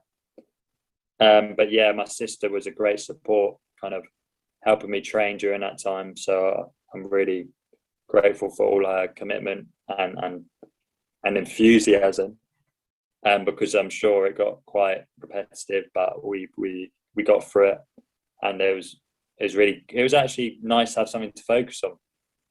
Have the boccia to keep me kind of on track during what was such a turbulent time and still is a turbulent period. I would also say though, the lockdown gives you an opportunity to kind of stop and reflect and really refine what you need to do to improve. So I really valued that idea of time just slowing down to give me that space to kind of understand, okay, this is how far I've come. What do I now need to do next to go even further? So that was really useful as well. And all of your lessons were partly online, weren't they? Yeah. So we had quite a few lessons online. So that was, not ideal, but got through it. Again, the school were brilliant, giving us support for the online learning. But it is nice to be back in the classroom now. Louis, what challenges have you faced? Yeah, so I think there's obviously a few challenges when we go abroad to compete. Sometimes, the travel can be difficult, reacting to the time zones, going into new environments as well. One of the biggest challenges we've faced in recent years is actually how to protect our wheelchairs when we go abroad, because we've had a couple of bad experiences in the squad where our wheelchairs have been broken on the flight to and from like training camps and things. So I think that's one of the big challenges we've overcome recently, is how do we make that travel more effective and also much safer as well in terms of looking after our bodies, but also looking after our equipment. And the physical team have been really, really good with that, supporting us through that process. Just on the equipment, actually, one of the biggest challenges I've had in the last year and a half is getting used to a new sports wheelchair. So previously to that, I was in a wheelchair that I'd been playing with, since I really first started the sport. So I was just so used to that, and getting the new chair, it meant that I kind of had to change my technique a little bit, change how I approached the game. And it took me a lot of time to kind of get my confidence back up in that chair, because I don't know, I probably viewed that wrong initially, where I thought, I'm going to get a new chair, that's going to help me go to the next level straight away. Whereas in reality, I had to be a bit more patient and just get used to the new chair, give myself time to get the accuracy back up. And now I can really see the benefits of it. So how long did it take you to get used to the chair? To be honest, mate, because of the lockdown, it gave. Oh, so you got me it just before lockdown? I got it in December 2019. Okay. So obviously I was playing with it for 4 months, and then obviously the lockdown kind of hit. So that gave me the time, because it would have been a bit of a rush for if Tokyo was last year. Yeah, of course. To get used to it and ready for it. Yeah. So it was probably by September time. By September time this year, where I felt, I'm ready. This is it. We're ready. But obviously, I'm just looking forward to actually using it in competitions, because I played one friendly competition in the new chair. So when we can and when it's safe to do so, it'll be great to get the confidence in it in the competitive environment, because it is different just practicing to competing. So the lockdown came in at a perfect chance for you to get used to it without having to lose any of your concentration, your commitment, your ability to finish the game as you would have done with the previous chair. So it was a perfect time. Yeah, no, I was, this last year has been awful. I'm not saying that, but what I am saying, it did come at an okay time for me, and I think I'm really grateful that I had the opportunity to make the most of that time. Yeah, and I'm pretty sure a lot of other athletes would agree that we've had more chance to actually talk things through with everyone, your support team, or and then sort of get used to it. Because as athletes, you're not supposed to have time off or anything. So it gave a perfect time for everyone to sort of relax, look at what they've done in the past, how they're going to approach it in the future. Because I think this is a really new normal. It's never going to be the same as it was before. So to get that adaptation is very helpful. 100%. Yeah, definitely was useful to take a step back, reflect on a few things, find the extra 10-20%. Where can I improve? So yeah, definitely there was an opportunity there for a lot of self-reflection, and then that can breed growth. And you said about boards, and you said about the board chairs, and if anything is fixing, they'll sort it out. So that comes no cost to you at all. It goes to Boccia UK or something too. So sorry, what was the financial side of it? Isn't going a hole in your pocket or something? That's not a challenge you've had. No, because we're really lucky on the Boccia UK, because I'm on the Boccia UK World Class Programme. We're really lucky that we get lottery funding. So, that enables us to be elite athletes. So obviously really, really grateful for that support from the lottery and from UK Sport. So obviously, in most recent times on the kind of Boccia UK World Class Programme, we get financial support from the National Lottery and from UK Sport. So that's just been amazing. And honestly, we wouldn't be able to do what we do without that. So thanks very much. Yeah, I think that's all the questions. So thank you very much for joining our interview. Yeah, no, honestly, guys, I hope you found the interview useful. And we've got another little segment on training tips and advice that Peter and I are doing. So I hope you join in. And I just want to say this is a great, charity event that Peter has spent a lot of time on, working with Boccia England. So yeah, he's doing a great job, and I hope you're enjoying it. And this can raise awareness for the sport of boccia, but also help Boccia England too. Yeah. So if you do want to donate after this interview, there will be a little clip of how you can donate yourself. Thank you very much. Thanks for watching.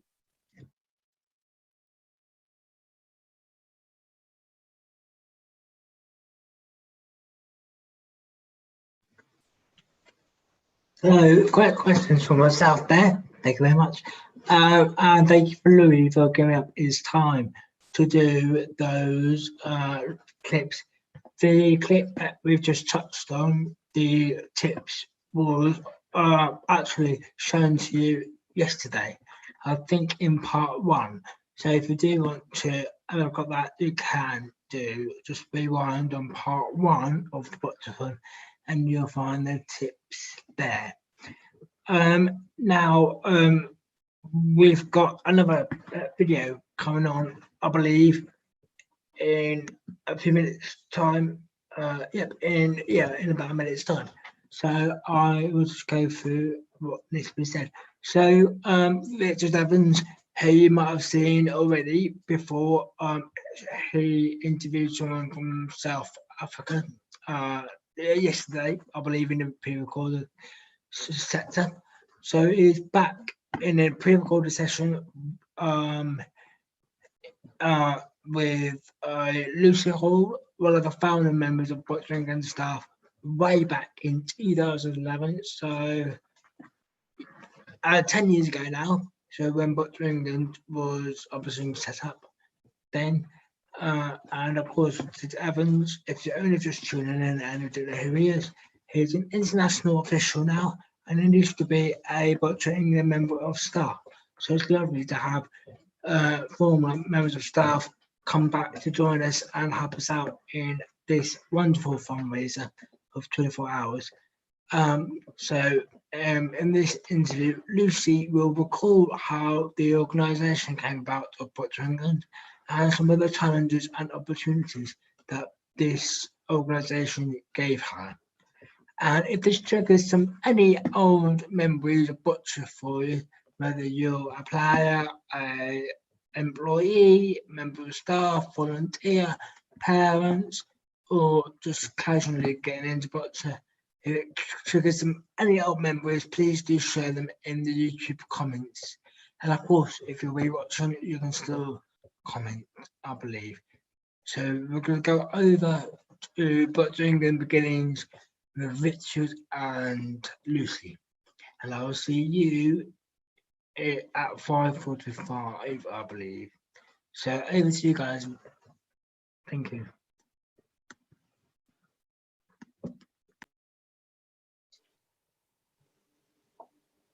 Hello, welcome along. Today we're going to be chatting to Lucy Hall, one of the first people to be employed for Boccia specifically, all the way back in 2008. So thanks, Lucy, for joining me. It's really great to catch up. Whereabouts in the world are you at the minute? At the moment, I'm actually over in New Zealand. So yeah, kind of opposite side of the day to you, I suppose.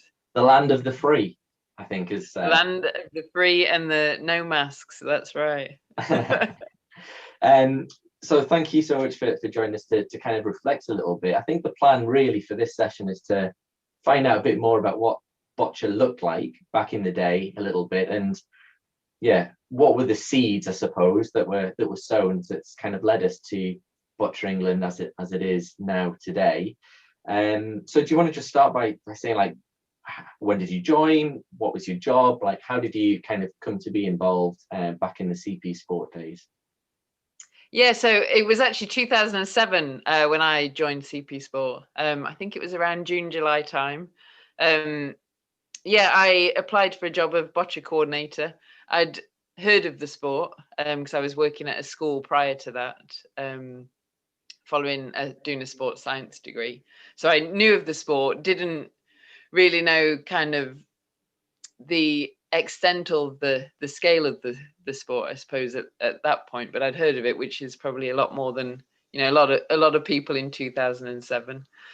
So it piqued my interest just because it was sport from a development point of view, which is really what I wanted to get into. I liked the CP Sport was a charity, so that kind of appealed to me as well. And I didn't necessarily think I had a massive chance of getting it, if I'm honest, because I thought there's got to be, you know, someone else that's more qualified. But I guess at that stage, you know, quite niche, and so you wouldn't necessarily get that kind of all singing all dancing person.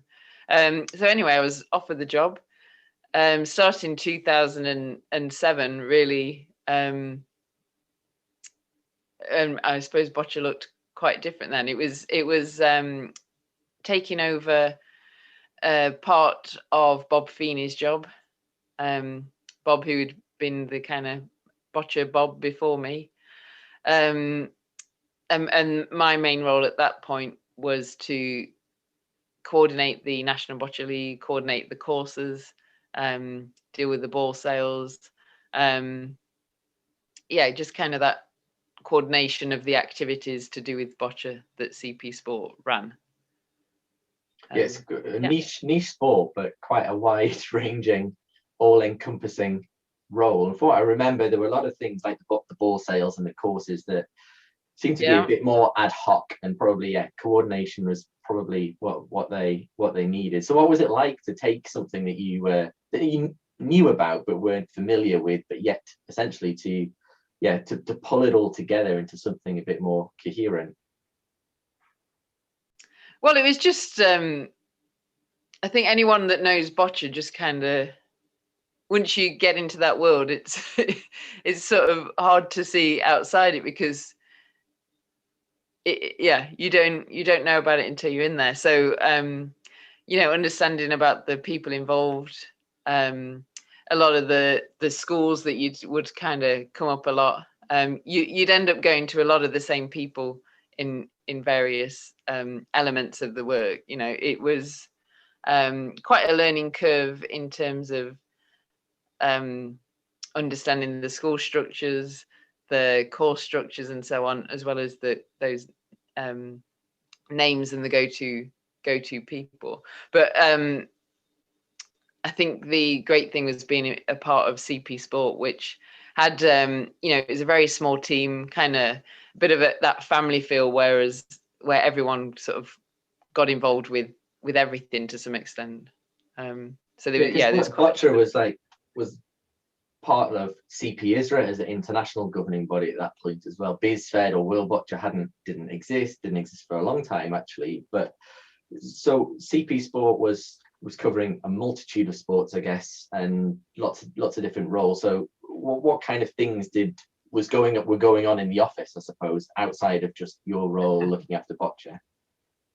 Yeah, there was a lot of stuff, I suppose. The main sports they dealt with, aside from boccia, there was athletics, swimming, bowls, and there was a lot of sort of multi-sport work. So there were two members of staff that worked on sport development and delivering multi-sport days into community groups, but I guess predominantly to schools, and really just around how can you support teachers or deliverers of sport to be able to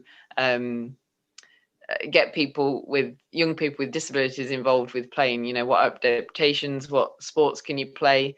You know, a lot of people hadn't heard of boccia and didn't know there was necessarily a sport or game that they could play and even progress to a higher level with. So it was really about introducing people to sport and helping them to participate, I suppose. Yeah. So, and then as well as that, there was the competition frameworks as well. So where I was involved in the boccia side, there was also things like swimming national champs and athletic national champs, with a focus on athletes with cerebral palsy. and so within that, there's the coordination of all the officials, the results, and a massive volunteers out there in the community. And then fundraising activities as well, because it was a charity. So there were 2 fundraisers. A lot of that was done through trust and grant applications, but then the other side is kind of running events and golf days and, talks by these famous people. And there was an element of kind of supporting that as well. Some days you might be, doing a supermarket collection, or another day you might be, helping out at one of the holes on a golf course. It's a small team. Everyone got involved and helped out where they could. Yeah, it's really interesting because you come into a niche sport, but yet end up being involved in so many other sports and supporting each other. You mentioned Bob Feeney just a little bit ago. So he was probably the first person, probably worldwide actually, to be employed for Boccia as a permanent member of staff. And I seem to remember he joined about 2001, 2002, early 2000s. I was actually at the meeting where he was introduced to us at national championships when I was, a wee snipper. I was about 16, I think, 17 at the time. And I remember it being a little bit controversial because his main role really was to come into to kind of expand the sport a little bit, set up something called the Boccia League, and not necessarily just to work for, I guess, the traditional boccia players, which would be people with cerebral palsy and in boccia classes 1 to 4. So what do you remember about Bob and I guess that expansion of introduction and expansion of the league? By the time you got there, I guess they were relatively well established, probably been running for 5 or 6 years.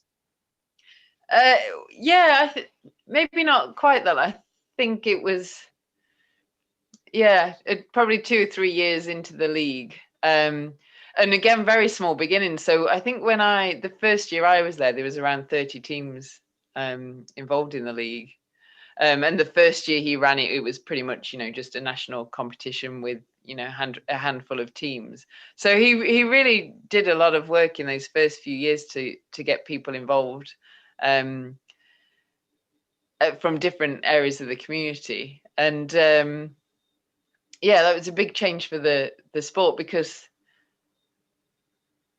CP Sport obviously were very intent on making sure that the sport at the highest level was protected for those with cerebral palsy, who the sport was intended for. But there was always that feeling that actually you need more people playing within the community, so that those small group of people actually have more opportunities to play. And I think that, I'm sure that's still the challenge now. You just more people playing, there's more opportunities to play. It makes it easier to arrange competitions, easier to form clubs. It just makes everything more viable.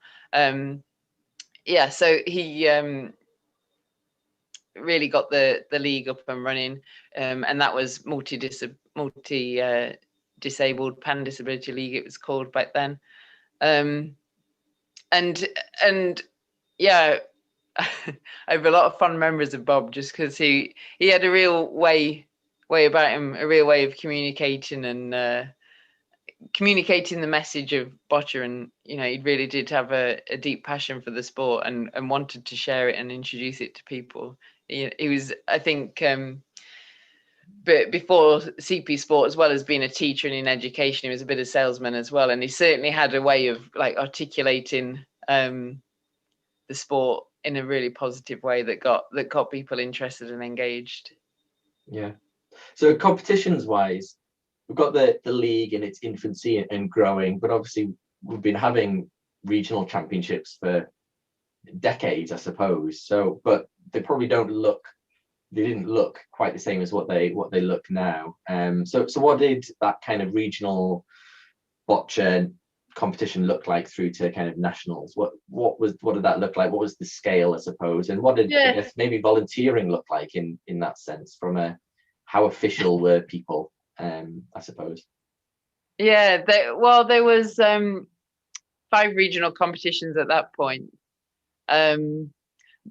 at different scales as well. So you had the Southeast, which was a 2-day event, because you had quite a lot of pool of players there, some big schools, because a lot of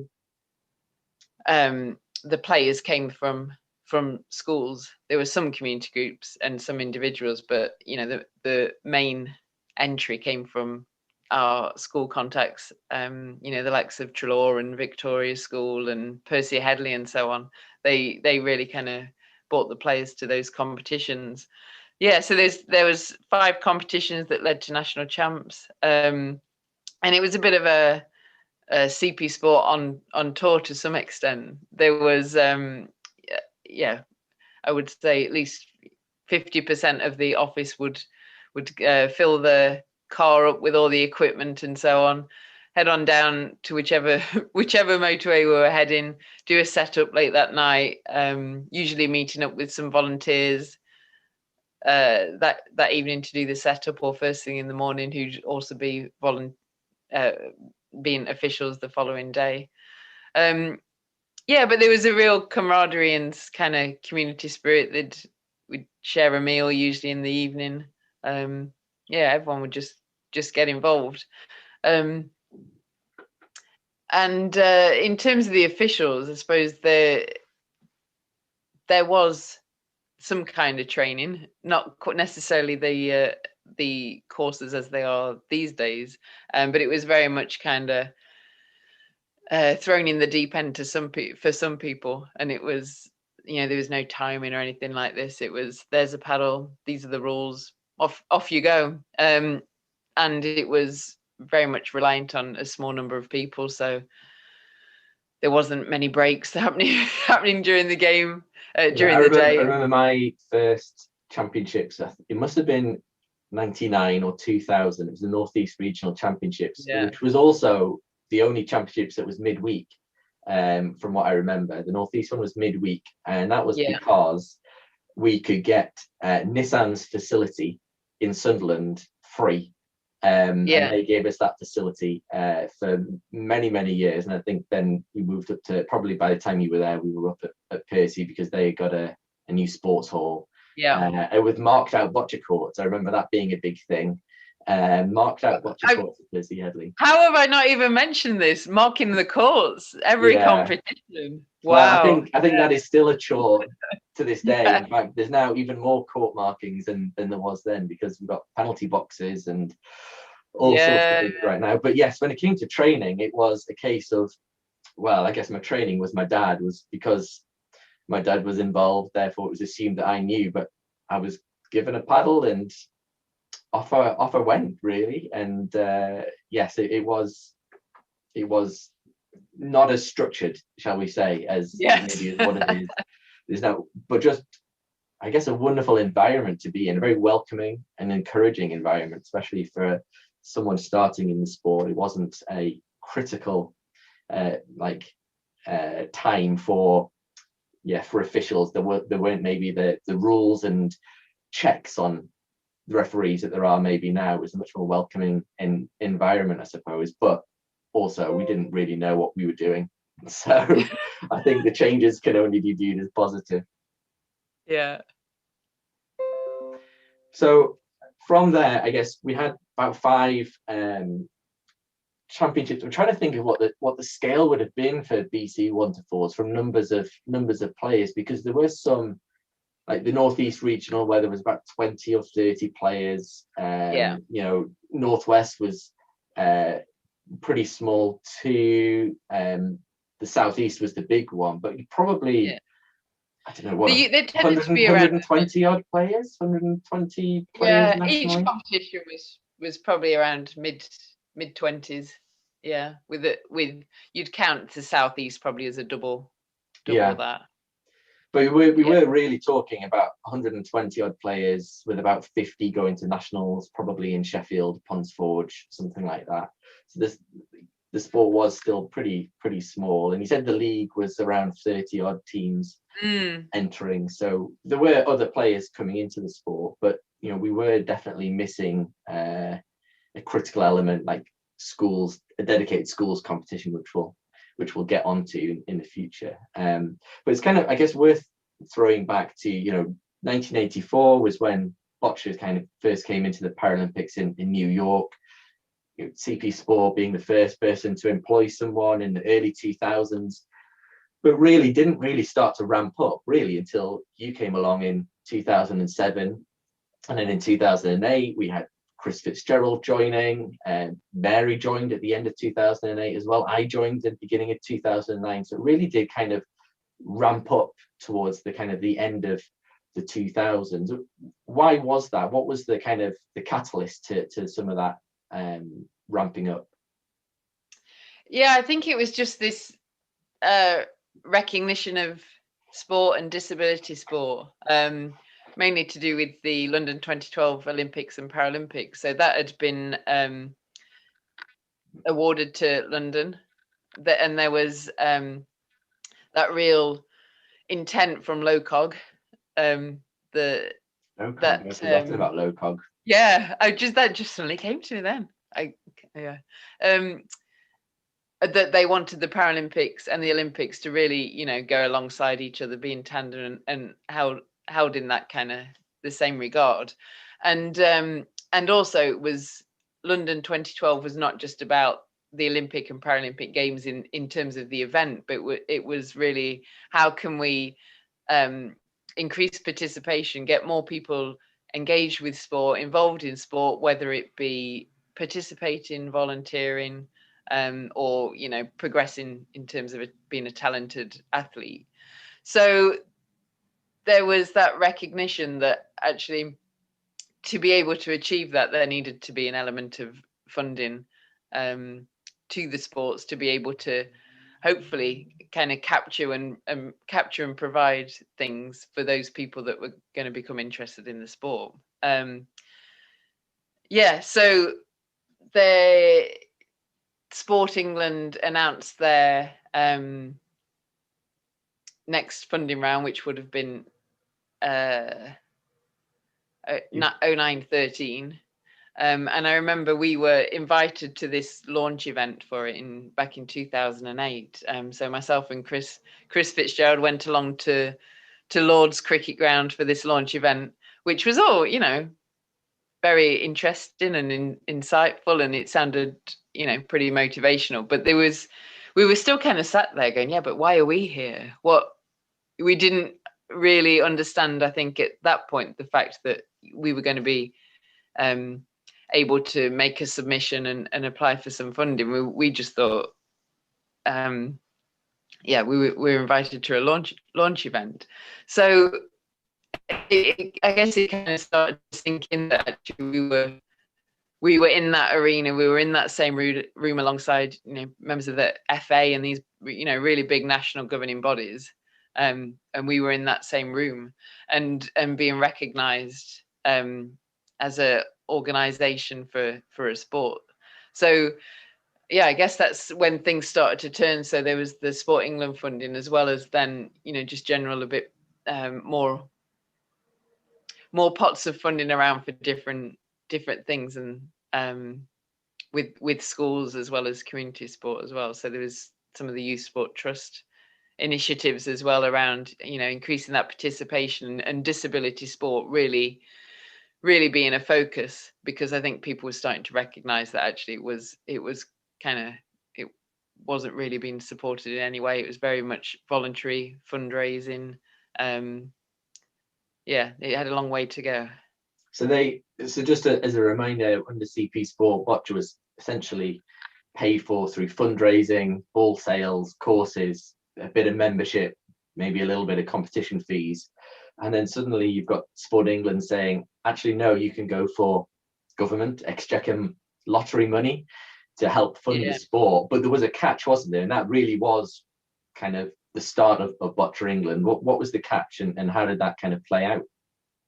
Yeah, so their main kind of criteria really was that the organisation was specific to the sport. So they wanted an organisation that was specific for boccia, and that the sport of boccia was the kind of be all and end all for that organisation. So there was that kind of proviso that actually the main focus in the start of this funding was actually establishing a separate organisation that then became Boccia England, and then became a national governing body. So yeah, there was an element of kind of extracting boccia from CP Sport so it could be all encompassed. So I'm just thinking though, so you came in 2007, doing the coordination stuff, getting kind of your head around. You said that you were surprised that you got offered the job in the first place, and then within a year you're sat at Lords being asked to write a bid with I guess Shirley Hughes, who was the CEO of CP Sport at the time. That's quite a big leap to go from 2007 to writing a bid for funding, and then also establishing a new company, a new charity, and essentially a new governing body for the sport. And at the time, with very limited staffing resources. What was that time period like, I suppose, with all of these plates, having to be kept in the air? Yeah, it was it's funny because I've not really thought about this time for a long time for various reasons, but just thinking about it now, I remember particularly towards the deadline of that funding application, there was myself, Shirley and Chris. We'd be late nights for weeks on end, it kind of getting food brought in, and just up in you remember in the Heathcote building, that little meeting room, we'd kind of hide away up there, just rewriting, going over things. It took some doing. I mean, Shirley at that time was the main driver. She was heading up CP Sport, of course, and was really gifted with the way with words and kind of explaining the passion for the sport. But it was it was just that idea of actually you've got, what do you want for the sport, and how do you see it moving forward, and which was a different way of thinking to how it'd been with CP Sport, I guess, because it was always you go for a bit of funding, kind of piecemeal, and some of it was tailoring towards what the grants were, but there was we weren't necessarily going to be gifted everything we needed, but it was actually just that kind of sitting back and thinking, actually, well, what direction is best for the sport? How can we grow this? How can we professionalize it more, I suppose? And starting to think that way was a real shift. And actually doing it within that security of CP Sport, and the expertise within there, and all that experience as well. Somehow we managed to get through it, I guess. There was several reworks, that's for sure, but it was a really exciting time, actually. For me personally, I mean, I would never have dreamed of being exposed to that kind of experience. And when you're in a small organization like that, actually, you can be involved with different things. So someone at my age and my experience level in another governing body, you would never get any kind of input into that kind of development. So yeah, it was a fantastic opportunity for me, which I found really exciting, and really enjoyed the process for sure. And it was great just to see the sport being recognized and being given this opportunity. Finally, So would you say Lucy Hall, founder of Boccia England? Is that? I wouldn't go that far for sure. Definitely not that far, but yeah.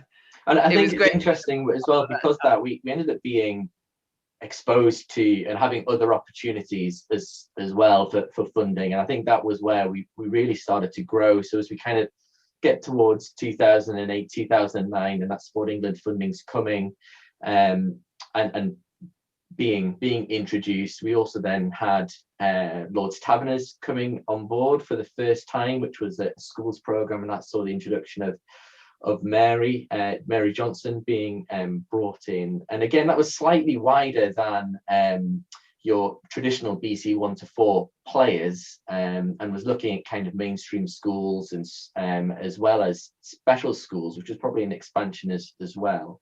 So kind of do you remember how that kind of came about, that school's introduction and the Taverners schools program and Mary being introduced? Yeah, I wasn't directly involved in the funding application for that. So the details are probably a bit patchy, but I do remember Jean Ratcliffe, who was, you know, the kind of real driver of the Lady Taverners at that point, and this sports fund they had, and really wanted to,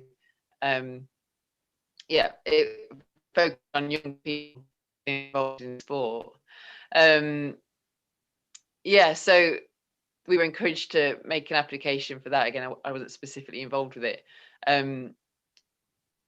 And I guess it kind of tied in with the Sport England application, because there were ways we could kind of buddy up something. So Young Officials Award was, we were able to link in with that, which had we developed, or were in the process of developing, I think, through Youth Sport Trust. So a way of looking at how we can train officials, particularly those young people. How can we get young people involved in the sport, and kind of teaming those up, so you've got officials supporting the competition, all of them young people. And Sport England kind of look favourably on that, in terms of you diversifying your funding. It's not all reliant on one thing. It's all kind of complementing each other. And the other thing with the schools competition as well, which made it a bit different to the regional competitions, was that team element. And obviously playing as a team is a bit of a different game, a different sport to individuals, and all about, again, giving that opportunity for players to have a bit more of a well-rounded experience of the sport. Because if you make it to the Paralympics, you know, you're going to be competing in different types of events, and it's a bit of a different skill set. So yeah, it was a good way of getting young people playing in individuals, playing in teams. Yeah, and that was pretty much where I came in, and not with the Lord's Taverners, but we had our first bit of money for Talent ID, and that was when I came in the beginning of 2009. But really, what that meant was working with other sports. That was one of the other good things, again, to go and identify talented athletes. But also what we found was the Taverners was just an excellent place to go and to find talent. So I ended up piggybacking on Mary's competitions as they grew, because I think there was only just a handful of schools in that first year, and then it really it grew quite quickly. And by the time Mary left, we had hundreds of schools across the country taking part. But it really did start with, I think, 5 or 6, or it was certainly less than 10. I'm trying to remember those first championships. Yeah, the first one, it was in Nottingham, wasn't it? Yeah, it was. But yeah, I guess, you know, that's where, you know, as small acorns, great oaks are built, and that's kind of really how those schools competition kind of grew out. And of course that meant then Chris left us, so there was essentially me, you, and Mary who were sat in the office at Heathcote. We got kicked out of CP Sport, even though we were still technically under CP Sport, because we weren't yet officially Boccia England. Although I do seem to remember answering the phone, Boccia England, at the time. And yeah, it was the three of us for a little while, certainly, until we got our first CEO, Tony Weymouth. And I don't think I've ever worked with anyone quite like Tony, just an absolute whirlwind. But, you know, for someone who wants to get something up and running and just started and kind of get something going, he was almost the perfect CEO for that time period. Definitely, yeah. He was great fun to work with, and just so creative, and lots of ideas, and just very, very hard working. That's for sure. Yeah, I always remember him because he worked from home quite a bit as well. over in Essex, and he'd sometimes call just at the end of work, and you'd be about to leave the office, and then suddenly 2 hours later you're still on there, and it was always, oh, and another thing, and suddenly you had all these other tasks to do, but it was all exciting. It really kind of got you enthused about and excited about doing stuff, for sure. Yeah, definitely achieved a lot during his time in terms of the outreach, and he'd done a lot of work with different schools through his other work, and so it kind of opened up new areas, I think, in terms of geography, because he'd obviously done quite a bit over in the east and London and so on, so it kind of it really helped spread the sport, I think, to new people, new areas. Yeah, London's always been a tricky one to crack, especially if you're not a London-based organisation. Probably still true to this day, to be honest. Yes. But yeah, it's just thinking though. So we got the funding for Boccia England, but yet we weren't Boccia England until, when would that have come in? 2011, 2012? I think, yeah, it would have been 2011. Yeah. And I think it was actually 2012 where we got the national governing body status, but in terms of being set up as an organisation, that was 2011 when we all were, everything was officially transferred across. So whether it be staff or kind of what do you call it, the courses and so on, kind of all the intelligence that goes across. The posh with 2P, I think, is where I think it's 2P across. That's So it was almost 3 stages, wasn't it? There was CP Sport owning Boccia, Sport England saying, hey, we want to fund you, but as the sport of Boccia, so you need to go and become Boccia England. Or I think at the time we were going to be called English Federation or English Boccia Federation or something like that anyway. English Boccia Association, EBA. I remember those early logos. They weren't great, if I remember rightly, but it was almost like 3 stages. You had this bit where it's like, we're under CP Sport. We are very much member focused. We're trying to grow into new areas, but it wasn't, we only had limited funding because of fundraising and the income streams that we had. And then it was this opportunity for Sport England funding, but we had to become Boccia England. But we didn't actually get governing body status until the end of that funding cycle, and we were already writing the next funding bid for the next 4 years. So it's one of these funny things where those 4 years between going from CP Sport to funding, applying for the next round of funding in 2013, like they absolutely flew by. Yeah, definitely, and particularly because you've got London 2012 in the middle of it as well, and there was a lot of work in terms of training officials and our volunteers that were going to be supporting that competition. And actually, I mean, though we're kind of talking about that first round of funding as a big step, it was a great piece of funding, but there wasn't much development included within that award. It was really focused on establishing that organization, kind of trying to increase the capacity in terms of staffing. It was really then the second funding application, 13-17, which we submitted in 2012, which was much more about how can we grow the sport, how can we kind of build up from the blocks we've got now and actually develop it, set up some of the structures. That, I guess that was where the real step change in terms of being able to expand the sport really started to happen.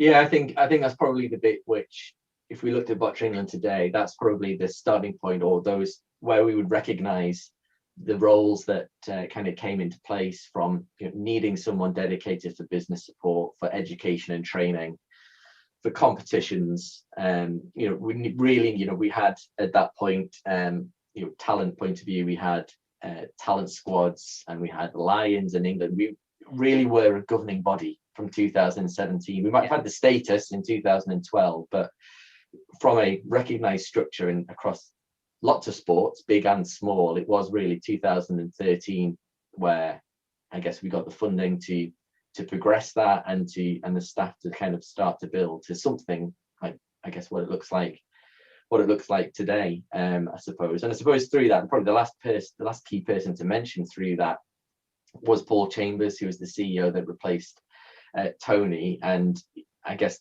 really brought in that staffing structure in, and brought in new faces, some of which are still around today. Yeah, I think the biggest thing at that time as well was the transition of the sport from what was essentially around competitions to actually more focused on club development and community development, and kind of working in partnership to grow the sport, not necessarily us having to deliver things or us having to run competitions. Yeah, that kind of local structure, and the training, whether it be coaches through the awards and so on. Yeah, really building up that network across the country. I think that's probably a great place to wrap it up for today. It was so interesting to learn that, yeah, Boccia England was formed out of a meeting in the Lords, at the Lords cricket ground, where you didn't actually realise why you were in the room, when it suddenly dawned on you that you were about to receive funding. And then the caveats associated with that meant that Boccia England was formed, and here we are today. So it's been so interesting talking to you. Thank you so much for talking to us and sharing your history, your knowledge and experience. Yeah, thanks for having me. It's been interesting to think back. It's been a while, but yeah, they'll always have fond memories of Boccia, that's for sure. Great. Thanks everyone for joining us today. I hope you've enjoyed our chat with Lucy Hall, one of the founders of Boccia England. Yes, take care.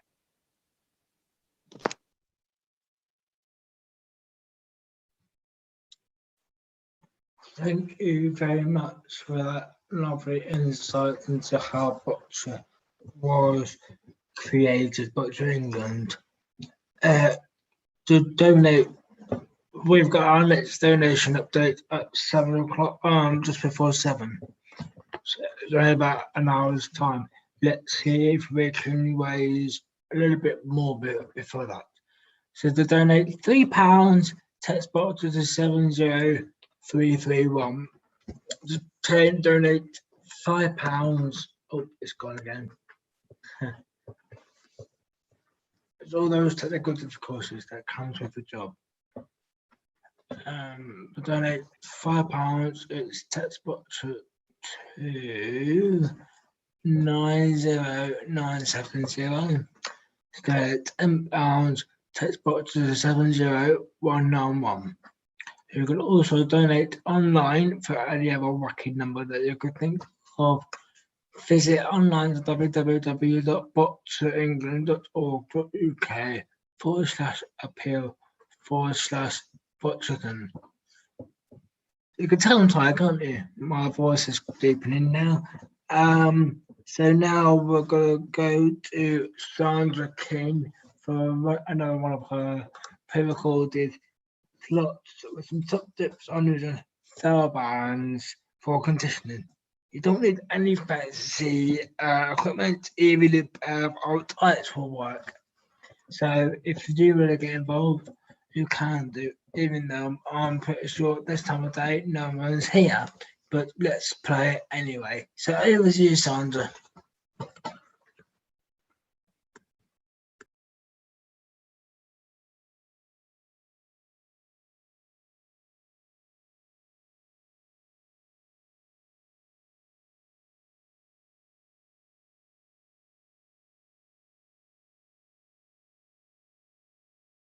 And how we can use this for our physical self. And the first thing we're going to think about is in your warm-up. So if you've already done your physical warm-up, it's quite good to use a TheraBand. So a TheraBand is just basically something stretchy. So if you're at home at the moment, you can buy them from Amazon. But you could also use something stretchy like an old pair of tights or a stretchy piece of clothing. Have a look at the strengths. Quite often yellow is the weakest strength, and that's where you want to start, with something that's providing just a little bit of resistance.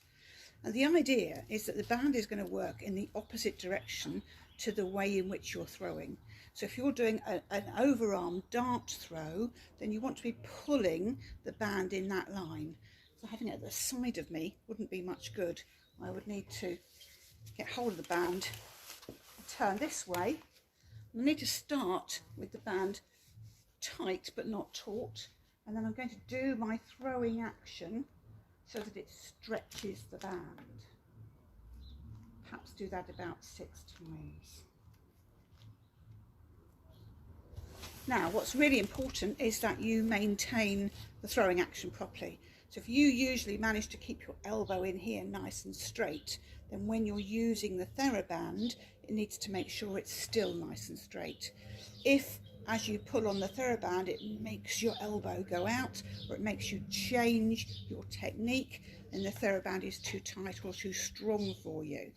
If you've got somebody holding on to it, they can see that happening, they can actually release it a little bit from you and bring it back to give that little bit of resistance.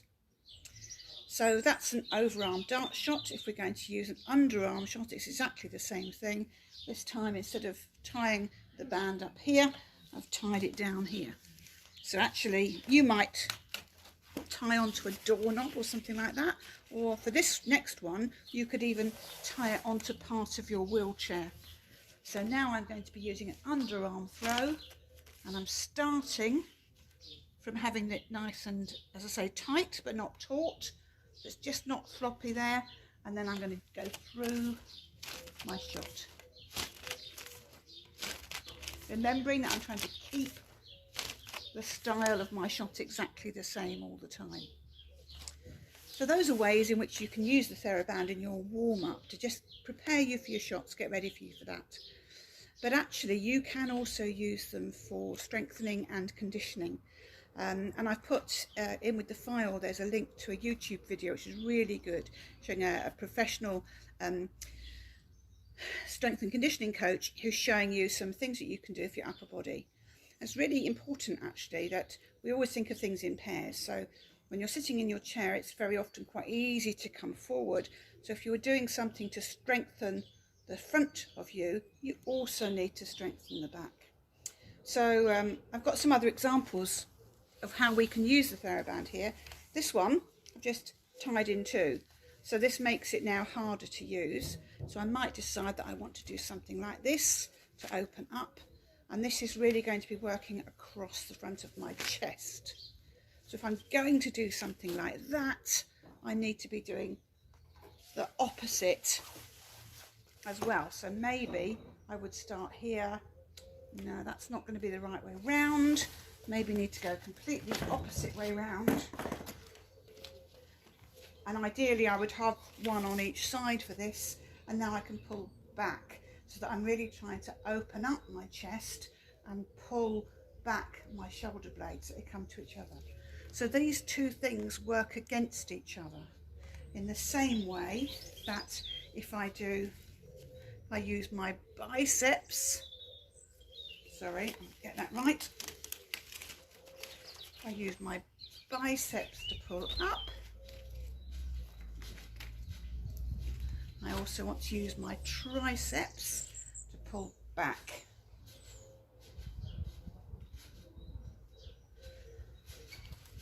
One more that's really, really useful for strengthening your shoulders, and that is to do with your what's called your rotator cuff. So nice deep muscles in here. Now we're going to start across the middle, keep that elbow right in and open out sideways. So that's a really, really good one for your rotator cuff, and you could even tie the TheraBand onto the arm of your wheelchair. So there's a few different ideas to try. Good luck with that. One really important thing to say is don't go to the much, much bigger, stronger TheraBands. Always start with the lightest you can and wait till a professional coach or strength and conditioning coach tells you you're ready for a stronger band. But just to be aware, you can actually buy things like this handle so that you can see it's a different way to hold on if it's easier for you. And you can just loop them over so that you've got something to put your hand through if that helps you to hold on. Some people just like to use the knot to hold on, just gives them something better to hold on to. So there are a few ideas using parabands. Good luck and have fun.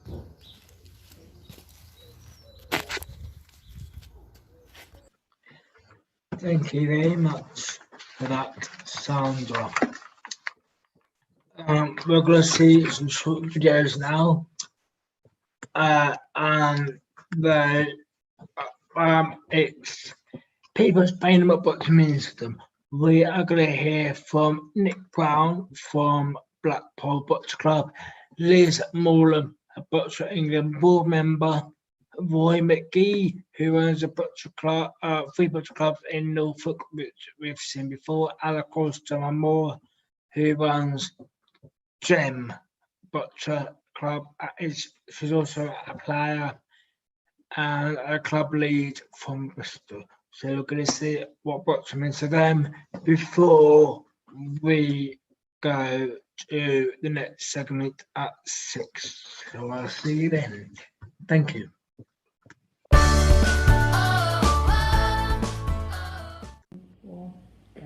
Hi, my name is Nick. I play for Blackpool Boccia Club. Boccia has helped me make friends. My favourite moment about boccia was getting to the Heathcote Cup final as a singles player and the National League final as a team player.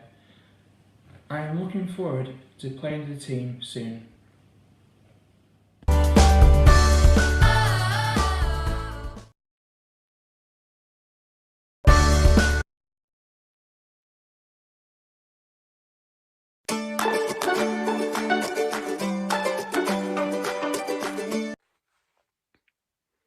Hi, my name's Liz Molan. I'm a classifier, a referee, an officials developer, coach, and currently a board member with Boccia England. What I love about boccia is seeing the joy on people's faces when they realise that they can actually compete in a sport that's designed for them.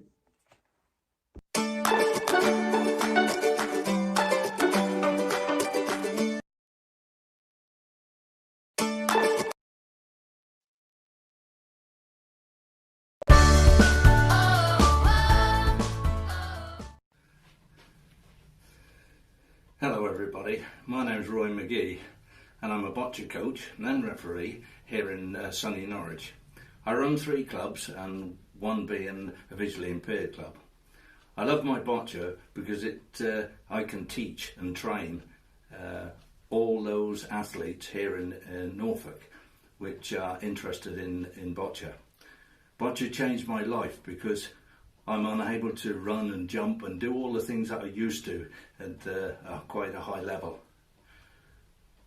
Now that I'm involved in boccia, both at coaching and refereeing for Boccia England, it's because it's so special in my life. Boccia has helped me to keep fit and active now that I'm retired. I have many favourite moments in boccia, but the most memorable one is when my #1 team entered the National League and won through the East Anglian part of it and got through to Sheffield and done very well there and repeated it the following year. And that year we nearly got through to the quarterfinals, which I'm so proud of. It really, really is. And it's great to be involved with such wonderful athletes and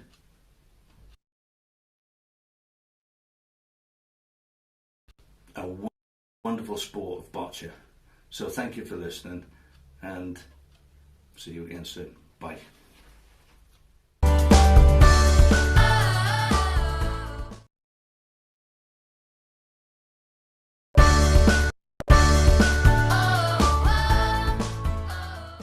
Hello, I'm Georgina Moore and I run Gem Boccia Club in South Gloucestershire and I'm a BC4 athlete. I love boccia because it's a competitive sport that is inclusive to all and it's extremely fun and sociable. Boccia has changed my life because I had to give up teaching due to the physical demands on my disability. So I was able to start my own boccia club, which gave me a purpose in life, and I'm able to bring an inclusive sport to my local community, as well as competing in the sport myself, which has also helped improve my physical and mental well-being.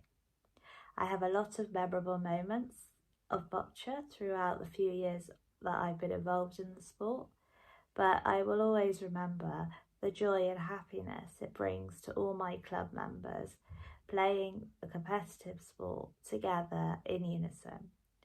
I strongly advise everybody to have a go at boccia if they haven't yet. It's a fantastic sport. Bye.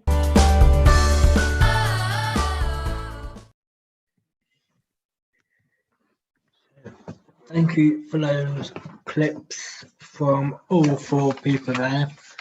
There are a few more what boccia means to me videos that we haven't been able to put up due to time restraints and all that. So the ones that we haven't been able to show you throughout the 24 hours will be posted on social media at some point over the next week, so you don't miss out on anyone that has done those videos and given up their time generously to okay, we're gonna reset the YouTube link. I believe we're nearly the end, so I'll see you guys in a minute. Thank you.